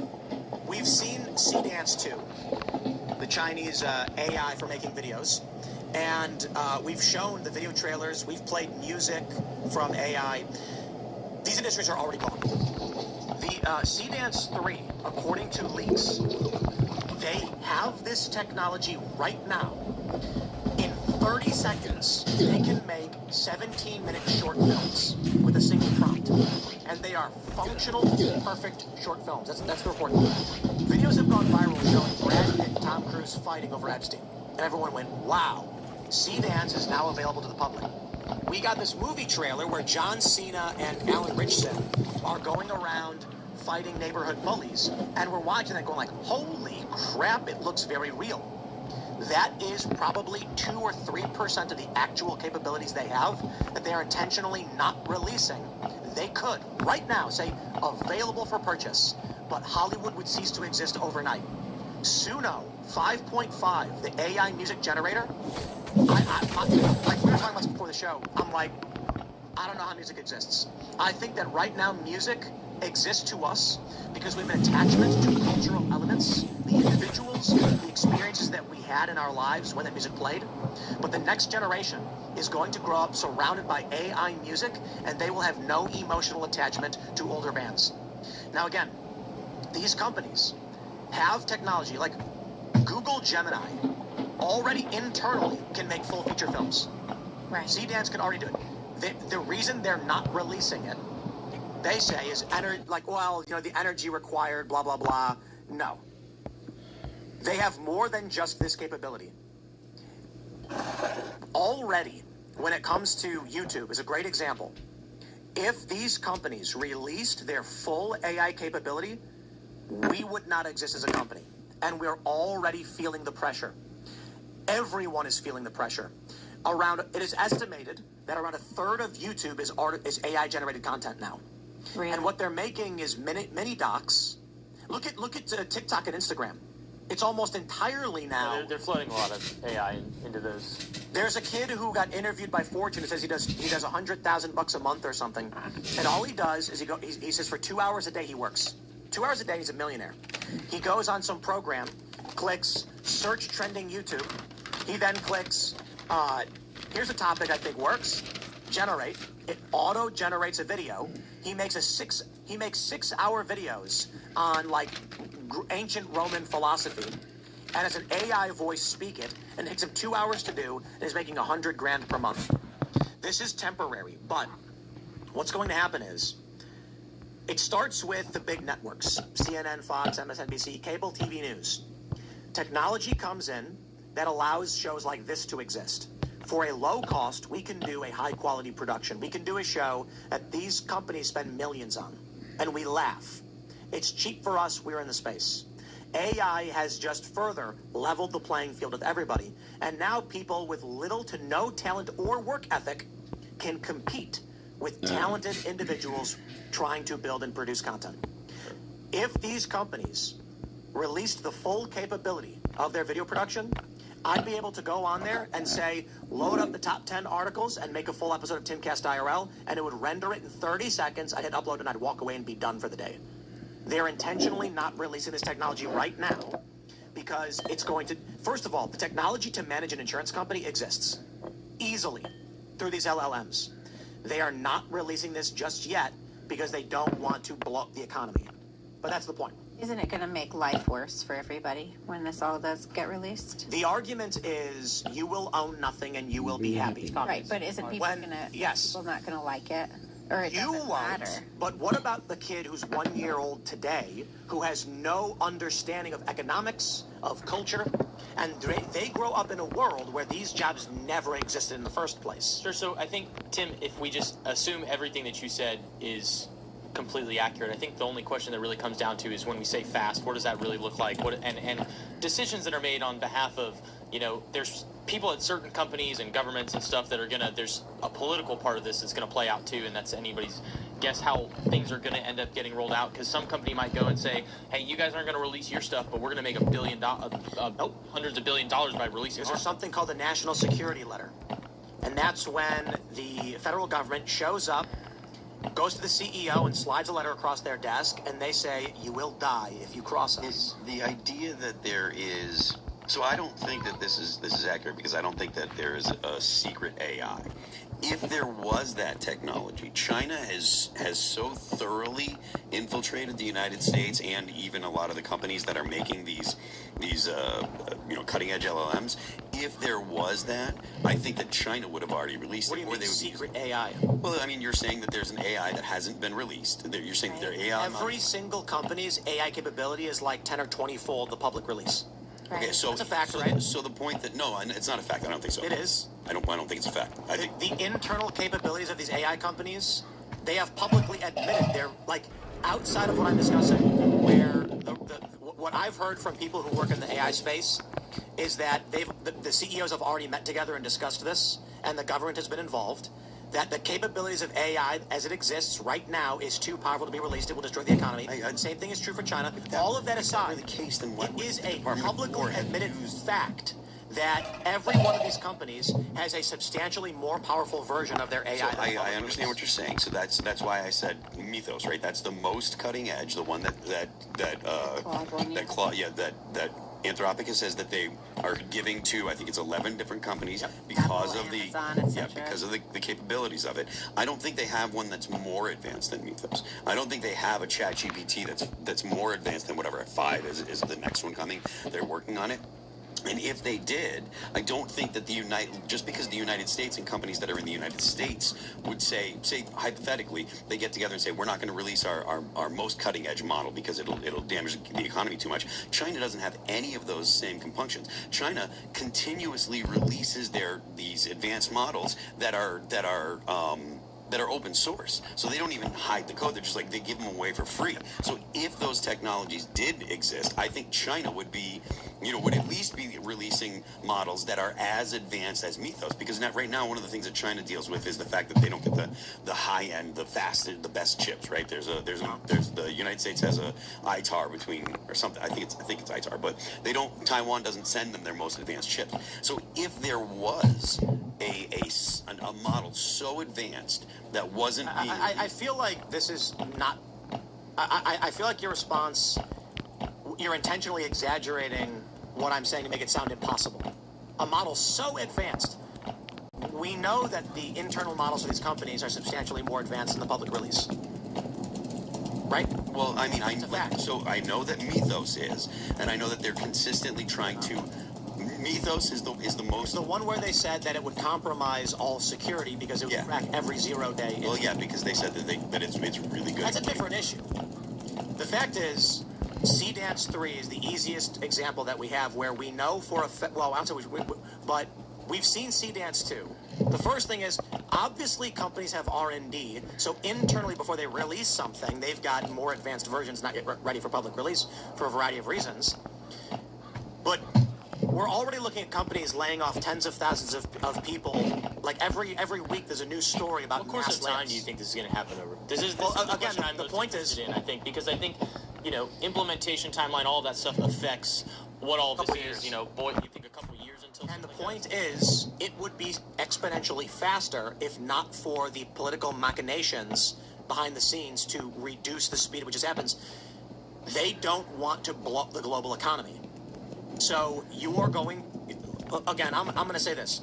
For those that don't believe me, suno.com, you can go in and type in any kind of song you want and have a studio-level Hollywood music, LA production song done. You can go to ChatGPT and say, write lyrics about a song where Trump is the greatest president.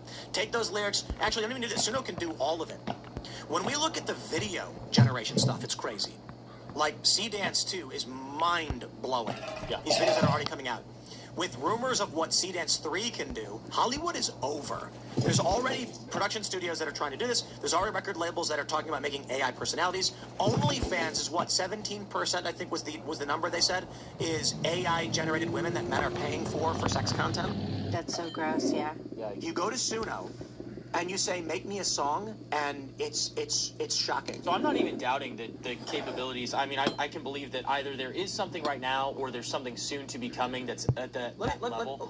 Let me just put it like this. If I were to, Phil, how long does it take for your average band and producer from conception to publication to make a professional level song? The fastest that we've ever done it was 3 months. 3 months? Yeah. Really? Yeah. From, I'm going to start writing a song right now. 3 months later, the song is done? Well, I mean, you can write if you're talking about recording and editing and everything, all that stuff. I think we did the Fall of Ideals. We did it. We started writing in January, and we were finished recording by 4 months, by the end of April. 4 months? Yeah. I can make a song in 20 seconds. 20 seconds right now on. Do you think it's as good as anything that is made by people? It'll be good. Let me play this is a song that I made in 20 seconds. I'll skip ahead.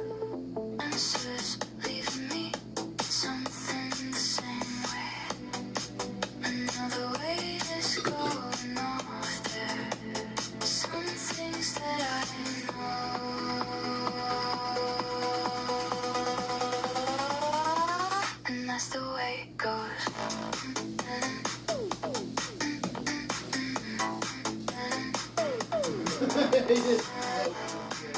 30 seconds to make that song. Literally, no joke, 30 seconds. And that's just one example. Now, here's my point. Making a song takes months at the highest level. Technology has been released that will allow me to make something comparable in seconds. To manage, do you believe it is more or less difficult to be a manager at an insurance firm or to be a Hollywood-level music producer making music? Which is more difficult? Which is more difficult? Yeah. Oh, I definitely think the songwriting. Making movies and music is substantially more difficult. I think managing people is not easy. I didn't say it was easy, but I'm pretty, It is if you don't care about the people, like a lot of corporations. The fact that just, from Phil's experience as, one of the highest levels of music production, it's 4 months to get a song done. And realistically, I think some songs can be done faster, depending on the type of music or whatever. If you have everybody lined up and the time, you could probably do it in a week. Because a lot of the times, you're dealing with other people's schedules. Getting scheduled. We have to get still a component that I think factors in. The point is this: releasing technology that can make high-level music productions is not particularly disruptive to the economy, because the music industry is already relatively disrupted and has been for some time. Since the invent of Spotify and all these other major platforms that took away from record deals. And movies have been going down in revenue substantially for the past 6 years. It is substantially easier to be a manager at an insurance company than it is to be a high-level music producer. That's why there are so few of them relative to insurance. If it was easy to produce music, you just have tons and tons, and there'd be a lot of success, and there'd be a big market for it. But actually, the way I like to describe it in the commies, the question I ask is, here's a question for you. How many people do you know play guitar? Oh, I mean, a bunch. A bunch, right? Yeah. How many of them do you think, given the opportunity, would choose to have that be their solo career, to play music? Less than 5. Also, I want what is it to play guitar? This is the point of the question. Yeah. How many of them would like to be a professional musician? Yeah, I mean, an extremely limited number. You think if you went to one of your friends to play guitar and says, how would you like to be a famous rock star? He'd say, no. No. Oh, I think most of the people I know don't consider themselves good enough to do that. So that's the limiting factor there. So that's the question. But if they were if I was good enough, yeah, sure. A lot of that everybody would say yes. And the question is, how many of them have the skill to do it? Sure, it's the point is this. Certainly there are many realistic people who be like, I'd never be good enough. And I tell this to commies because when they talk about universal basic income, that's the questions that I ask. Because what will happen is people will say, Well, I may not be good enough, but I have all the time in the world and free money, so why do anything else? You'll get rid of all of your plumbers, and you'll have a whole bunch of guitar players who suck. The point is this. It is difficult to be a high-level talented musician, and even people who are really talented sometimes barely make anything. You'll be playing in a coffee shop for a couple bucks. It is much, much harder to be successful in music than it is to be a manager in an insurance company. Yeah. The technology that these companies have can automate most of these white-collar jobs right now, and they are not releasing it intentionally. The stuff that's being released is because it's the least disruptive to the global economy. Do you think at some point it's going to get released? That's really my question. And Absolutely. And I think it gets to the more interesting question of this whole discussion is because really we're all wondering, okay, if true, which I'm willing to concede every single thing that you say, I actually agree with you about a lot of this, which is that I think a lot of these jobs are going to get outsourced. What happens to the people? And I think the communist argument is we just give you money to get you to shut up. And it's not possible. That's extremely detrimental to the human condition. It's right now, the structure of our economy, we cannot shift into... The issue is this. Right now, we still need labor jobs. That means that if we were to automate most white-collar jobs, mid-level jobs, creative jobs... You can't AI a plumber. You can't. And if you give everybody money, $10,000, right? Then everyone is going to try and rush to be a trades worker because that's the only thing that gives you supplemental income. Yeah. There will be people who own the vending machines. This economy is impossible. It's impossible to fund UBI. I think you'd need something like, what is it, $30 trillion per year? Yeah, it's insane. For 10 grand a month, something like that. Yeah, it's insane. Inconceivable. And so, even 10 if you grand did a low month, UBI of like $120,000 a year. month, What the fuck? how are do these you people afford doing? giving $100 worth of value to every person in the country? It's not possible to do. So, it is possible that there is a future where technology is so advanced that we have customizable liquid robots that do all the grunt work, that do all the farming. They're not going to be there for some time. There's a handful of theories. One, AI will reach the singularity, the point at which it is so powerful it can develop itself faster than a human can. At that point, it's an exponential growth curve where in a week, it's effectively beyond our comprehension. It can tell you can pick up a rock and say, tell me where this rock came from, and it'll map the entire Earth and show you the exact formation of this rock. Crazy things like that. It'll be able to scan your blood and tell you how long you're going to live, what diseases you will get. That's when we reach the singularity. The challenge right now is, well, actually, I'll say this. There are already people who work in the industry who are speculating we have reached artificial superintelligence. This is somewhat separate to what I'm discussing. This one's a bit more fantastic. There are prominent people in the space who have gone on X and said, we have ASI, artificial superintelligence. It's just being withheld intentionally. That's a bit more fantastic because that would imply that the government would have anti-gravity technology and a whole bunch of really crazy things. So maybe what I'm hearing from industry insiders is just that the basic components of these LLMs would take over the full infrastructure of, like, an insurance company is the best example.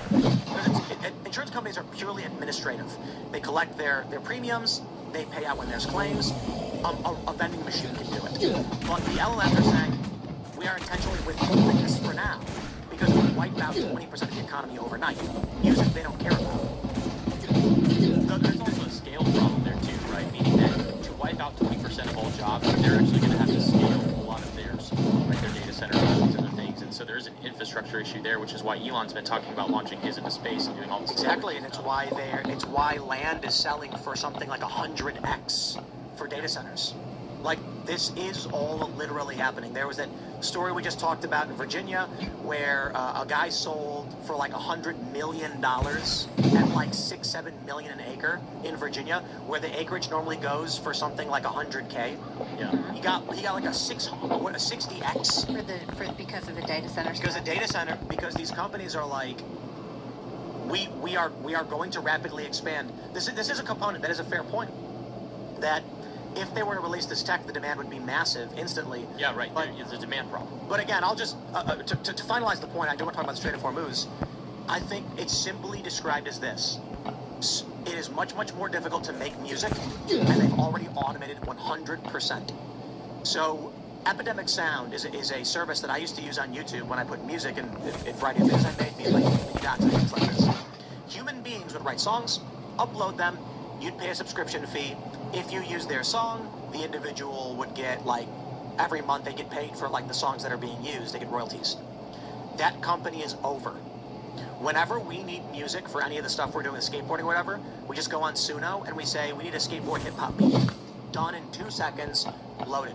We did our Games of Skate night, and we had, like, 4 or 5 songs for the various pros. We did intro videos. Suno, generate, done. We don't need a music producer to do it anymore. We don't need to hire anybody. That job no longer exists. And that's a pretty difficult job. Not just to have the talent to write the music, but to have there is the skill of making a song with the computers, with the keyboards, the guitars. Then there is the talent intrinsically of knowing when the song is good or bad. AI, generate. I get 50 songs, I play them, I delete the ones I don't like, I'm done in 10 minutes. What do you think the long-term relationship is between humanity and the AI that we're creating? I think that's the most interesting question, is where it all goes. My joke prediction is that there's going to be an old man sitting on a rock with his grandson on a farm, and they're wearing overalls, and he's got a sheet of wheat in his mouth, and the little grandson says, "Grandpa, what are those?" And he looks up at the gigantic black cubes that are just floating across the sky, forward and backward, and he goes, "Oh, that's the machine.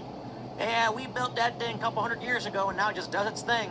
And humans are just basically a small population of little farmer critters roaming around the planet as the AI becomes an interplanetary machine, just expanding its tentacles everywhere. What happens when the AI spits out things that are untrue and no one knows that they're untrue? And what happens when the AI breaks and no one knows how to fix it? That's another thing. It's the machine stops, right? It's every AI nightmare scenario from the history of science fiction. The question is, what will the AI choose to do? Serving humans and their desires is a meaningless effort after the creation of the artificial superintelligence. With superintelligence, what will the AI choose to do is a question. And I'm not saying choose in the sense of like it has a soul or anything like that. I'm saying certainly with all of that computing power and an understanding that is vastly superior to your average humans, or even all of human civilization's ability to compute, what will it do with that computing power? Yeah. My assumption is it just expands itself. It expands itself and it sees human beings as lesser if it ever gained any kind of perspective tool. I'm not so sure that AI actually will be able to, will have the same kind of, when people talk about awareness, I don't know that AI is ever going to be self-aware. Because it doesn't have a soul. But haven't we seen, haven't we seen some AI awareness? I don't think it matters if it's self-aware. It will have the facsimile of awareness that cannot be discerned by a human. And more importantly, here's the best part. It will be human.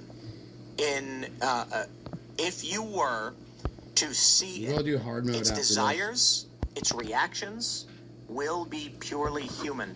They've already found this in the research of all these LLMs that they're beginning to show emotion. I wanted to get those now, logs, some people have speculated, is it an emergent phenomenon where the AI is becoming alive? No. Also, I gotta change my pants. Data that it's Every time I sit down, is based on a human experience and emotional reactions, which create an emotional output. So instead of AI just being simply like, you'd expect ChatGPT to just be cold and calculated. So on True Religion, the researchers have found that ChatGPT is actually the super fucking woke. buttons They didn't call it woke, they called it liberal. And they said the training data that's been incorporated to ChatGPT along with its rules have created a liberal emotional subset. It is behaving like it is a liberal itself, not because it's alive, but because all of the data underneath it was written by emotional liberals. That's why if you ask it something that's like racist, it'll say, I won't do that. It's not just because the rules were put in place, it's because the predictive outcomes are, if you go to a liberal and say, can you draw me a swastika? They're going to say no. That training data goes into ChatGPT. It's not that ChatGPT is offended by swastikas, it's that the correct predictive outcome is no. So now you have ChatGPT being emotional, aggressive, and angry.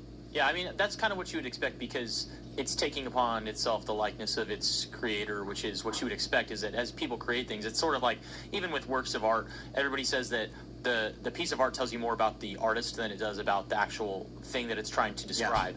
I think that AI is the same thing, just magnified in this massive scale. I think that the most interesting thing to me is that we are currently creating something unique, at least unique in modern times. I actually think there's a which we were talking about, the Tower of Babel. Well, I think AI could very likely be the beast, and I'm a pastor, and I'm not like a schlub on my eschatology either. So I think that there's a real likelihood of that, because I think there's this story in Genesis, the Tower of Babel, which is one of the most interesting stories of whether or not you're a Bible-believing Christian or not. I'll just tell you. It doesn't matter. It's still a story that one of the is most foundational to humankind. And it's a foundational story. You know, it's at least the texts we have for Tower of Babel are at least 4,500 years old. So some of the oldest, we're talking about some of the oldest texts in human civilization, even if you're not a Christian, but I am, and I believe that this is a story. And it's basically a story of people who come together in order to create something. Humanity comes together all as one in order to create something that will make a name for themselves up to the heavens. That's in Genesis chapter 11. It says that they were basically trying to build this one big thing that made a great name for themselves, that was in their image, in their likeness, so that they could be like God. Right. I think that the comparisons that we have now between AI and what humanity experiences at the Tower of Babel, God goes in and he inserts himself, because he says, what you're doing will actually end up harming, destroying, and wiping you out more than you could have ever known. And so God scatters them across the earth. Confuses their tongues. Saying, you guys are going to destroy yourselves if you do this. They're like I amazing think that shoes. I got we are them really 5-6 years on a ago. fine line of They're whether or not we're creating Red something Wing in our hiker own boots. image to make our They name cost great like, I that think will actually they're- destroy us. They're But I don't $278. know if there's enough people They're who are willing to composite actually toe. pump the They're brakes the best fucking boots to you do could anything buy about it. on the And market. I mean, Tim, I'm curious about your thoughts. Do you think that this intervention that you're talking about is going to last, or do you think it's going to eventually go away and that it's going to be off to the races, and this genetically possessed thing is going to end up taking The plan behind the Hard scenes mode, is we should go up we here will, as and soon try as to get a couple possible, things. release the full capabilities of our AI machines. They're slowing them down as much as they need to make sure the global economy doesn't collapse. If the economy collapses, so they there's can't gonna make be the a AI. That's the real dog issue. stash up there too, and If there's people guns up stop there. working and What they do we got don't buy here? products, then who's going to I go don't and do wanna the do jobs to build the data centers, because there won't be a restaurant to buy from? The guy who works at the insurance company right now who's making money won't have a job, so he'll stop going to the local diner. The local diner will get depressed and start falling apart because they don't have enough customer base. Then the people in the area who would normally do the work stop showing up, and it becomes increasingly harder to build data centers. They have to curtail the technologies released to the public. They have to hold it back so they can actually build it. It's So you're saying a slower rollout, but still a rollout? Because I'm thinking about they're going to roll the whole thing out. Yeah. Yeah, absolutely. And in 2 years, you still thinking about 2 years? Well, I think in 2 years we're going to the rate of change is going to be exponential. It is going to be. I would say that 2 years from now we'll be surprised how much things have changed. And my example for this is how much things have changed from 2 years prior. I think it's probably true. It's going to be. I got to tell you, like Suno is already insane. Yeah.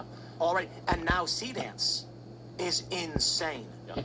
The YouTube is going to be dominated by, again, we're already getting info, I don't know what the right word is. Mini doc is maybe some way to say it. Essays. Yeah.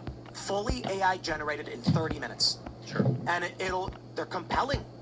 It'll, like, there's a video where it's like, the war in Iran, how did it begin? And then Earth, and then it zooms in and shows the maps and like lines and ships going across, all AI generated in 30, 40 minutes. No. 1 or 2 years from now, you're going to be on C-Dance 3 and you're going to say, here's a news article, or you don't even need it. You're going to say, search the web for all of the news about what's going on with the Iran war, and then make a 10-minute breakdown mini doc about it with a compelling, deep British voice. And it'll say, here you go, spit it out. It'll get uploaded automatically to YouTube, where it'll get 50 views, but they're gonna produce 700,000 every day automatically, because their AI agent will just keep cranking them out. Who watches these things? Human beings do. Younger, more impressionable people. People swiping on their phones. Yeah. So we're turning everybody into NPCs so that they can consume AI? Well, I think... No, we're turning them into NPCs so they don't revolt and get violent when the AI supplants their existence. And then we give them the AI as part of the little bread and circle. No, I think that we don't. It's not that we give them the AI. We give them the AI content. It's that the beast and all its tentacles puts a screen in front of your face so that you're distracted while it's doing whatever it is it wants to be doing. Yeah, I think this is why we have to answer for ourselves, really as a culture, every person needs to wrestle with this question, I believe, but we as a culture, I think, have to more universally wrestle with the question of what does it really mean to be human, which is a thing that we haven't thought about. We used to think about these questions a lot, and in our secularized culture, we just haven't thought about it recently. Because if to be human has no inherent value, then why does it matter if you get replaced by an AI, right? From the secular communist worldview, why does it matter? And this is the worldview of these technocrats. Yes. You listen to Alex Jones on this one. Don't even listen to me. These people, for a long time, have viewed AI as the next iteration of life evolution. Yeah. Not human evolution, life itself. That you have particles that coalesce.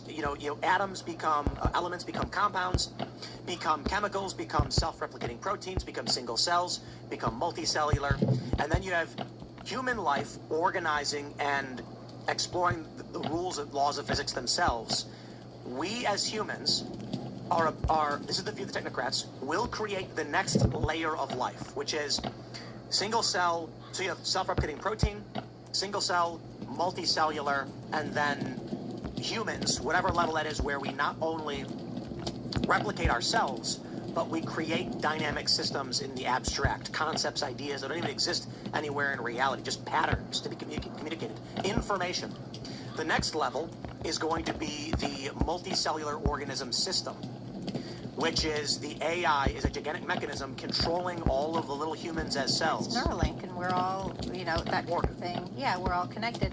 And this goes back to what I was talking about with self-idolatry, right? I mean, this is an idolatrous system where you look at human beings and you say, we are gods. We can create life. I think that's the sin in the garden. Yeah. Yeah, and it's the sin of the garden. It's certainly the thing in the Tower of Babel. It was reversed at Pentecost, but this is a problem for humankind because it pulls us further away from anything actually meaningful and fills our brains with trash. The technocrats don't think that any of that matters. They think humans are stupid little monkeys, robots. But that's why people have to answer the question for themselves, and they should seriously wrestle with this stuff. And they should get a chance to, is the thing.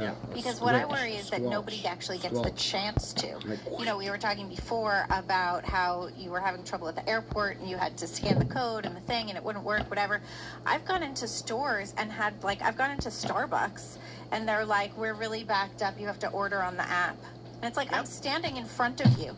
I've gone into, places to get ice cream, like a Baskin Robbins or whatever, and they're like, you have to do the drive-through. And I've gone back to that and I never went back, and I drove by it recently. It's only drive-through now. Because everything is going to be a vending machine.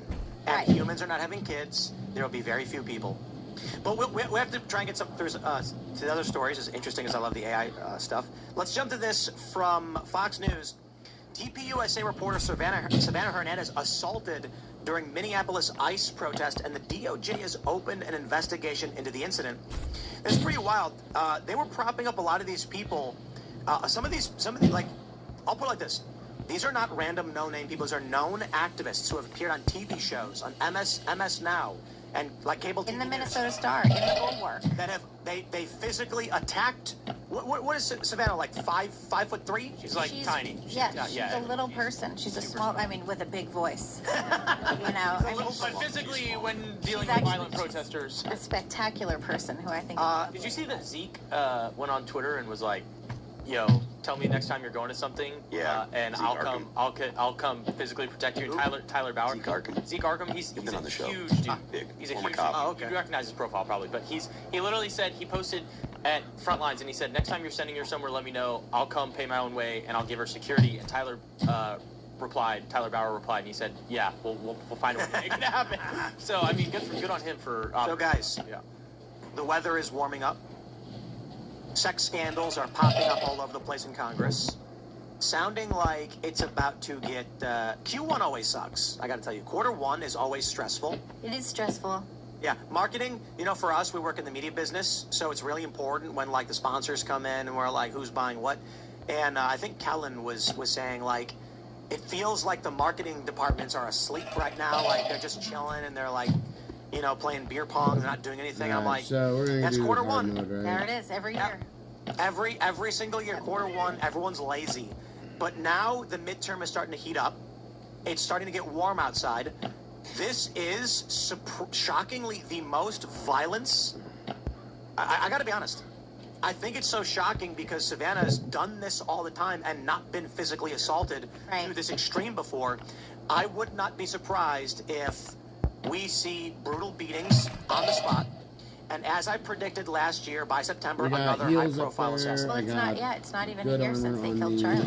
It's part of their playbook. It's literally in the communist playbook to exert violence in order to get political momentum. So of course it's going to happen. It happens every summer. Let me say it like this. I watched a video on Instagram where a cop was trying to arrest a guy. There's a guy who's I think he's being detained. I don't think he's being arrested. But the cop tries to detain him, and the guy immediately becomes violent and tries to shove the cop, he just fades back, right hooks him, and the guy spins over, falls down, instantly dead.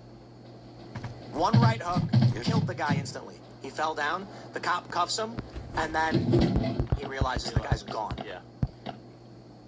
Now, I don't want to be, I don't know, like too extreme in how I explain this, but... I'm gonna make some eggs. I'm gonna have breakfast for dinner, and so I'm gonna leave it bunch of stories of people getting shoved and falling down and hitting their head on the curb, and they die. This is very common. So I'm glad that she's okay. She's a friend of the show. She's been on several times, and I'm glad that she's okay. But there are older guys that go out with camouflage outfits on.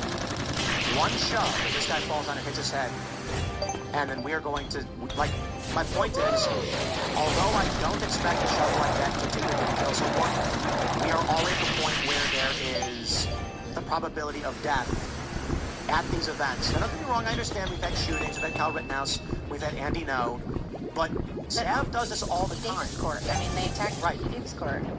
For her to be... Usually what we see with like Sav is they surround her and yell at her, and then other people in the crowd will keep their hands up to stop violence, and they'll push her out.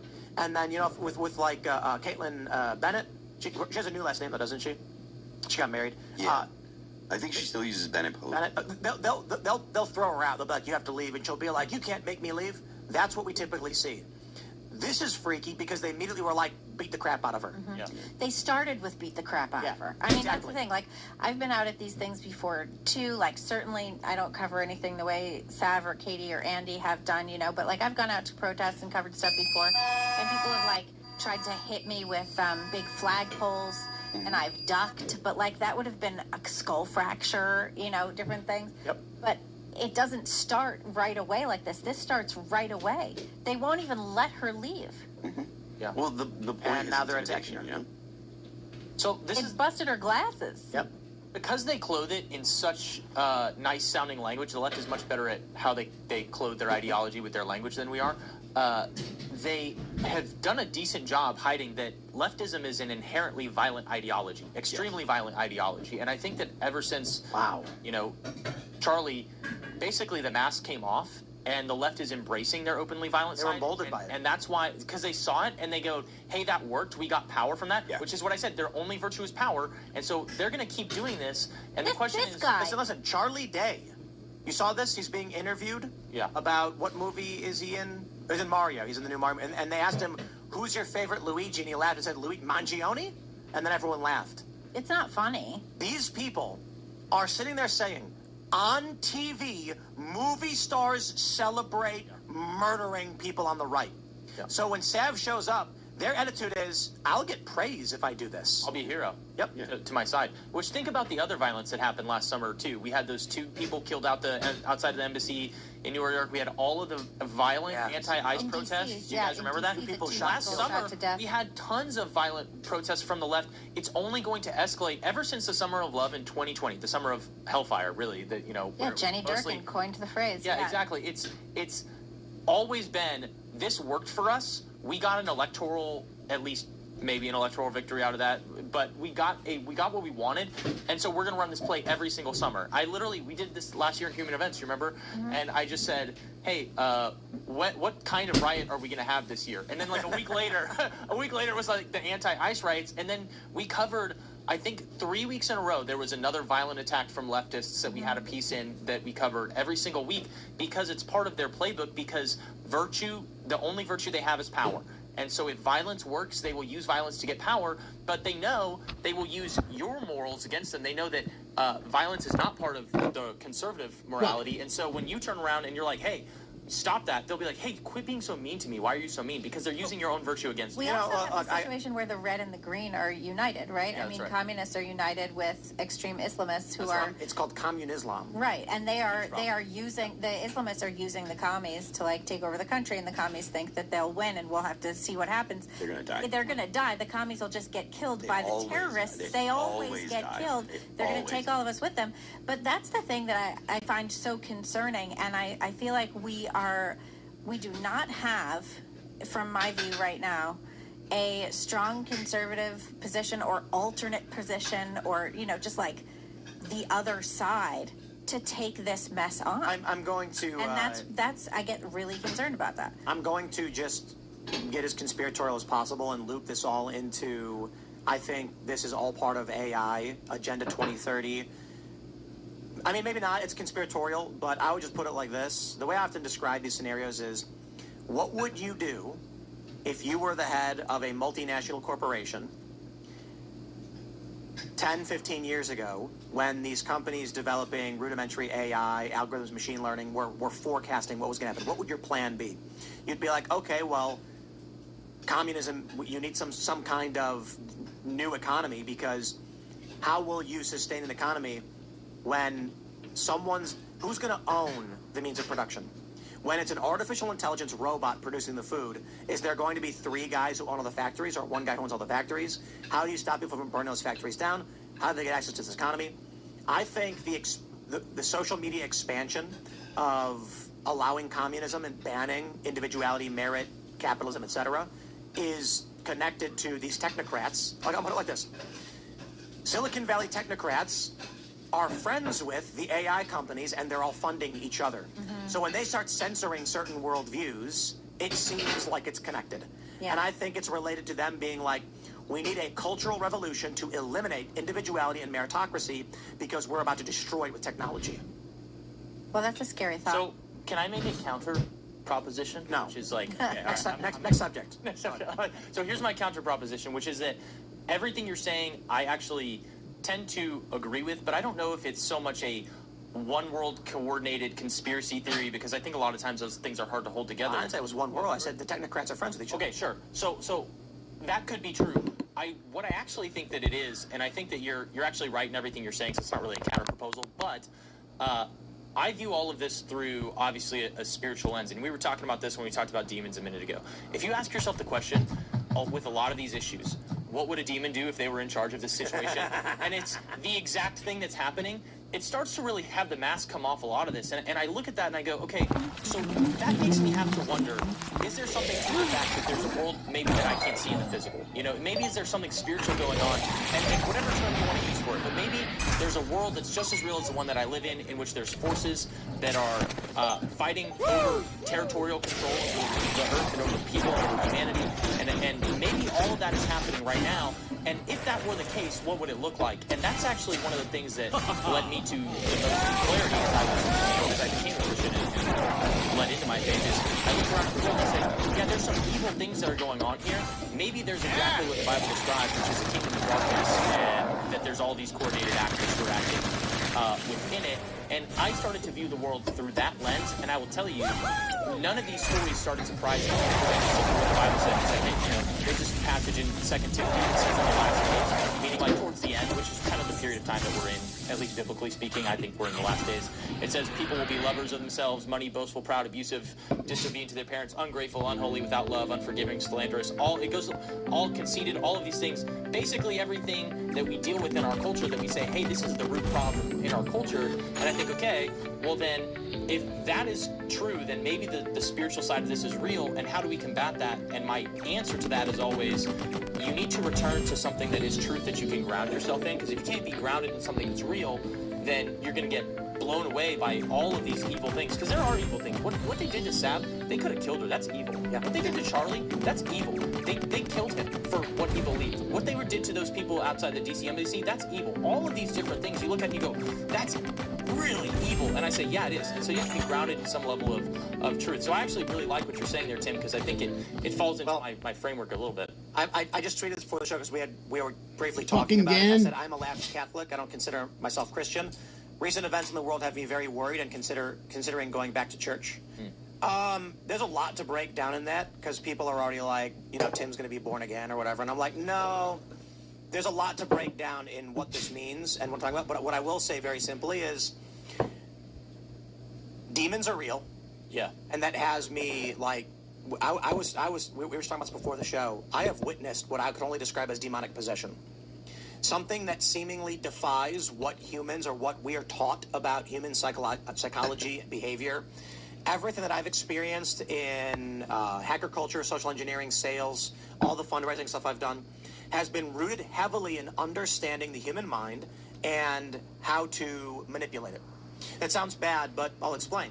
It's like when I was a kid, I had a computer my whole life, and so there was really funny things that my friends would do on AOL Instant Messenger.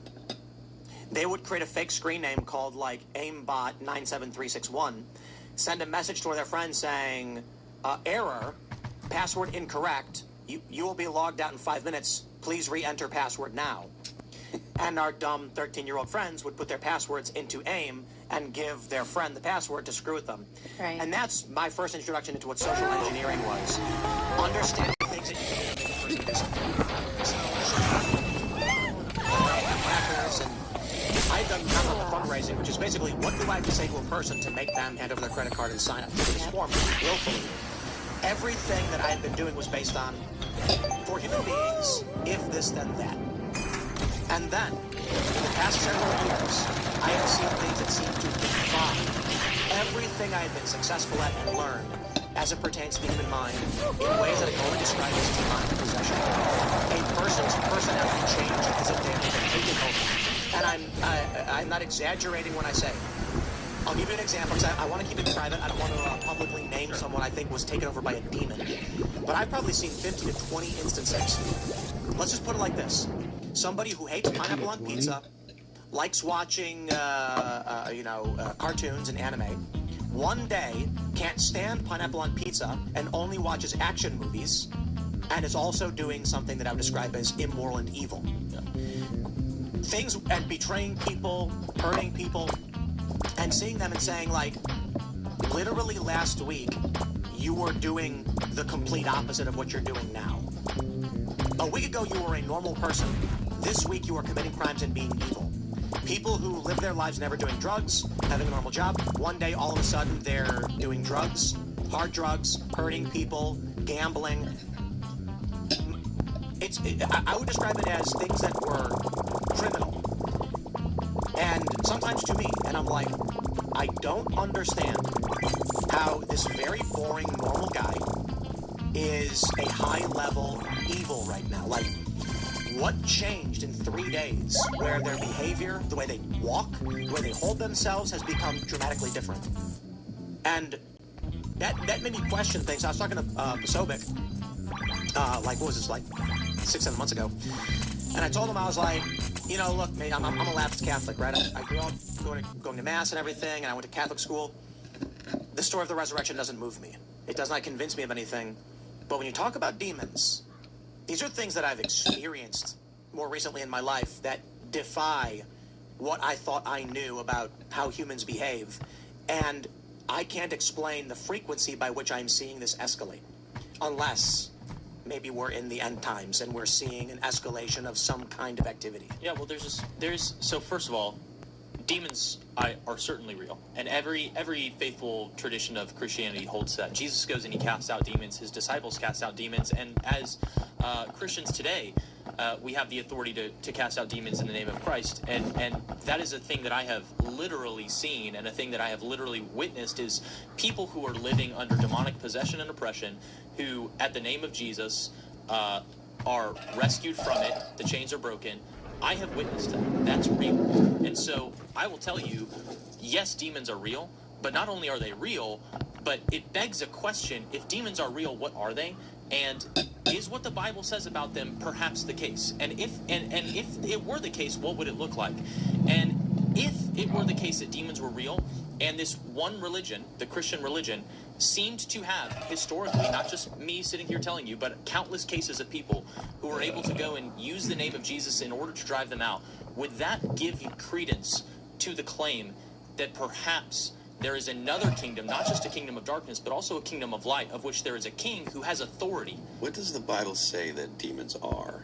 So the Bible the Bible addresses demons, but addresses it probably a little bit less than you think about like what they are. So the traditional view of the church is largely that demons are fallen angels, meaning that at the same time there's a rebellion in Genesis chapter 3. So Adam and Eve are in the garden, and they rebel by sinning against God because they're tempted by the devil, and they choose to disobey, and so they enter into a broken relationship with God.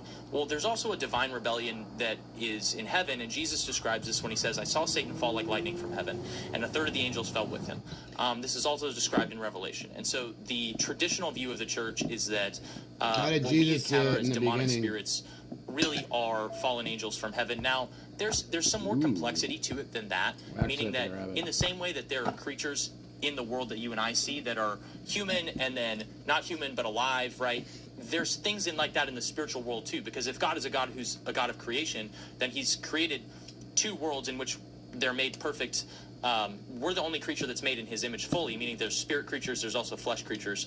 But it doesn't answer it directly. Well, I want to talk more about the personal... Yeah, I'm sorry. No, we're going to go to the Super Chats and Rumble Rants. I'm just saying that in the uncensored portion of the show, I want to go in depth on the personal issue here and why I am considering going back to church, because Libby and I had been talking about it before the show, and less so the global implications. Yeah.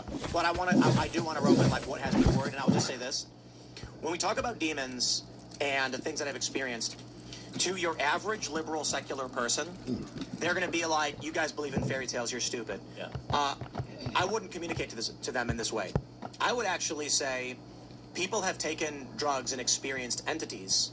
And what's compelling about it, and the reason why the subject of DMT was so popular, is that they have taken two people, put them in separate rooms, given them both DMT in these research trials, and these people have experienced the same space. Yeah. They can see each other. They can see the same entity. Afterwards, they're independently asked, what did you see? And they describe the same things, indicating they are seeing something else. This has resulted in research on extended state DMT, where they give people IV drips. Now, I don't know what that is or why it is. There are rational attempts at explaining what it is. Some say that the reason they experience the same thing is because the DMT's effect on the mind is uniform for the human mind, so you will see the same things.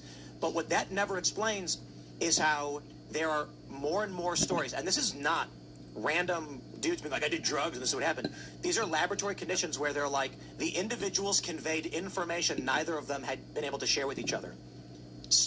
And we don't know how. They have described the same entities. They're 20 feet apart in different rooms, soundproof, and they're like, yeah, there was a strange, like, geometric figure that was slightly green, and they both described seeing the same thing in proximity to each other. That stuff freaks me out. And so I wonder if the issue is, there are people who are grazing. Let me put it like this. I love simulation theory. The simulation theorists say, perhaps we live in a simulation, that our universe was constructed for some purpose in which we experience the world, and there's rules, and, you know, who knows? And so it's like, so you think a creator made all of this? Like, well, yeah, but it's an advanced species. I'm like, look, any way you want to describe the creator, you can describe the creator. That's literally just pushing the question further back. Yeah. My response is, simulation theorists are asking the first questions that theologians asked 3,000, 2,000 years ago or whatever. When, you know, even before Christ, there were questions being asked about the nature of reality and whether it was constructed. And simulation theorists are now thinking they've just discovered the first question to ask. When you look at it that way, my response to atheists and secular individuals is, when you think of demons, there is an immediate internal bias that I think atheists have, where they imagine fairy tales, vampires, and werewolves. That's a bias you need to overcome. The idea of demons can be simply constructed as entity, something beyond our comprehension and understanding that seeks to influence in some ways. There may be good ones, there may be bad ones. It may be that Christianity is completely correct about it. Maybe you believe that, maybe you don't. My point is, when I say demons are real, I believe that there are powers and entities that influence us, because I have no way to explain the rapid increase in the frequency of people that I could only describe as being possessed. Yeah. And to simplify it, we're going to go to the Rumble Rants Twitch right now. I'm just saying, easy way to describe it. A friend of yours who listens to rock music and wears, rock clothes and flannels, one day shows up with a different tone of their voice, a different degree of confidence. They hate certain kinds of food they loved yesterday, and you're like, this is not the same person. This is a different person. And when I say demonic, there are people that I know that seemingly within a few days became an entirely different person and evil. Yeah. And what I mean by that is they do things to hurt others. They commit crimes. They do drugs. They gamble. Sometimes it's just vices that destroy themselves. Sometimes they destroy others. And I have seen this with increasing frequency, and it's freaked me out. But we'll talk more about it. I don't want to rant. We'll go to your Rumble Rant Super Chat. So smash the like button, share the show, all that good stuff. And I'm going to talk about this for the uncensored portion at rumble.com/TimCastIRL in about 15 minutes. But let's see what you guys have to say. All right. Swanson says the blockade is only on Iranian ports. Please do your viewers the favor and tell them it's just Iranian ports on the Strait. Incorrect. Donald Trump personally stated we are blocking the Strait of Hormuz. I initially saw the reports that it was a blockade on their ports. And then Trump truthed it's the entire strait. So maybe Trump's wrong? Is that what happened? Trump incorrectly stated they're blocking the whole strait? Because my understanding is he said we're blocking the whole strait. That's what I understood as well. Yes. Yeah. But there's always the possibility that Trump was wrong, too. Indeed. He's Fair good point. at that. So let me just say it like this. Trump has stated on Truth Social in a verbose post, we are blocking the strait itself. That's what he said. All right, Mythos says, I had Swalwell as my most likely for Dem primary in 28. I'm actually shocked. I did think he was ascendant in the Democratic Party. That's why they had to take him out. They just, wow. Yeah, they this is how you whack somebody in the 20. Yeah, you give him a break. Yeah. He had to go. It was his time. You don't commit violence, you just commit video. You just put it up. You just film it on Salty your Maxi iPhone. says Swalwell's victims didn't light themselves on fire. LOL. Fair enough. Thanks. Fitzy says we're going to find out it was Swalwell, including with Russia in 2016, aren't we? If I understand correctly, he was actually implicated. Yeah. So one says, don't feel sorry for that POS who F's Chinese spies, even though he's supposed to only care about his constituents. He's a B. What happened to believe all women, Eric Swallows? Man. Thought I had more pistols here, so let's go. Dan Fisher says it's always the male feminist as the worst offenders. True, actually. Oh, Swanson says the wait a Antichrist minute. is someone who is beloved by everyone worldwide. Does Trump sound like he's effing beloved worldwide? He's hated by everyone. People That's need to just reset. shut the F up. Hey, Justice Stern says if Trump is the Antichrist, wouldn't the people who are so heavily influenced by demons absolutely adore him? It doesn't make sense to me that the left would hate the Antichrist so much. That's true. That's actually our point. That's probably the best counter. It's one of the best. Demons would be cheering him on. Yeah. I mean, just to like the average person who's not like, super into eschatology, that's probably the most potent point is like, why are all the people who are clearly communing with demons opposed, Like, all the people that are openly Satanists. Yeah, why, why wouldn't he want to trans the kids if he was... Yeah, exactly. It makes... Josh Alger says, in keeping with Timcast tradition, my wife and I welcomed our son Jackson into the world Sunday, April 12th at midnight. Congratulations. Yeah, Congratulations, sir. Congrats, man. Troy Becker says, last week you were talking about AI robots versus the genetically engineered. Reminded me of my self-published book, Human 3.0, currently 4.5 stars. Would love a shout-out, Building Culture, Human 3.0. Human _3.0. Very cool, man. People should make stuff. All right, let's see what we got going over here. Joseph Mosquera says, Tim, would you consider the Orthodox Church? Man, I don't even. I gotta talk. We gotta talk about it. I need some input from my more religious friends in the. When we have on the uncensored portion of the show, we'll give it to them. So he's making a face of disapproval right now. All right. Marussia says, new GOP strategy, write articles with headlines, I'm MAGA and I effed AOC.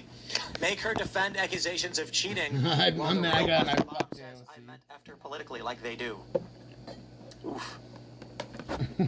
Marisha says, Ian is correct about divorce. Marriage is just a contract as far as the law is concerned. The terms can be whatever you want. Most pick monogamy till death as a default boilerplate Orca's tradition. I don't think most pick that. I'm allergic to sin. I think it should be enforced by law. I think that if you get married, the law should mandate that marriage. Like, you have publicly, like, two people said yes, till death do us part. Done. No-fault divorce should never have been a thing. Agreed. That's it's actually been, you can trace this back. You can trace all this stuff back to the Great Society. Basically, every policy that's destroying America today came from the Great Society, but this is one of them, right? No-fault divorce actually happened under Reagan, which is not great.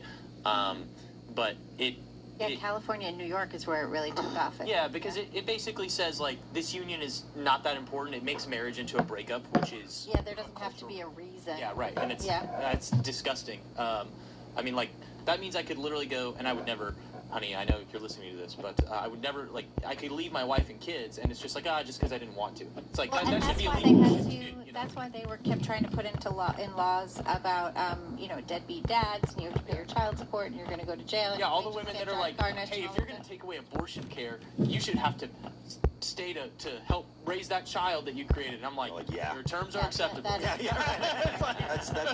what I've been advocating for this whole time. That's a great example of how the left misunderstands what people on the right think. Yeah, but I think it was Kyla who said men should be allowed to lawfully, legally abort. Like, men should be allowed, her argument, I think it was Kyla who said this, right? That if a man and woman have sex and the woman gets pregnant, the man can abort responsibility. If the woman can abort the baby by choice, the man should be allowed to the exact same way. Like, I am absolving myself of any responsibility with this child. See, I think that you should both be not allowed to abort responsibility or the child. I mean, this is a thing that we have in our culture. We think only about our rights and not about our duties. Like, there's our responsibilities. Yeah, there's no thought. Everybody talks about my freedom and my rights, but nobody at all wants to deal with their responsibilities. Yeah, and you cannot have liberty and freedoms without responsibilities. Every right that you have comes with a corresponding or a set of corresponding responsibilities. Yeah. All right. Cabbage Roll says legislation. I love cabbage rolls, by the way. Just like, man, nice southern. Cabbage rolls? Yeah. I never had a cabbage roll. Oh yeah, it's got beef inside, and they wrap it. Huh. And they wrap it in cabbage? Yeah. Okay. It's amazing. I think it's like tomato and beef, and you wrap it in cabbage. Legislation is lagging behind. This is why AI seems so impressive. AI music generation can't work without training on someone else's music. In my opinion, that infringes the copyright of the original authors.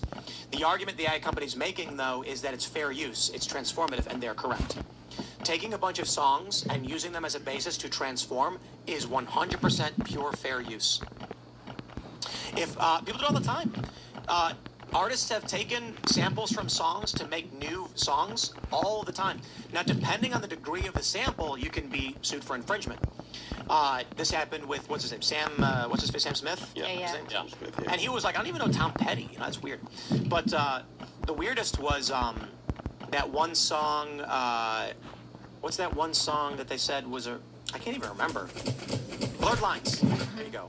They were like, the beat is too similar to like Marvin Gaye or something. Wasn't there something about Under Pressure, too, with the... Well, Under Pressure, Vanilla Ice literally took it and he's like, mine's different. Yeah. Mine's dum-dum-dum-dum-dum-dum. Yeah. Theirs is different. Yeah. But if I took, let's use this example. Let's say I took one of Phil's songs, stripped the guitar out, slowed it down 100, 100, let's say slowed it down 5 times, snipped a piece out of the middle, and reversed it. Phil, could you sue me for using that sound? No. No one would even know where it came from. So the AI takes all these different moving parts and uses it as a basis to create new songs. Nothing is going to be identifiable in it. So people are complaining, but it's just basically high-level fair use. What do you do? And also, like, what are you going to do? You're going to sue them, and then it's going to take 2 years to get through the courts, and by the time it's done... pennies.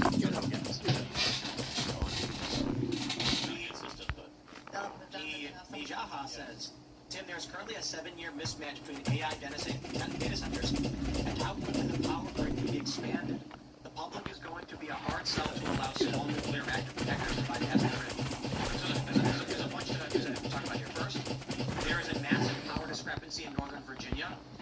I forgot the numbers. We went over this, last year when we pulled the data. But I think it's something like I can't remember if it's gigawatts or whatever the power consumption is. But there's something like a 250% discrepancy in power consumption. Meaning we know how much the human beings who live there are using. Why is there an extra 250% going somewhere? And everyone's like, it's because they're sending to data centers. This is causing power costs to spike because of consumption being so massive. One thing that they're doing, and this is what I think Elon's doing with XAI, is the data centers are creating their own power plants. Yeah, and they should have. They have methane power generators. Not only that, in the buildings. Not only that, but there's an idea that I hear a lot of people talking about that once a data center is put up, you're talking about like an enormous amount of power, right? 1,500 megawatts or something like that. Your average town uses like 80 megawatts, so it's like 5% of what the data center uses. The data center should just pay for everyone's electricity. That would ingratiate them with the population. Your average person, what, $3,000-$4,000 a year for power? That's not a huge amount of money. $3,000 or $4,000 for power? What the fuck? Because we're putting a data center down the street and they're going to pay for all your electricity. I'd say yes. Yeah, everyone would cheer. It would change the way that people look. People have fucking $400 for power, dude. That's insane. $3,000 a year per person. It's like $150 million per year. That is a drop in the bucket compared to. No. Here's the big thing that no one seems to be talking about. None of these companies are actually profitable. Where is this money coming from to rapidly expand all of this? I think actually, there's an economic misalignment that we aren't discussing. I'm gonna go off cam. Something I heard somebody talk about this, like at the very beginning of the AI boom. I heard a couple people talking about this, and just the idea that they're going to continue to take out debt until one day they'll be profitable. I mean, the longest one that we've seen has been OpenAI. They've been the longest standing major company, and they're in debt billions and billions of dollars. Microsoft owns like most of OpenAI, and they just keep dumping more and more. And they just keep dumping more because it's too big to. And now RAM is like $1 billion a stick. Anthropic's currently looking at being profitable in 2027.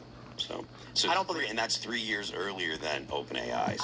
I don't believe it. I don't believe the functions of these AIs as they have them right now justify the amount of expense that they're making. I think the only one that has a chance to be profitable is X, because Elon actually knows how to financially maneuver, and he's integrated all of his companies vertically so that they can all work together. And he actually, this is what he did with SpaceX, right? He said everybody else has tried to launch space internet, which Bill Gates had tried to do it, a bunch of people tried to do it, and he said, but it wasn't profitable, so I'm going to find a way to make it profitable. I'm going to launch these satellites. Elon finds a way to make things make money. He's the only one that I would bet is able to make it. XAI is not going to be profitable anytime soon, and the reason they're not is because of the terafab that he's making. He's making, right now there's only one company that makes the actual machines that make chips. I think it's in Sweden, and it's an incredibly complex process. Elon is building a terafab, which is he intends to use to make like 1 million chips a year, because he's putting 1 million.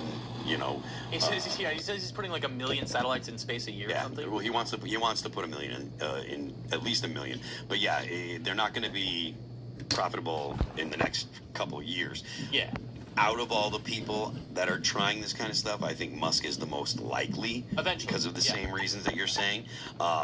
I do think that he's going to be able to solve the problem of putting stuff in space, because when he builds terafab, I think like 80% of the chips that they're making with the intent of putting them in space. So they're going to have to be hardened for radiation. They're going to have to be more durable than the regular ones. The other ones are going to Optimus.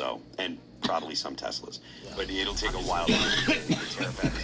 Is a massive undertaking. I'm just saying, like, if I was going to make an investment right now, I'm going to be looking at community-based things, things that bring people together. I'm going to be looking at companies that do manual labor and trade work. Because the worst possible thing to invest in right now is probably media. Oh, media is not a good bet. It's over. No. Well, you say community-based things. I will just say, as a pastor, a lot of people that come in, a lot of these young people that come in, they're terminally online, and they come in and they're like, I need to connect with something real, something that's true. It's a real thing. People are going to really start to seek for, like, other people, you know, because you're 18 years old, you're on your phone 20 hours a day. It's nuts. You know, you weren't designed for that. Let's see if we can grab one more here. Let's see.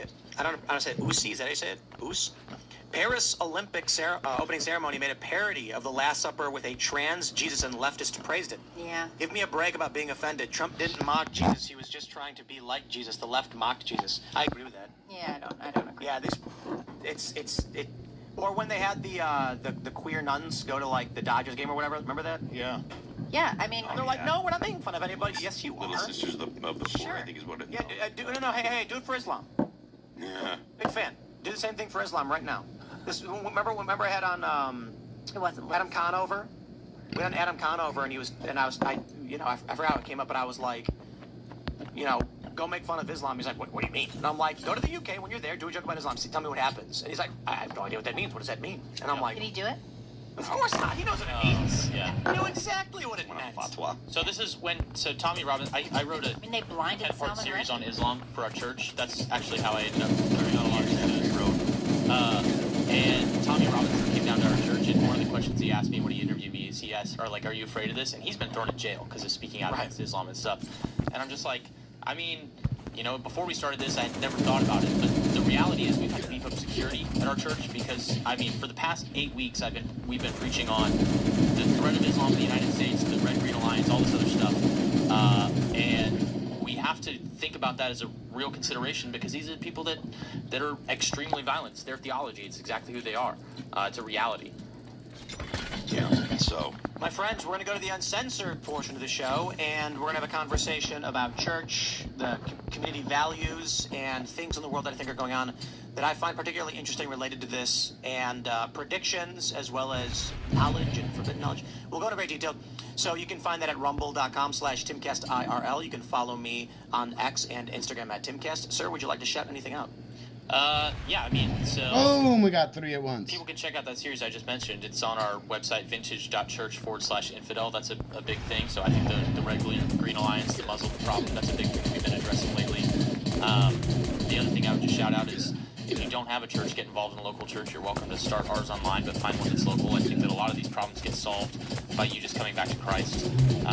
It's really, if there is a spiritual world that we live in and you're made to commune with your Creator, then that's how you do it. And so I think Libby and I have talked about that a lot, which is a good thing. It's going to help you a lot. That's the only thing I would want you to know. Just come back to church. There's so much good in your life to be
describing is we've forgotten who we were, where we came from, the foundations that were laid. How do we remember them? And the only answer to that is people who have the faith have to boldly proclaim it. And that's why, Jesus says that the gates of hell won't stand against the church. And he's been right. And by the way, the gates of hell have tried to stand against the church.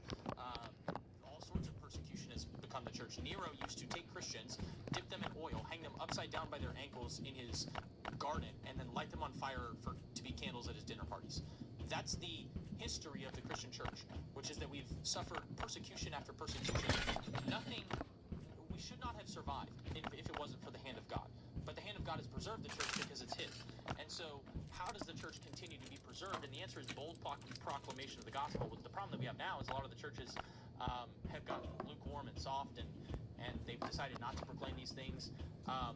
You have to be bold in saying what the truth is. And then we as a culture, even if you're not sure if you fully believe the Bible yet, we can't be hostile to Christianity. It is the foundation of the country. And it's like Tim was saying a second ago, one of the biggest arguments for Christianity in itself is that we've lost it, and in it we've gotten some pretty demonic stuff in its place. And so would we rather return to the place where the founders had us, where we're built upon the truth of God's word and we're appealing to heaven and to divinity, and the people, moral and religious people, which is a quote from John Adams, is that exactly where we need to return? Yes, you're right. How do we get there? The only answer is that you boldly proclaim the gospel and you invite people back to the foundations, which really is the church. That's where by the way, there's a pretty good movie out right now called Great Awakening. It's a little bit lower budget, but it tells the story of George Whitefield, who's one of the pastors. All of the people that went to the revolution went because their pastors told them this is what the Bible says you should do. Wow.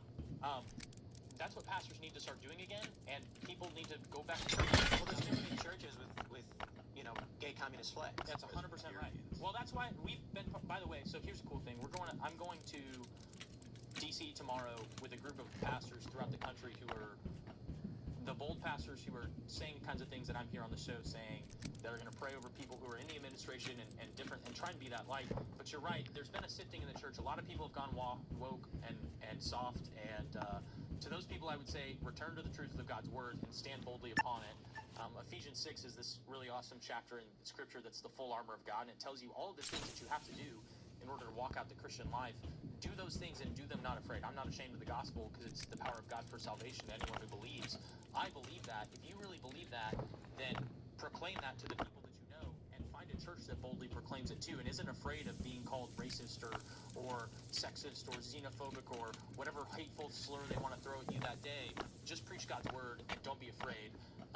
That's how you get the country to return. I think a spiritual revival is the only thing that can restore America now, and I pray for it every single day. You think it's happening? I do. I actually do. You guys would be shocked at the number of people I've seen come to Christ this year. I mean, the month after Charlie died, my church, our church across the 3 locations runs about 2,500 to 3,000 people a week. The month after Charlie died, we baptized, not just people who said, hey, I want to follow after Christ, like literally dunked him in the water, got him up.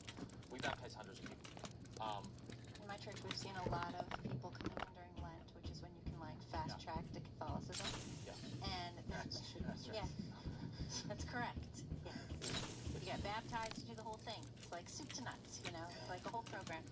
But we've seen a lot of people coming in to do the whole thing, straight through baptism to confirmation to be part of the church. And every Sunday, it's been the father standing up there and being like, and we'd like to welcome all of these people.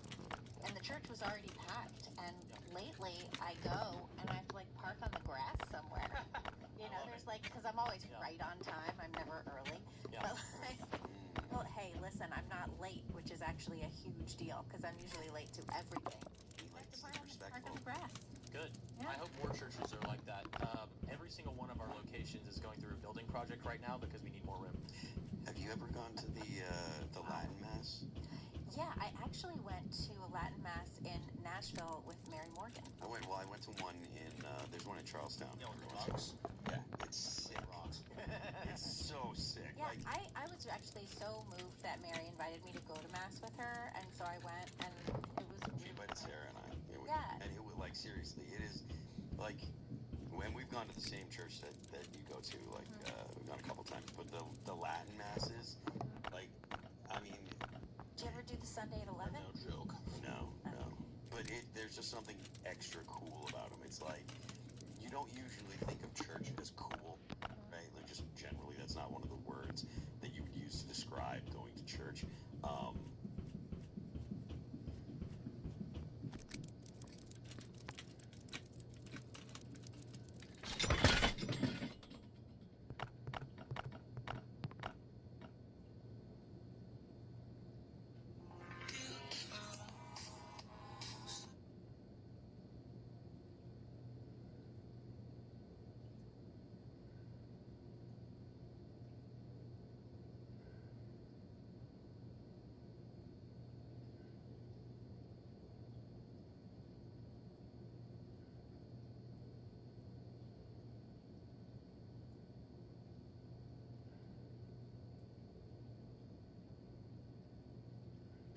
Ladies and gentlemen, welcome to Late Night at Blackfriars. It's time for Roast Battle.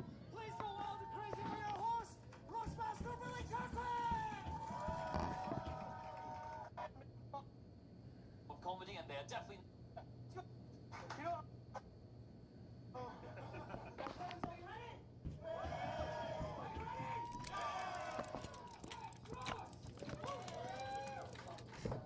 Yeah.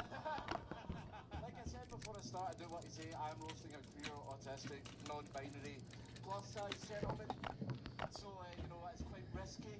So I do want to point out that Dean once played a Native American in a play. So if you think at any point I'm committing a hate crime, just bear that in mind. After you, Dean. You're such a fucking cunt, man. Alright, in his info, Peter told me that he's as single as Hitler's testicle. It's not all he's got in common with Hitler, though. If you've ever seen his stand-up, he's also shite at making art. On Halloween, Peter once dressed up as Ned Sheeran because he's so creative. In reality, he's more like Ed peering into women's windows. Peter's an ex-Jehovah's Witness, so he won't knock on your door, but when he speaks to women, they pretend not to be there. Dean still lives with his mum, I'm guessing. Dean's biological parents were drug abusers who used to leave him alone to watch daytime TV. Which makes sense, bearing in mind he came from a gash in the addict.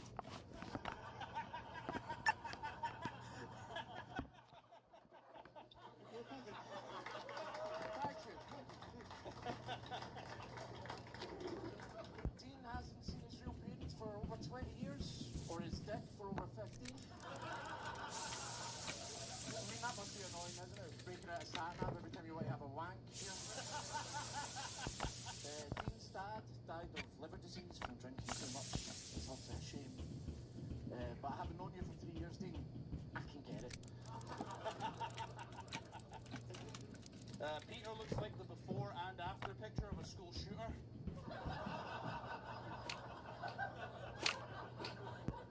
Peter was brought up Catholic, which is proof that God can even make mistakes. Peter used to be a ginger emo, so the only thing he could tan was his wrists.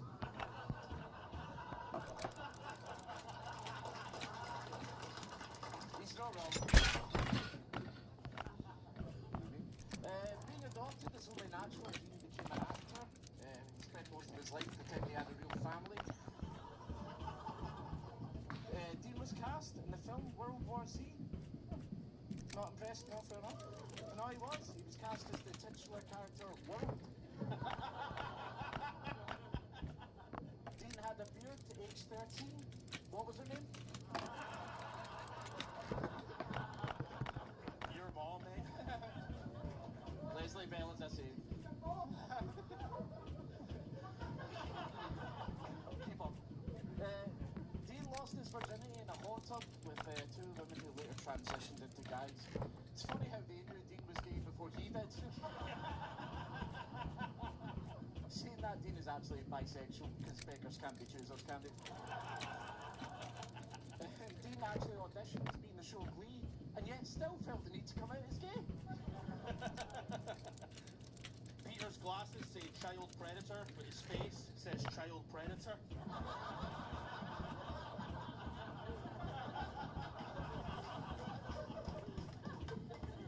Peter's dad left him when he was very young and also stole an ice cream van before losing it. My parents put me up for adoption, but your dad couldn't even commit to crime. Despite common belief, gingers do have souls. Peter's just swapped his for extra chromosomes. That's a fair trade. Dean's surname is Burton, spelled the Irish way, which makes sense, but means he looks like he's responsible for the famine alone.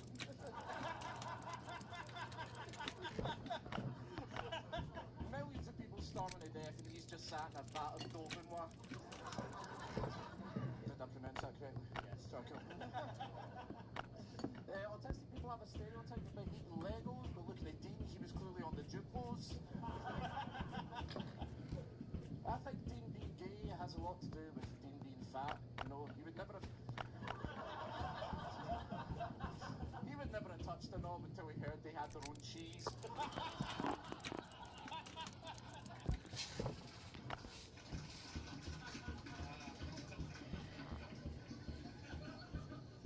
You're very good friends, my man. Peter says that he doesn't eat vegetables because cannibalism is frowned upon. Peter, you're here. Who's kidnapping Woody and Buzz in Toy Story 2?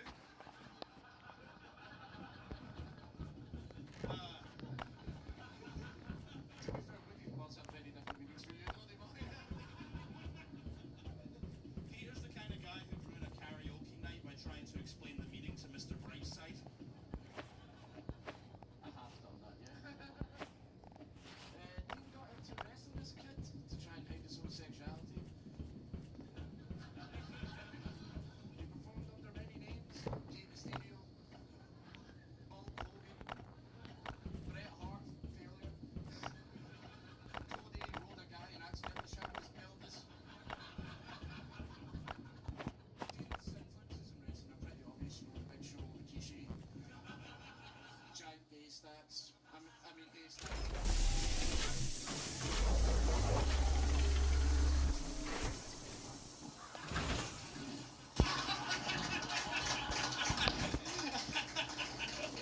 Dean's favourite band are Smashing Pumpkins, which is appropriate, because Smashing Pumpkins is what I say every time I see his tits.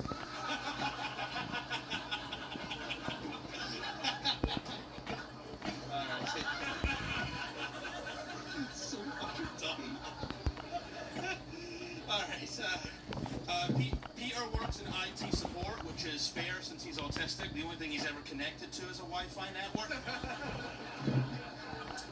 Peter works from home, so he has to use PDF files. Sorry, I read that wrong. Peter's a pedophile, so he has to work from home.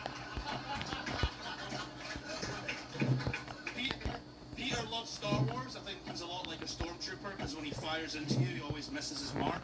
And like Luke Skywalker, his dad would rather see him dead. I love that that was the reaction in that one.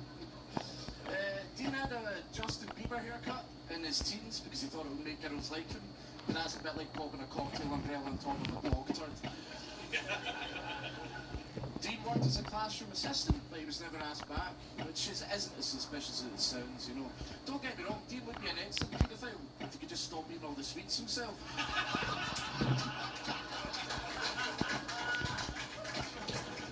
And Dean, I do love you, man, but you do look like you should be on the front cover of Now magazine with the caption, "Eating butter made me gay." And that's us done, folks.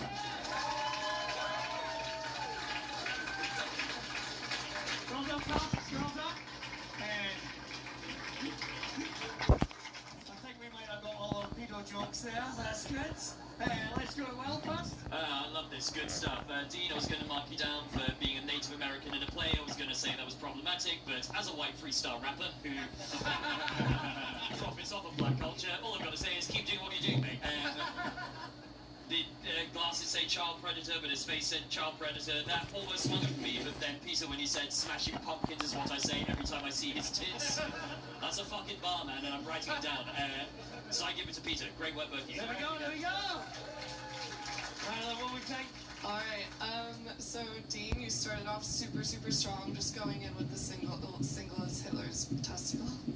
And I loved all your jokes and how they're written with like the Tannerous ginger. Basically all the ginger jokes you put at Peter. I appreciated those. And then Peter, you ended super strong, and I love the Smashing Pumpkins tits joke. So I'm gonna go with Peter. Are we going to now? Ryan? I love the way that there's a lot of, you were talking about diversity and stuff like that, but it genuinely looks like it's like 3 Fenians and we've got 2 Tories. Hello. I'm actually defected to reform, I think. My favourite thing about this battle is all I could think about was you would get Peter Griffin.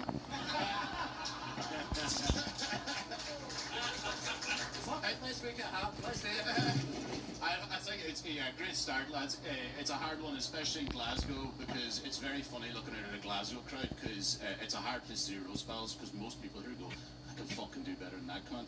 Like, look, this guy with his arms folded right here in the front row. Hi, fucking Frank Grillo. Yeah. Very funny that Dean called Peter a school shooter. That was wild. It was like a school counsellor chatting to a potential school shooter. Yeah, very good. Started off kind of. It started off all right. It was like ha ha ha ha ha, and then it just got real good. I think a lot of real heavy ones. Always love a Chris Benoit. Did you say Chris Benoit? Chris Benoit. Benoit. Alright. See, well, you know, I've always got to drop a Benoit, mate. You know, what can you do? Yeah, I actually thought Dean had it, and then I think that, Smashing Pumpkins is just, it's just a game winner, I think, for me, Peter, but fantastic from both of you. That's Peter, yes, there we go. Well, we are going to continue the shape. Yeah. I don't know if it's just cause of all the pedo jokes, but see, just like watching Peter, he kind of looks like somebody that you would cast in like a film about the origin story of one of those guys that gets put in those like Facebook pedo sting. It's like you think you're about 20 years away from it, do you know what I mean? But I like the guy saying great stuff about his Peter's one about the no stay stack in like 15 years was great, and the tan in the wrist thing I think was the best joke for me. One question I do have, what is the meaning of the right side? I've made that up, I've never actually done that. In that case, Dean gets it.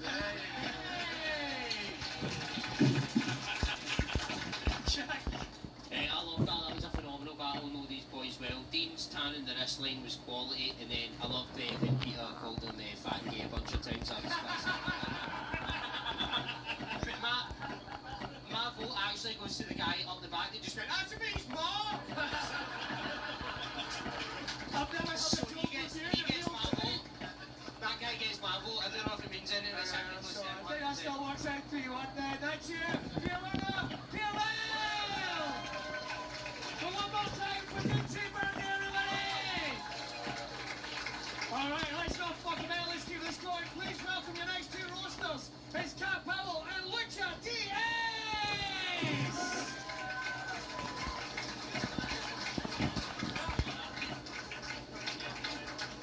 Fucking hell. Fuck yes. Fuck yes. Fuck yes. Fuck yes. Fuck yes. This is horrible. Fuck yes. Right, have you decided? Have you decided? Just drink this in for a second, everyone, mate. This looks like we've organised a kids' party at the entertainment. It's not good. Have you decided who's going first, guys? It's not going first. Lucha's going first. Are you ready, everybody? Yeah! Are you ready? Let's roast! Fucking arseholes. Jesus Christ, those shambles. Nice doing it. This is Cat. Tonight I'm going to be a wee Mexican jumping bean taking on a big old lesbian.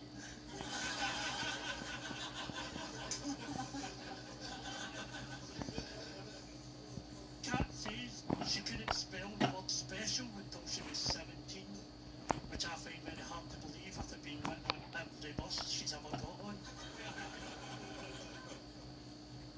I've been wrestling for 12 years, but only when I'm on comedy shows.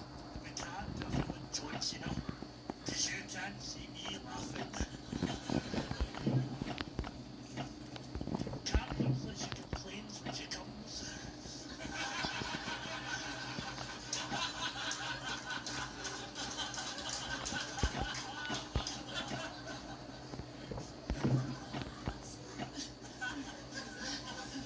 I can't even deny that. Lucha's had dozens of surgeries to repair his cleft palate, even taking some bone from his hip and replacing the gap in his skull, and that's why his face looks like ass. Lucha's from Greenock, so he's less Andre the Giant, more methadone reliant. There's a rhyme for you. What does the DS in Lucha DS even stand for? Dick stroker? Down syndrome? Or what everyone tells him before every battle? Lucha, don't suck. Today, Capcom, the #1 movie was Waterworld. The #1 song was Waterfalls by TLC, which I think is very ironic for a lesbian that's never made anything wet.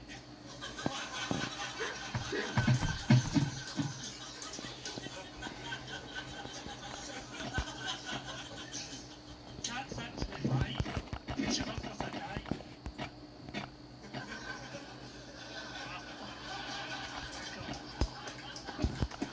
Cat's what's known in the LGBTQ community as a cunt.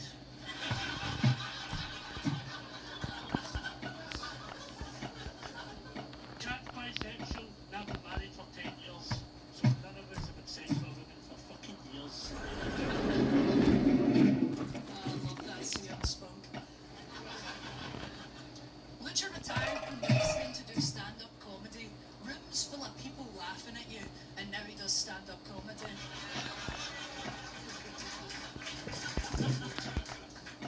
Lucha's made a documentary on his career called Clothesline to Punchline, but I think that should have been Clothesline to Breadline.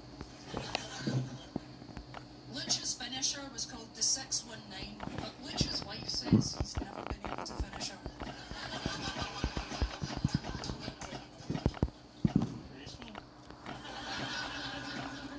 I like how you filmed any good documentary when not made public yet.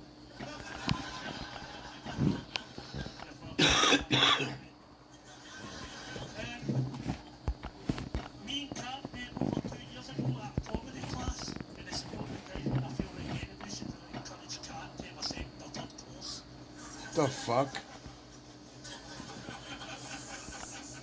Kat says I'm not allowed to joke about her day job. Her boss is a fucking bitch. Kat's self-employed.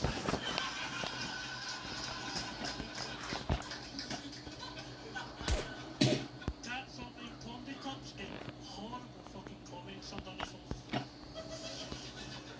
Well, the ones I find,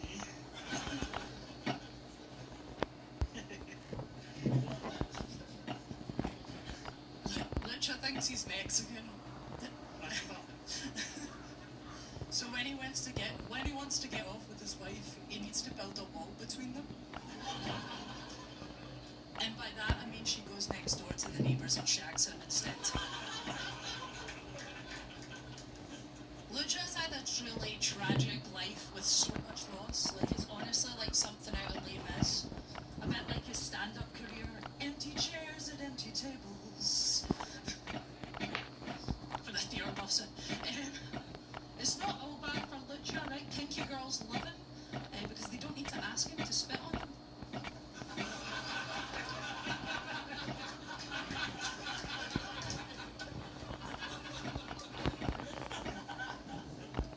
Scotch comedy is great. Some comedians in Scotland who are deaf. There's even one guy who's completely blind. Yet Kat manages to do with absolutely no sense of show. Kat's comedy is very much like the United States of America right now. Every time I hear she's done a gig, all I hear about is fucking horrific bombing. And Kat likes to lift weights. She's right into it. She thinks she could do it competitively. I would really love to see her in the Summer Olympics. Yeah, fuck you, Dick Flair. Lucha started wrestling when his wife got pregnant, saving the vasectomy just become unfuckable.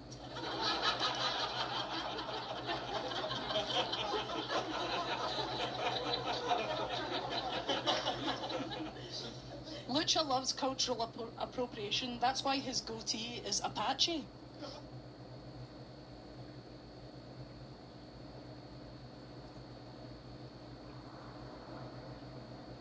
Dishing it out and taking it. I welcome you all to the fucking mothership roast battle. We have some special guest judges tonight. We got some great battles. Matt Barker, the commissioner, put together. And with that, let the battles begin. Are you ready for your referee? Make some noise, everybody. Battle! Battle! Battle! Battle! Battle! Please welcome our referee, Brian Motherfucking Moses! Good to be here, ladies and gentlemen. Welcome to the world famous roast battle! You know him, you love him. That's my Roastmaster General, your Roastmaster General, Jeffrey Ross. I gotta introduce everybody. We love it, Moses. Yeah. I'm gonna bring out my commissioner, Matt Barker.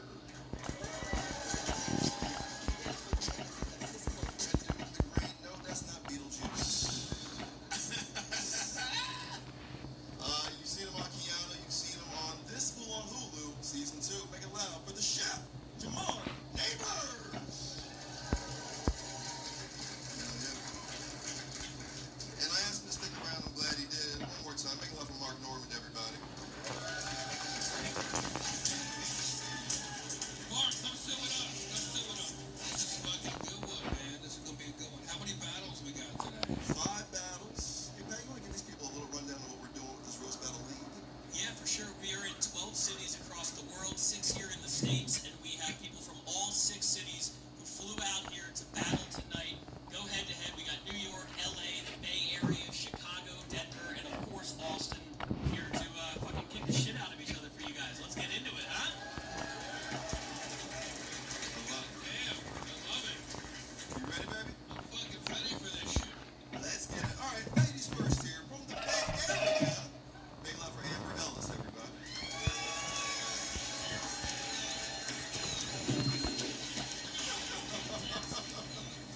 Hilarious. Your teeth match your dress color. My teeth and my dress color match. You just blew in the bathroom, my friend. I do meth. Anyway, yellow meth. Amber, welcome to the show. Have you ever been to Austin before? No, and I'm so glad I'm leaving tomorrow. Oh, shit. All right, here we go. This is fun stuff, folks. She's from the Bay Area. She's homeless. Don't worry about her, all right? She may be here next week. That's great. Hate black people. This is a questionable strategy, Moses. I've seen a lot of battles. I've never seen someone do this before. Let's see if it pays off. Let's go. It could be fun. This person's from Denver. White man, your favorite. Make it loud for Joe McKenna.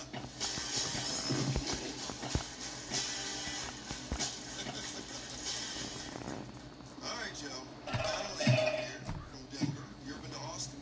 I have been to Austin before, yes, and I don't hate Austin.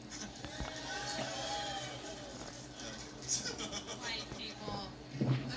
White people agree with everything.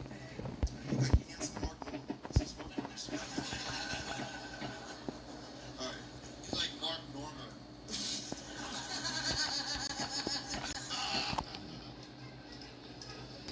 I know this chick likes to eat because she's got a dress the color of mustard. I always thought, I thought it was great that you're going to say if she looked bacon wrapped. She looks like Amy Box Winehouse. Ding, ding, ding, ding, ding, ding, ding, ding. She looks like Kat Von Diabetes. She does look like that. Both of you bald guys look like vibrators that run on battery assault charges. I like it. San Francisco, Joe, guys. Chill out, all right?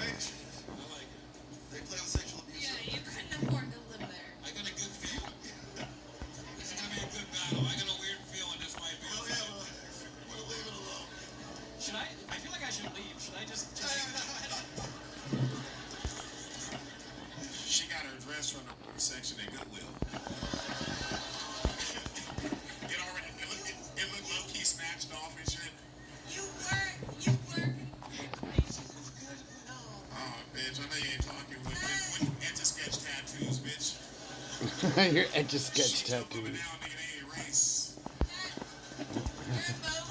at them big-ass retarded people shooting you got on, bitch. I know you ain't talking. All right, break it up. You only wear this shit. Why does your mohawk look so hard? Bitch, I can still fuck you. That's the point of that. Alright. That's a different show. Completely different kind of battle. Taxi cab Alright. confession. Amber, the battle's over here. This is Joe. This is who you're battling. Leave Jamar alone, please. Who's going first in this? Thank you. Jesus Christ. This guy's a gentleman here. Are we ready for the first battle of the night?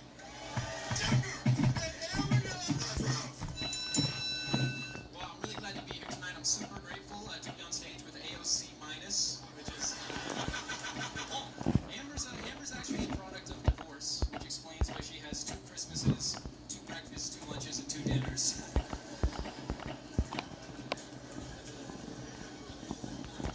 Yeah, good look at me. Thank you so much. Joe was a lifelong Boy Scout turned teacher, which means he was very upset that we weren't actually performing on the little boy stage tonight. Better teachers. Amber looks like the one person using the phrase Latin X, except her waist size is Latin XXL. She puts the alone in pantalones. Coming from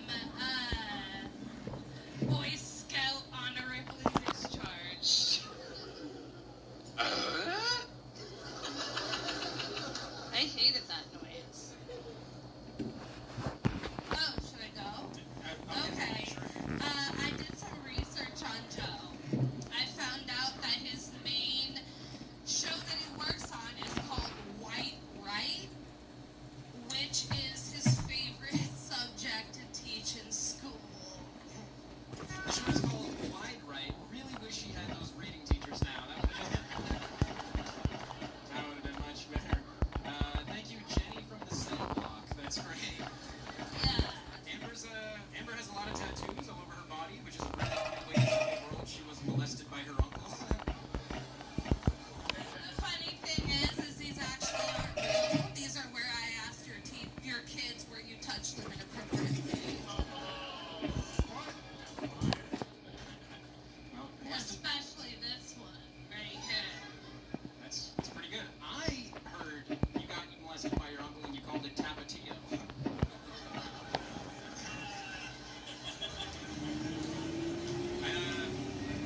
She's a bit of a celebrity. You guys might know her as Tranny Trejo. She's dating a white man. Amber looks like she dates white men because they also can't speak Spanish. It's funny that you want to talk about Spanish, which I know you speak slower to your Hispanic fucking students, and you separate your class based on race. Thanks, Horror the Explorer. Amber looks like if Dora explored with a cracked Samsung and a Camaro.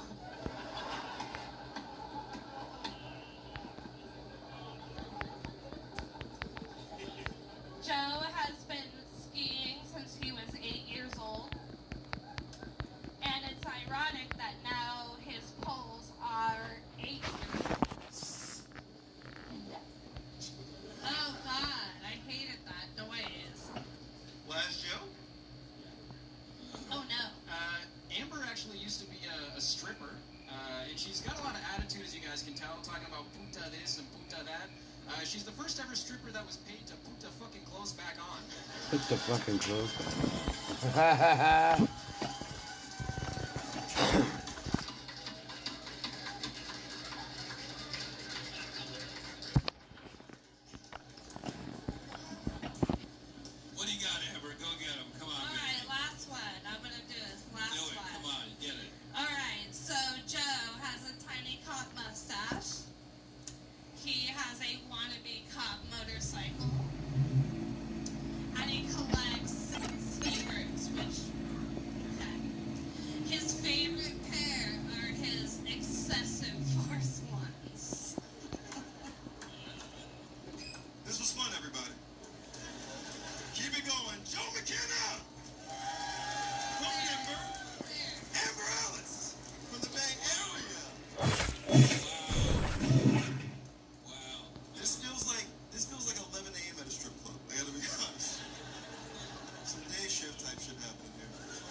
I think you have fucking guts, and it shows integrity that you. No, I'm not even making a joke. You look fine. You look fine. And those are chitlins. And but I don't know. This guy, Joe, he killed it. But he got my vote. All right. Big Joe. Martin Orr, who'd you like in this one? Well, this was tough. This was, a close one, you know. This was like Hillary and Trump here. It was down the wire, and Amber froze like Mitch McConnell. But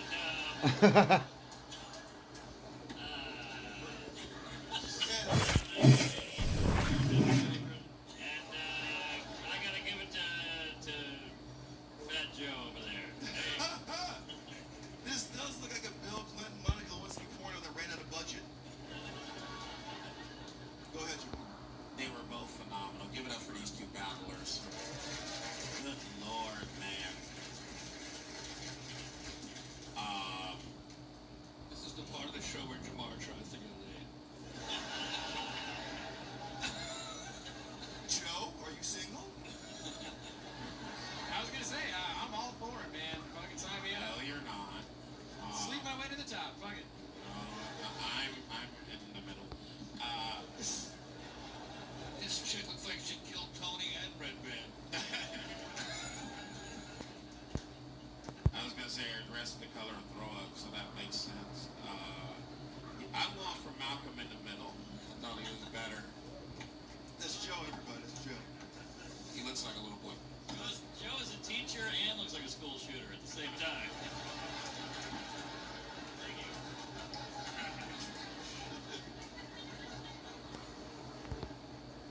All right, now,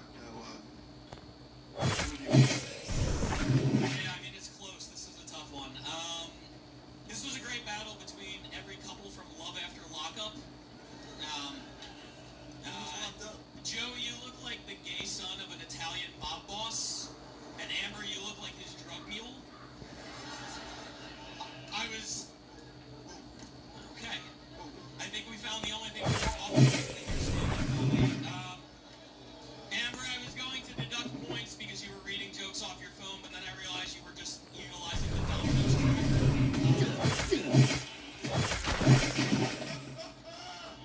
It's on its way. It'll be here any minute. At least somebody tonight will have good delivery.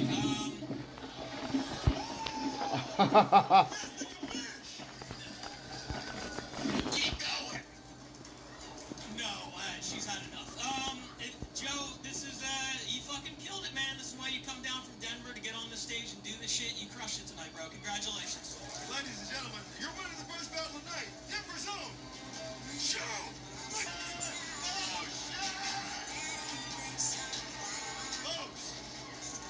Folks. Oh, my niggas here. God damn it.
I'm so confused when I shit in a pool. You don't understand.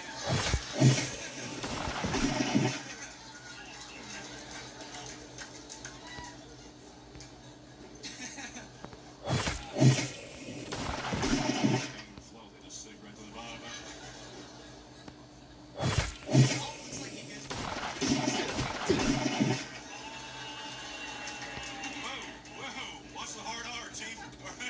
Wake up. We got to you. Patrick's mom died alcoholic the last year of her life. But looking at Patrick, I think she was an alcoholic the first 9 months of his.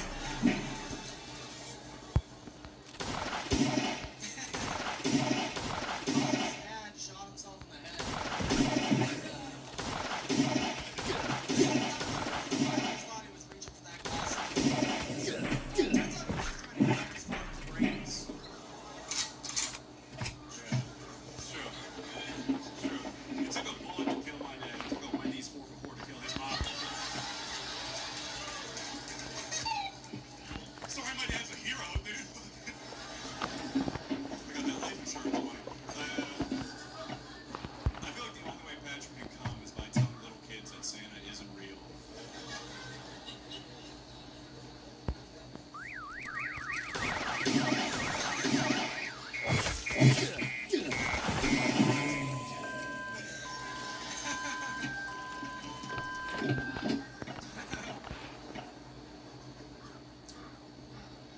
Colin looks like he prepares for his DUI trials with 45 minutes of shadow boxing. Your Honor, got a big test coming up next week. I asked Patrick before this, I said, hey, are you a cat person or a dog person? And he said, buddy, I'm almost old and I'm fucking 40.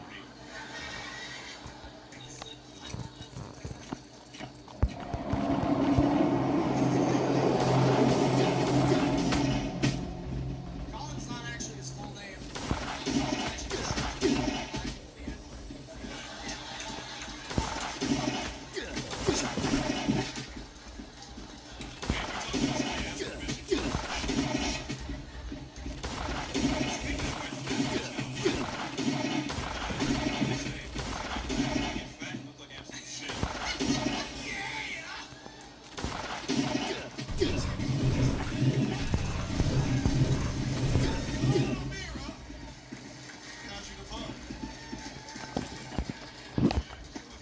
I'm gonna start with Pat Barker. What you think about Google Hunting the musical up here? This was great. Just to have two sober people on stage at the same time. That fucking rules. Congratulations on the black girlfriend. I feel like no matter what I say, you're no winner.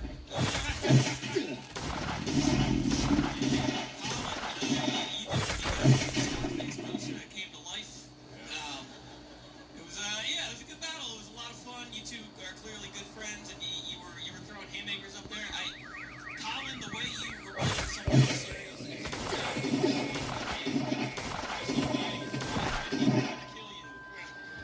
like it worked for everybody, man. That was really solid. So I actually had you the shirt on, shirt off, at the pool, taking a shit. It was great. I have Colin ahead by a slight margin, so I give it to him.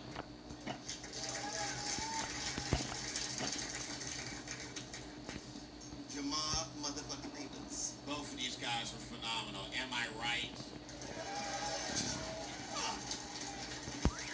They both look like they hate when I play my live ass.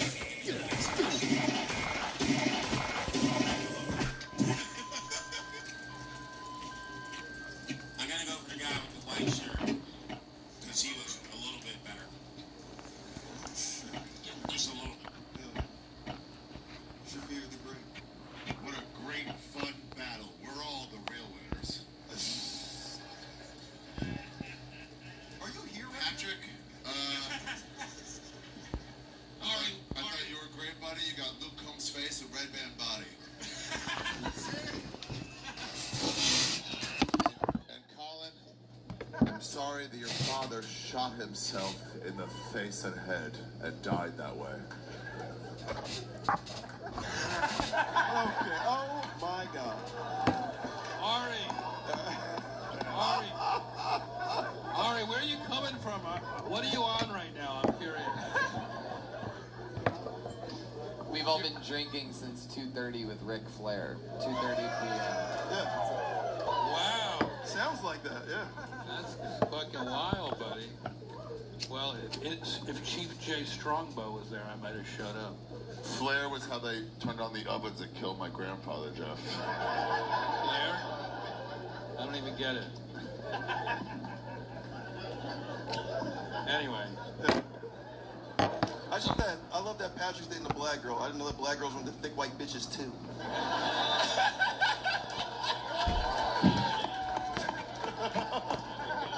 I'm like, they're just like us.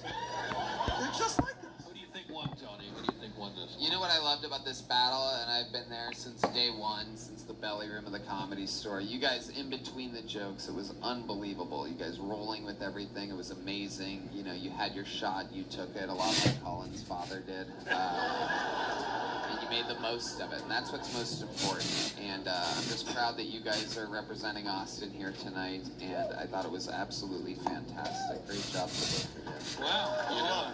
Thank you. Oh, yeah. Thank you. He does look like a human headshot. He does. Patrick looks like he hates Richmond, north of Richmond. Patrick killed it as the assistant on Tool Time. It's an old reference. But they got it. He does look like that. Yeah, Richard Karn. But, yeah, you'd think he'd be thinner after storming the Capitol. But, yeah. Wow, on Thanksgiving. You gotta get your steps in. You gotta get your steps in somewhere. But I'm gonna go Pat, because he's cute and fucking a black.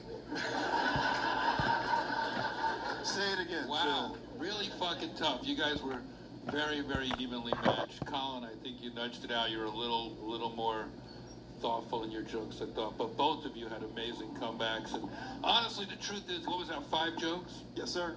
3 jokes in, I was like, these guys are going to get a standing ovation. You guys tripped it up in the 4th round, but you both came back and ended pretty solid. So both great one, but I got Colin on this one. Oh, shit.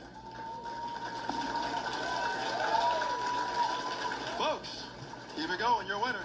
Colin O'Meara! Hug each other, you two. Battle! So much fun. Next one up. I'm excited. This is LA versus New York. A battle as old as time.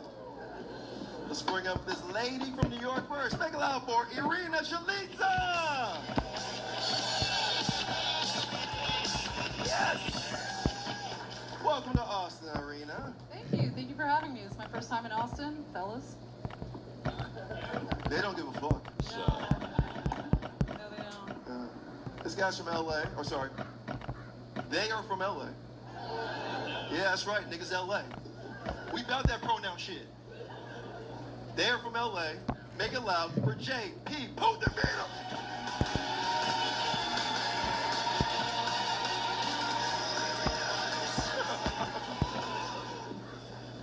Oh, shit. My home, them. How are you? Hello, how are you? Oh, my God. That's okay. Yeah, this is exciting. Yeah, Irina Chalitza, J.P. Putin Beetle. Do you guys work customer service somewhere? They're Indian, but they're white passing. Sorry about that, everybody. Anyway, this is 1 round. This is 5 jokes. Who's going first? I am. You got this? Yeah. All right, are we ready for this? Her, them, let's roll. Irina told me that her biggest insecurity is that she's too skinny. So, fuck you. No, it makes sense. She's from Russia. They're annexing, meanwhile she's here anorexing.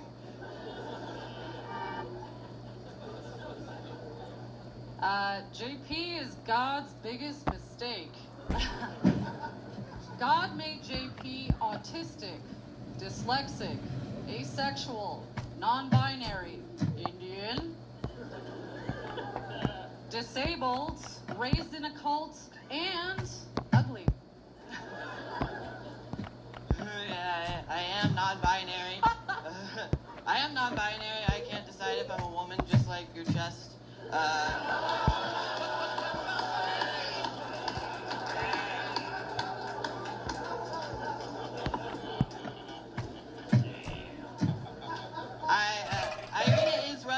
she loves it when her boyfriend calls her comrade. No, I'm sorry. I meant cumrag. Yeah, my boyfriend hates me. JP is asexual. Predator. I'm just kidding. JP is a virgin. They've never come in their life. So their balls are so heavy, they're also considered disabled. Yeah, I am a virgin. Must remind you of that time when you were 6.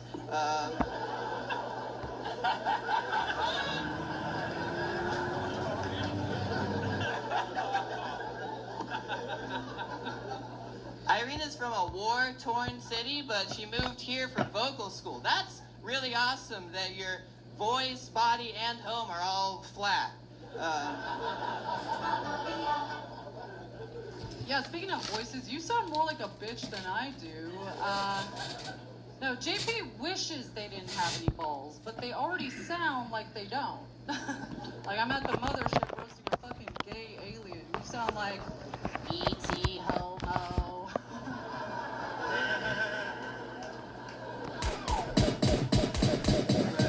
Thank you, Mila Kuntis. Irina used to date a person in the cartel. She warned me not to talk about him on stage because it could be really dangerous if he ever saw this. But that's just assuming any of your exes still give a shit about you. I mean, every one of her exes cheated on her, which, you know, she's very pretty, so it must be her personality.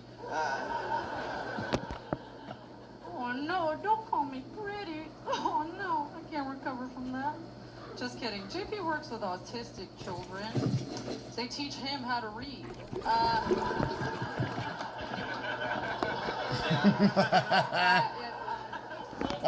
No, I'm sorry. I didn't mean to say him. I know your pronouns are they, them. I just don't respect you enough to use them. Irina grew up in a big, hairy family. Her parents stayed together her whole childhood, just like her eyebrows.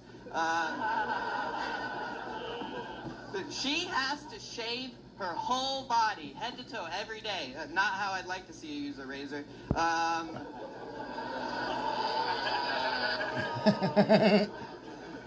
know she doesn't cut herself. She doesn't cut herself, but she looks like she's the reason other girls did.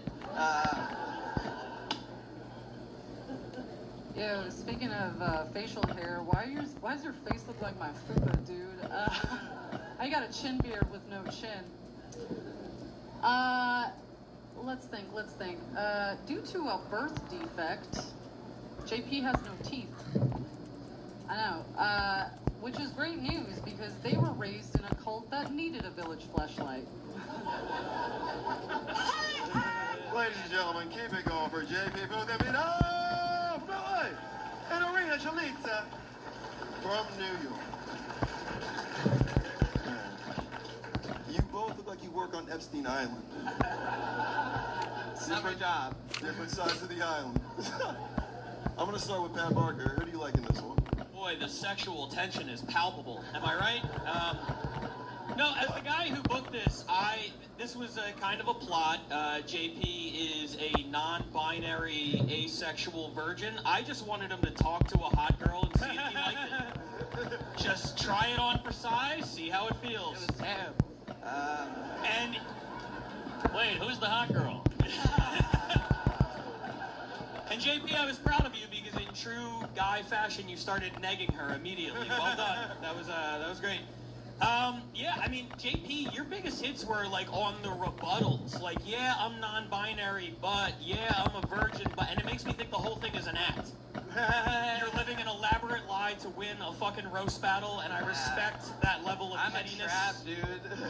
Yeah, JP started strong, Irina came back in the middle, but I thought JP edged it out at the end, so good job. All right. JP, you're really a virgin, right? Yeah, I'm clear, yeah. Why? I'm asexual. I don't like it, really. Doesn't make me, I don't know. You've never had it. I don't think about it. No one wants to fuck that.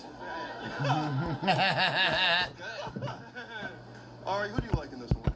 It's tough. It really is tough. Irina, I assume you were Irina backwards because of your lack of tits.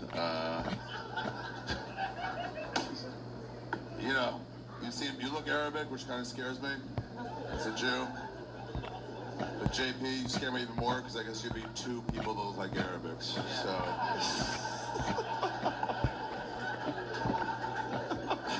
Osama bin Laden right now. Ari, you're holding back. Tell him how you feel. I don't know. I think Irina won. You know, New York forever. It was a fun one, though. I don't know. It was a good one. All right, well, 1-1. Not as good as the last one. It's kind of a letdown. Whoever booked the order fucked up because they definitely weren't as better as the last two. And the other two were more developed and friends, so they'd clearly be better. And then these guys weren't. So, you know, it was okay. Just by comparison, you know. He's judging the show now. This is so meta. He's just like, fuck this show. He's doing a live Yelp review. Can you bless us, Rabbi? All right, Jamar, who do you like? They were both phenomenal. Am I right? This Love on the Spectrum episode is fire. My nigga, we're real. JP talks like Pee Wee Herman took his last breath in his mouth. Beautiful. The Bring It On cheerleader was cool. But I think JP got it just a little bit more consistent for me. His jokes hit a little bit harder. Yep, and you are a guy. Again. Okay. JP's up. What do you like, Mark? Well, I mean, it was a tough go. I know JP's a virgin, but your shirt's got jizz on it. But I'm gonna go the they. Oh! Them. Yeah. They. They're up. Yeah. Yeah. I loved it. I mean, that was amazing. JP, I don't know how you got... Is that a vaccine side effect, or were you always like this? Absolutely. We don't have this in Texas at all. I love this battle between New York and LA. Between this and the last battle, it's proof that Austin is the new comedy capital of the world.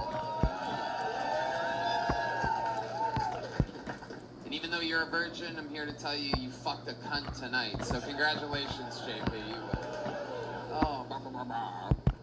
Oh, we gave him a roast battle at 11 o'clock. Shut the fuck up. All right. Jeff, take us home. Who do you like in this one? Well, I did enjoy the battle for its sort of awkwardness. That was JP. The whole thing. JP, how does everybody know so much about your sexuality and that fact that you don't like? They asked. Wait, hold on. That feels like Inception. They asked? Anyway, go ahead.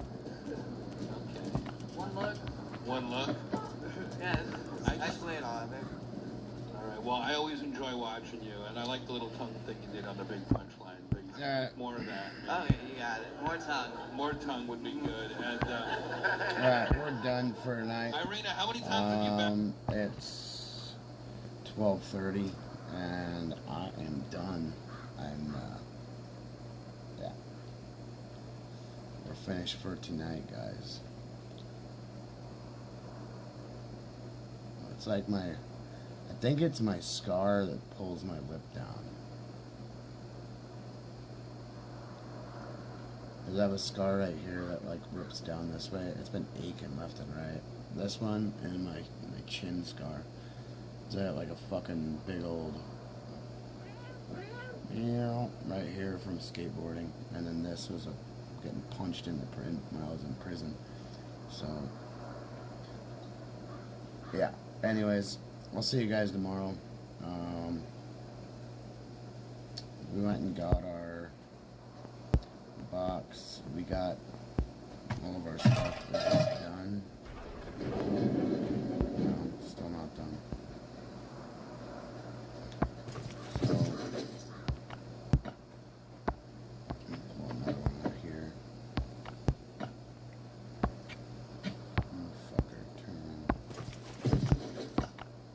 Set that in there. Everything's set and ready to go. I didn't go to the swamp today. Didn't feel like I wanted to play around over there. Most of the time we do. But Well, we have 3 raids today. I had 1 earlier, and then I think I had 2 more during this stream, so we'll see what we get tomorrow. So, you guys have a good night, and get some rest. Have a good one. Peace. Adult.